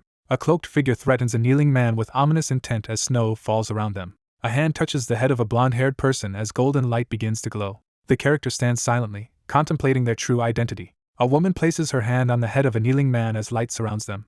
A woman bows in silence before a uniformed man in an ornate hall. A man in military uniform stands tensely beside a young figure gripping a mysterious staff. He rose to fame as the youngest archmage ever, his reputation spreading throughout the continent. Two uniformed men confront a cloaked figure in a tense standoff. A young man in a military uniform steels himself for what lies ahead. A somber young man stands silently beside a grand, uniformed figure. A grand mansion looms beyond the gates, setting a somber atmosphere. Crows gather on tattered flags in a desolate battlefield, warning others to stay away. A dark-robed figure raises a staff as swirling birds gather under a stormy sky. A crowned figure stands on a grand balcony, addressing a vast crowd while a robed companion with a staff stands nearby. A kneeling figure submits before an imposing authority in military attire, heightening the room's tense atmosphere. A young man in a decorated military uniform reacts with visible anxiety after receiving troubling information. One character collapses to the floor in defeat, while another stands over them, exuding dominance. Two men stand apart on barren ground, preparing to face each other across a curved line in the sand. A figure approaches a secluded cabin in the snowy, dark woods at night. A long-haired figure kneels before a stern man by the fireplace, submitting in silence. The man in military attire stands frozen, visibly disturbed as he processes shocking news. A glass tumbles and liquid spreads across the dark surface. A remorseful man in military uniform pleads not to be forgiven as he stands alone in the dim candlelight. A devastating fire engulfs the entire area, consuming everything in its path. A young man in a military uniform freezes in shock as he witnesses something unexpected. Amidst the falling snow and ruins, one character kneels in submission before another who stands imposingly above. A young man in a decorated uniform stands silently, deep in thought as snow falls around him. A composed young man introduces himself amid falling snow. A character stands under a stormy sky and summons a massive blade of energy. A defeated man collapses in the snow while another stands over him in silent victory. A solitary figure stands in silence as snow falls before the ancient stone pillars. A lone figure stands in the snow, silently approaching the ruins ahead. A brutal purge swept through the land following the deaths of the dragonian and the fifth prince. Executions commence as traitors to the empire are brought to the guillotine before a silent crowd. The princess's devoted care helps the emperor recover and regain consciousness. A tense conversation unfolds as a worried man urgently explains something important to a woman in an ornate room. An older man stands alone in a sunlit corridor, silently crying. He learns of the fifth prince's death, and the room fills with grief as mourners weep by the bedside. After being declared innocent due to black magic, the former assassin was honored and buried among the Imperial knights. The fifth prince's rebellion, marked by the use of forbidden black magic, became a notorious crime in history. The empire sealed all records of the dragonian known as Avantis, ensuring his existence remains hidden from the world. Time passed, and the death of the fifth prince became known. The memory of the fifth prince faded from the world's attention. A voice declares the beginning of their revenge against a dark, ominous backdrop. The long rebellion comes to an end as the glowing book closes, marking its conclusion. A magnificent palace looms under a cloudy sky, setting the stage for what is to come. A woman waits alone in the grand hallway, her expression tense and solemn. A blonde woman calmly asks if the other person is nervous. A long-haired young man stands confidently in a calm, shimmering setting. She sits tensely on the bench and admits her nervousness as he stands in front of her in the ornate hall. A serious young man challenges another to reflect on their recent decision. The character firmly affirms their decision, clenching their fists with determination. A determined character declares the intention to use their power openly to help others. A young man stands in profile, smiling confidently in his formal attire. A kneeling figure reassures the seated royal that everything will turn out well. The ornate double doors burst open with a rush of air. An attendant bows and invites two distinguished guests to enter through the grand doorway. The courtroom session begins as judges take their seats, and the audience waits in silence. Someone strides forward with determination. A trial is announced to determine the fate of Princess Haley Greenriver. A woman stands alone at the witness stand, preparing to testify. The commencement of magical prosecution is announced. 3 judges preside over a tribunal, one of them reviewing a large open book. A composed young man stands up and requests to speak before the trial begins. A cloaked figure quietly steps into the room. A figure steps forward into the tense scene, making a dramatic entrance. The judge solemnly recuses himself from the trial due to a conflict of interest, delegating the proceedings to others as the witness reacts with surprise. A group of men in formal attire sit tensely in the courtroom, awaiting the verdict. A startled man with long gray hair recoils in confusion after hearing unexpected news. A man steps forward in the hall and asserts that he was one of the teachers who taught her magic. The judges formally request more information in the courtroom. He reveals that he has known about her being a magician since 6 years ago. Someone silently reflects on having witnessed her use magic. One character notices their magical orb is smaller, and the other explains it's because they are just beginning to learn magic. Someone admits to overlooking something because they trusted there was a reason. Years later, a determined figure begins a covert investigation into the Dragon's Order. An organization tied to black magic infiltrated the Imperial family through noble connections, and the emergence of the dragonian became a major threat. He explains that the threat posed by the powerful sorcerer forced him to act cautiously, though he admits his efforts alone had limits. He urgently seeks a trustworthy ally with political authority within the Imperial palace. One character explains to another that a suggestion was made to her. A secret agreement was made. In exchange for covert magic training, she would provide help when called upon. A witness explains how they were freed from black magic and discovered a way to defeat the dragonian. A young man formally concludes his statement, referencing reports on the Fifth Prince's rebellion and the Dragon's Order investigation. A woman challenges the testimony in the courtroom by asking the judge if the Tower Master's statement is true. The blonde character anxiously admits that the statement is true. A formally dressed man grants permission for someone to speak in the dignified room. A blonde girl with a black ribbon quickly turns her head, startled by something unexpected. Several characters stand tensely around a table, waiting in uneasy silence. A blonde woman watches a man with long pale hair in the hallway, her concern evident as tension fills the air. In a quiet moment, the blonde woman and the long-haired man exchange a knowing glance in the elegant room. The blonde woman tightly controls her emotions, holding back what she wants to say. A woman confesses her crime before the judges and declares she is ready to accept any punishment. A young woman stands firm before an audience, insisting on receiving fair punishment from both the Empire and the Ivory Tower despite her imperial status. The blonde character insists that Sir Kevin and the maids are completely innocent of hiding the truth about being a magician. Loyalty was given only because of imperial status, not by choice. Four characters stand side by side, visibly shocked and tense as they react to startling news. A young woman steps forward and earnestly accepts full responsibility for all crimes before the Ivory Tower. Someone firmly defends the princess against accusations. Both characters abruptly turn as something unexpected interrupts them. Two older men in formal attire stand before ornate thrones, both reacting with shock and anxiety to unexpected news. Three men in formal attire react with shock and anxiety in the council chamber. An older man in a decorated military uniform urgently addresses the king beneath an arched doorway. Two men approach the woman in the witness stand to check on her after a tense moment in the courtroom. A stern officer publicly takes responsibility for the princess's actions, insisting she only followed his orders. A man informs a uniformed official that the princess is a magician, while a young girl listens nearby. Someone explains they kept a secret to ensure she could live as royalty instead of a magician. A man in ornate military attire stands confidently before the grand throne, commanding the attention of everyone present. The narrator reflects on having influenced someone's growing caution toward the Ivory Tower. Regret fills the air as a character recalls how a single decision and deep affection changed everything. A uniformed man steps forward in the tribunal, pleading to take the blame so the princess can pursue her dream of becoming a magician. Two men stand in tense silence, facing each other in the hallway. One man nods in silent acknowledgement as they stand face to face in the ornate hallway. A composed man in formal robes steps forward to announce the council's decision in place of the usual authority. The trial begins with charges of illegally teaching magic and training a magician. A woman and a man stand behind a podium as the special circumstances are formally acknowledged. The leader of the Ivory Tower, identified as a threat by the princess, is introduced. An older man with white hair and a staff stands solemnly in front of a grand, ornate tower. The narration explains that she was once the slave and right hand of the rebel Ragnar Greenriver, so her cautious decision was justified. The tribunal concludes that the woman did not conceal the truth for personal gain.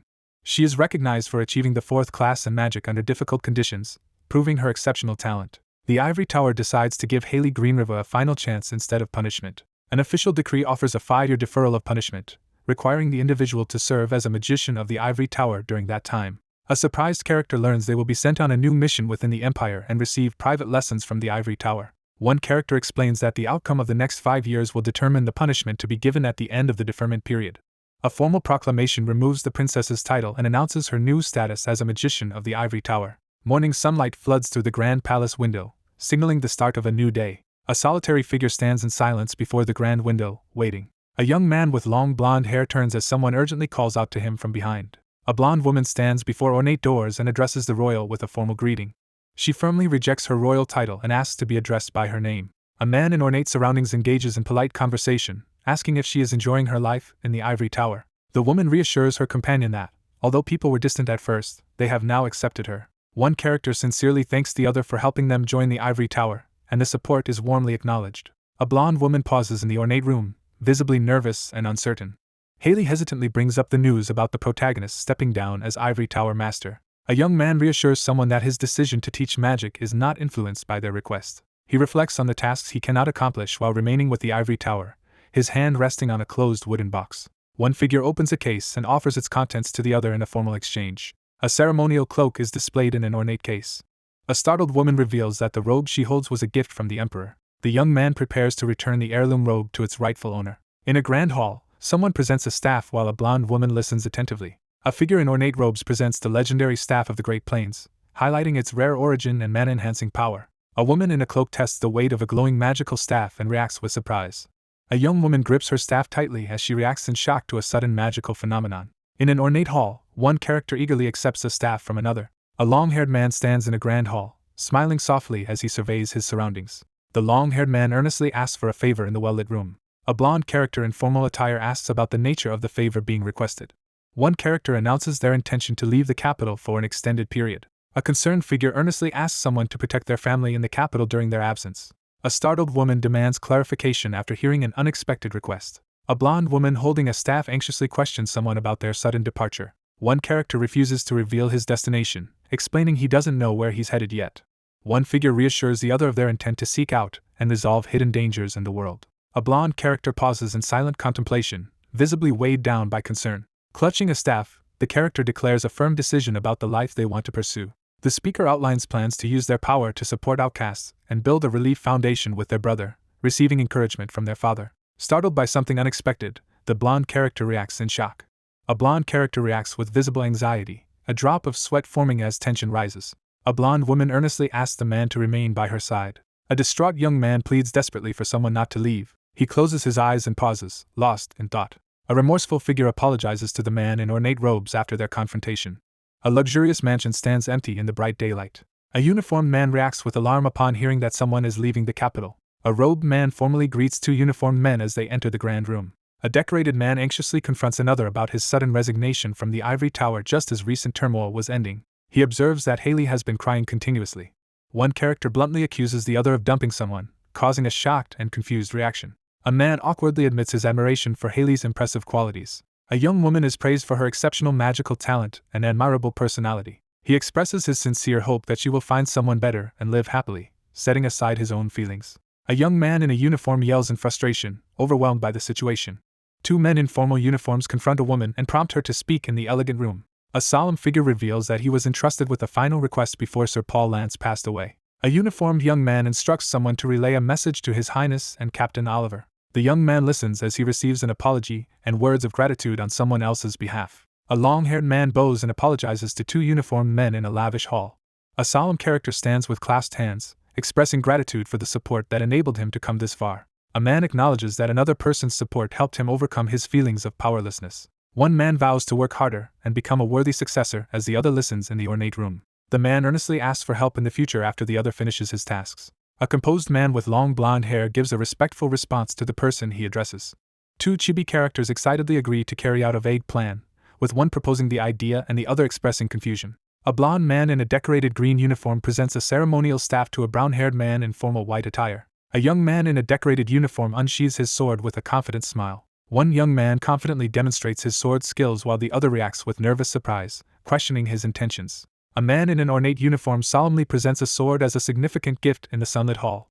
A sword is slammed into the ground as a tense declaration about the Imperial family is made. A formal pledge of unwavering support is offered to the high-ranking magician as he listens in the grand hall. A young man solemnly declares that the conflict will persist through the descendants of both families. In an ornately decorated hall, one uniformed individual raises a ceremonial sword and swears a formal oath before two witnesses. A man recalls admiring the territory lords as a child and wanting to imitate them.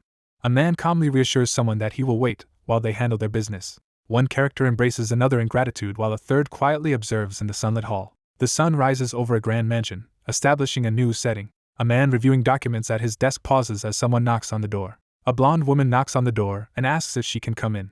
The young man answers his mother with visible tension. A man checks on a woman's condition and urges her to rest after her tiring journey. A long-haired character reacts in shock, sweat forming as they stare to the right. A man urgently checks the woman's condition, noticing her cold hands and pale appearance. A blonde woman forces a small, uneasy smile as she tries to reassure someone that she is all right.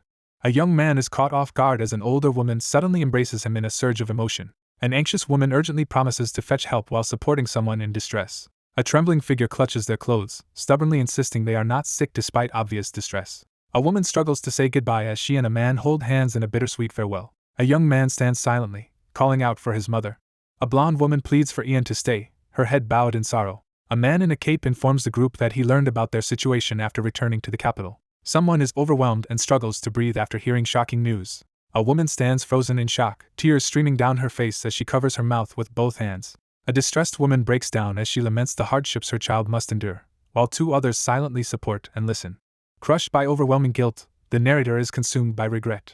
Overcome with anxiety, the young man admits he feared never seeing his mother again while staying in Mogrian territory. A woman anxiously admits she cannot go on if anything happens to the person she cares about. Determined not to lose anyone else, the figure stands alone in the shadowy forest, steeling himself for what comes next. He stands silently in the lavish room, lost in thought. Two hands clasp as a heartfelt confession begins between mother and child. In a warmly lit room, a man quietly tells a woman that he met their father. A woman struggles to process surprising information she just received. Two figures stand together, sensing the enduring presence of the dragon's spirit within. A character stands quietly in the sunlit room, coming to terms with the love left behind by someone he once resented. A kneeling woman, comforted by a man, declares her resolve to follow the path of the departing figure stepping into the light. One character expresses a desire to better understand the protective feelings the other has toward them. One character earnestly asks to fulfill their father's final request while holding hands with another in a warm, glowing light. Bathed in gentle light, the man stands calmly, radiating serenity. A blonde woman stares ahead in shock, her eyes filling with tears as she reacts to devastating news.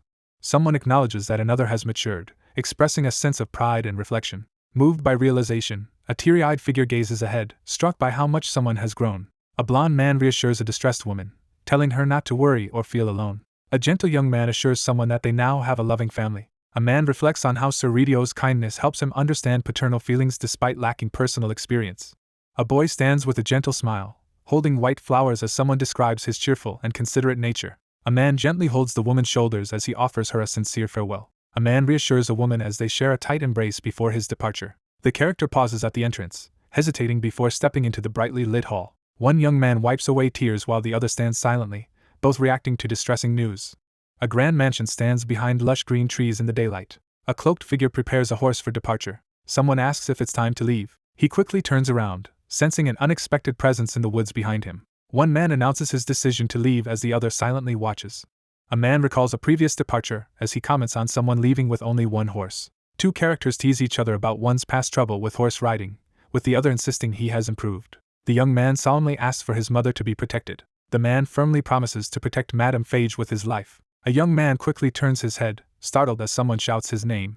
One character grins mischievously while another reacts with visible frustration. A pouch is offered forward with both hands. One young man confidently hands over a pouch containing a powerful mana elixir and healing potion to his companion outside. A cheerful alchemist offers to provide more potions if needed. She laughs loudly, finally letting her guard down after the tense moment. A girl with an indifferent expression reluctantly expresses her gratitude. A woman in a pink dress urgently calls out while two others turn to face her. A woman hands a bundled package to a long-haired man as two others watch, marking a heartfelt farewell. A woman encourages someone to eat well, stay healthy, and write back often as she offers caring advice. Ian gently reminds his mother to take care of her health. One character leads a horse and prepares to leave while three others watch. A horse strides purposefully onto the stone floor, signaling someone's arrival. A calm figure walks beside the horse, approaching the destination under a quiet sky. Someone steps confidently onto the scene, signaling a new development. The cloaked figure surveys the area, ready for any potential threat. The narration reflects on having a place to return to at any time. A grand mansion appears beneath a clear sky, establishing the setting. A silver-haired young man stands outside, quietly surveying the surroundings as leaves drift past. Three family members reunite in front of a grand mansion, warmly greeted by the staff. A character pauses in a tranquil moment as leaves gently drift by. A cloaked figure with long pale hair quietly leads a horse through the sunlit forest. Someone writes a letter with a quill, asking about the boss's well-being. A young man reflects on the 8 years since someone left, recalling his graduation as the top student at the Imperial Alchemy Academy. A character reflects on achieving their lifelong goal of curing an incurable disease and being recognized as an Imperial alchemist. He remembers that his father declined the position of Imperial alchemist, likely to stay with his mother.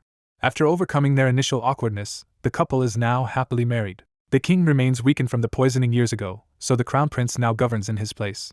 The crown prince stands in the hall, exuding confidence and competence far beyond his former self. He signed a peace negotiation involving 3 countries, including Coldwood and the Principality of Ro. 2 individuals solidify their alliance with a firm handshake.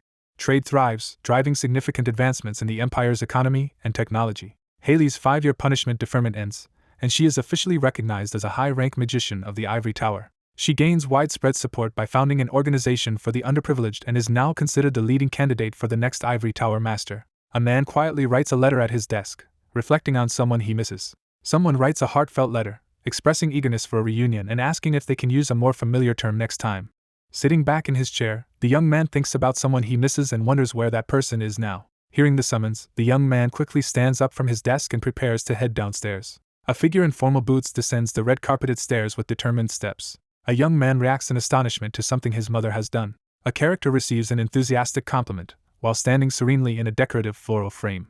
A woman expresses her gratitude as she stands among blooming white flowers. One character hesitantly asks to join the others, while another warmly welcomes them. Two excited companions prepare to attend the event together after receiving the Emperor's special invitation and a luxurious carriage. A woman in a green dress accepts the challenge with a confident smile as the formal gathering watches her response. The group prepares to leave the mansion under the clear sky. Morning sunlight filters through the forest as a gentle breeze stirs the treetops. A young man in a white cape kneels before a gravestone, silently paying his respects. Two uniformed men stand outside as one reminds the other that it is almost time, prompting a focused acknowledgement. A figure strides confidently onto the grassy field, ready to face what lies ahead. A young man in a white cloak arrives calmly, leaves drifting in the air as he makes his entrance. The protagonist stands resolutely in his decorated uniform beneath the bright sky as leaves drift around him. Someone expresses regret that another person is not present. Someone promises to return and urges the deceased to rest in peace. A solitary gravestone stands in the grass with a white chrysanthemum placed at its base. A majestic domed building stands among the trees, bathed in sunlight. A young woman with long hair and glasses opens the ornate doors in response to a summons. A calm figure accepts an invitation and steps forward among blooming flowers. A blonde woman in a blue cloak approaches a staff displayed in an ornate study lined with bookshelves. A hand reaches out to grasp the staff, signaling the start of a decisive action. A figure in ceremonial attire signals it is time to leave for her brother's coronation. A majestic academy stands at the center of bustling activity as crowds move through its sprawling gardens. Well-dressed guests gather and socialize in front of a grand estate during a lively outdoor celebration. Several well-dressed individuals attend a lively outdoor celebration decorated with banners. Sunlight streams through the grand window, illuminating the empty chamber as anticipation builds. Someone confidently descends the red-carpeted staircase, making a dramatic entrance. An older man in ceremonial attire delivers a proud public address to the gathered crowd in a grand hall. A solemn figure announces the intention to pass down a significant honor during a formal ceremony before an ornate altar. The formal announcement declares the succession of the crown prince in front of the assembled court. A high-ranking figure announces a major change in tradition for the good of the empire. A new emperor is formally introduced to the people as the promise of a prosperous future is declared. Massive doors open, signaling the start of a grand entrance. A regal figure enters the ornate hall as the new emperor is introduced to the gathered audience. A young man stands in ornate ceremonial attire, illuminated by a golden glow as he prepares for a significant moment. A young man stands solemnly in ceremonial attire, preparing for a pivotal ceremony. Two men in elaborate attire confront each other in a grand hall, setting the stage for a tense encounter. A man kneels in a grand hall to formally swear allegiance before another. A dignified older man expresses his pride to his son in a lavish hall. A young man in formal attire solemnly pledges to uphold his duties with unwavering dedication. An older man with a mustache silently nods in approval. A regal figure kneels as officials prepare to crown them. A young man bows his head as a jeweled crown is placed upon it, marking the beginning of his reign. A formally dressed elder man raises his hand and begins an important announcement. A regal young man stands beneath grand curtains as he is officially declared the new emperor. In the grand hall, the group enthusiastically cheers and applauds the king. A group of people stands together in the sunlight, clapping and celebrating. A crowd loudly praises the emperor as flower petals drift through the air. A pair of hands gently reaches out as flower petals drift through the warm light. A crowd erupts in celebration, wishing blessings upon the empire. A crowned figure stands resolutely before an audience as flower petals fall during a royal ceremony. The newly crowned figure stares ahead in shock as something unexpected interrupts the ceremony. Magical petals fall indoors as a character senses the presence of magic, leaving the onlookers surprised. A woman in ornate robes looks up in shock as she realizes something unexpected. A royal ascension is celebrated as congratulations are offered to the new monarch. A calm figure in a dark cloak steps forward through falling petals, sunlight illuminating their entrance. A regal figure stands solemnly before a hooded visitor in the throne room as rose petals fall, preparing for a tense confrontation. A regally dressed figure stands tall, displaying an ornate medallion and jeweled sash during a ceremonial moment. A young man in royal attire greets his guest with a warm welcome as cherry blossom petals fall around him. After the coronation, the empty banquet hall awaits the arrival of guests. The young man greets his rescuer with visible relief and joy. Two people reunite and embrace, overwhelmed with emotion. A tall man acknowledges that the person he is addressing has not changed. A young man closes his eyes and offers a respectful congratulation on the coronation.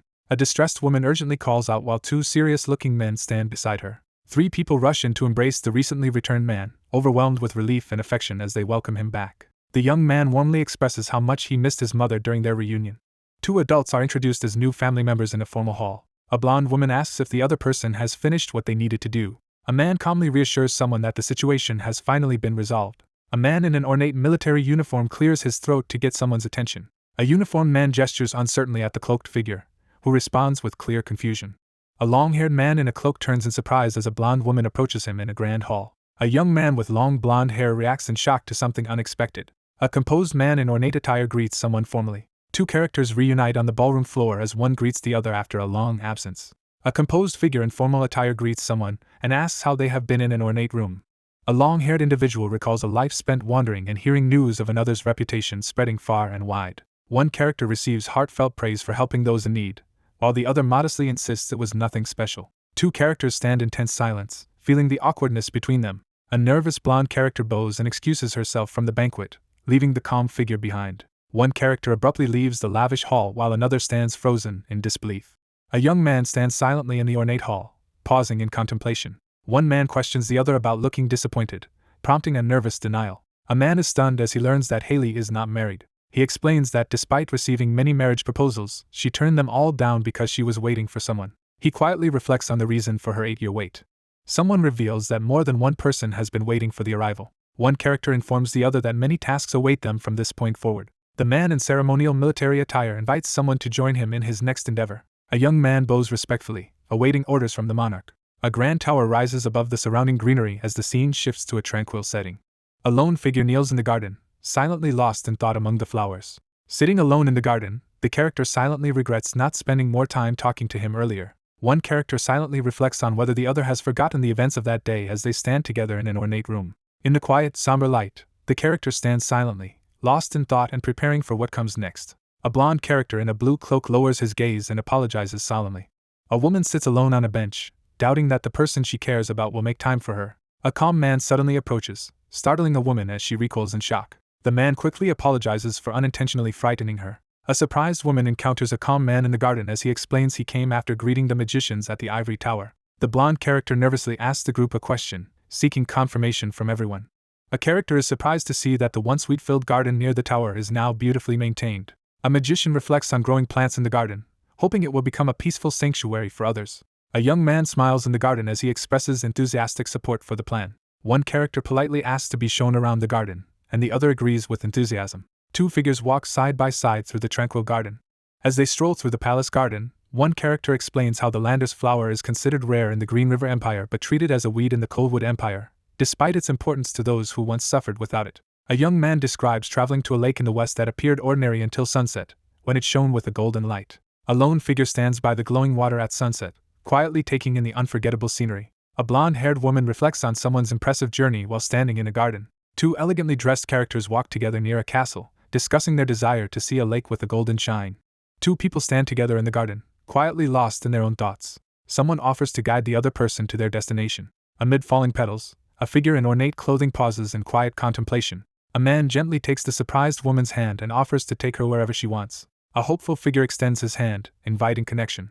The scene shifts to showcase a series of extraordinary locations, including a lake, forest, desert, and sea. A heartfelt confession is made as a smiling woman listens under the sunny sky. A young man stands in a sunlit garden, reflecting on how thoughts of someone turned into desperation. The character reflects inwardly, coming to understand the emotions they are experiencing. After completing everything in the world, someone begins to reflect on their next thought. A character stands beneath falling petals and admits that their feelings were always the same. A male character drops to one knee, gripping his thigh as he struggles to stay upright amid falling petals. A man kneels in a garden and proposes marriage to a woman as flower petals fall around them. The man earnestly pledges to remain by the other person's side for the rest of their lives. A woman is startled as a man unexpectedly approaches her in the garden. The young man stands outside in silence, visibly embarrassed and hesitant to speak. A character looks up and asks if the other is planning to stay for good. A blonde girl promises unwavering loyalty as cherry blossoms fall around her. Haley breaks down in tears in front of Ragnar, who stands frozen in shock. A young man urgently confronts a distressed woman who turns away, trembling.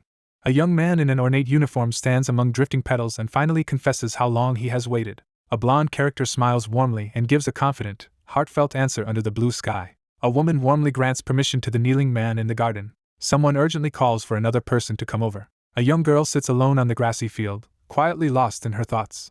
She suddenly notices something unexpected and looks down in surprise. A girl smiles brightly as she cheerfully speaks up. A young girl runs happily toward her father as her mother watches, and the family reunites beneath a bright, sunlit tree.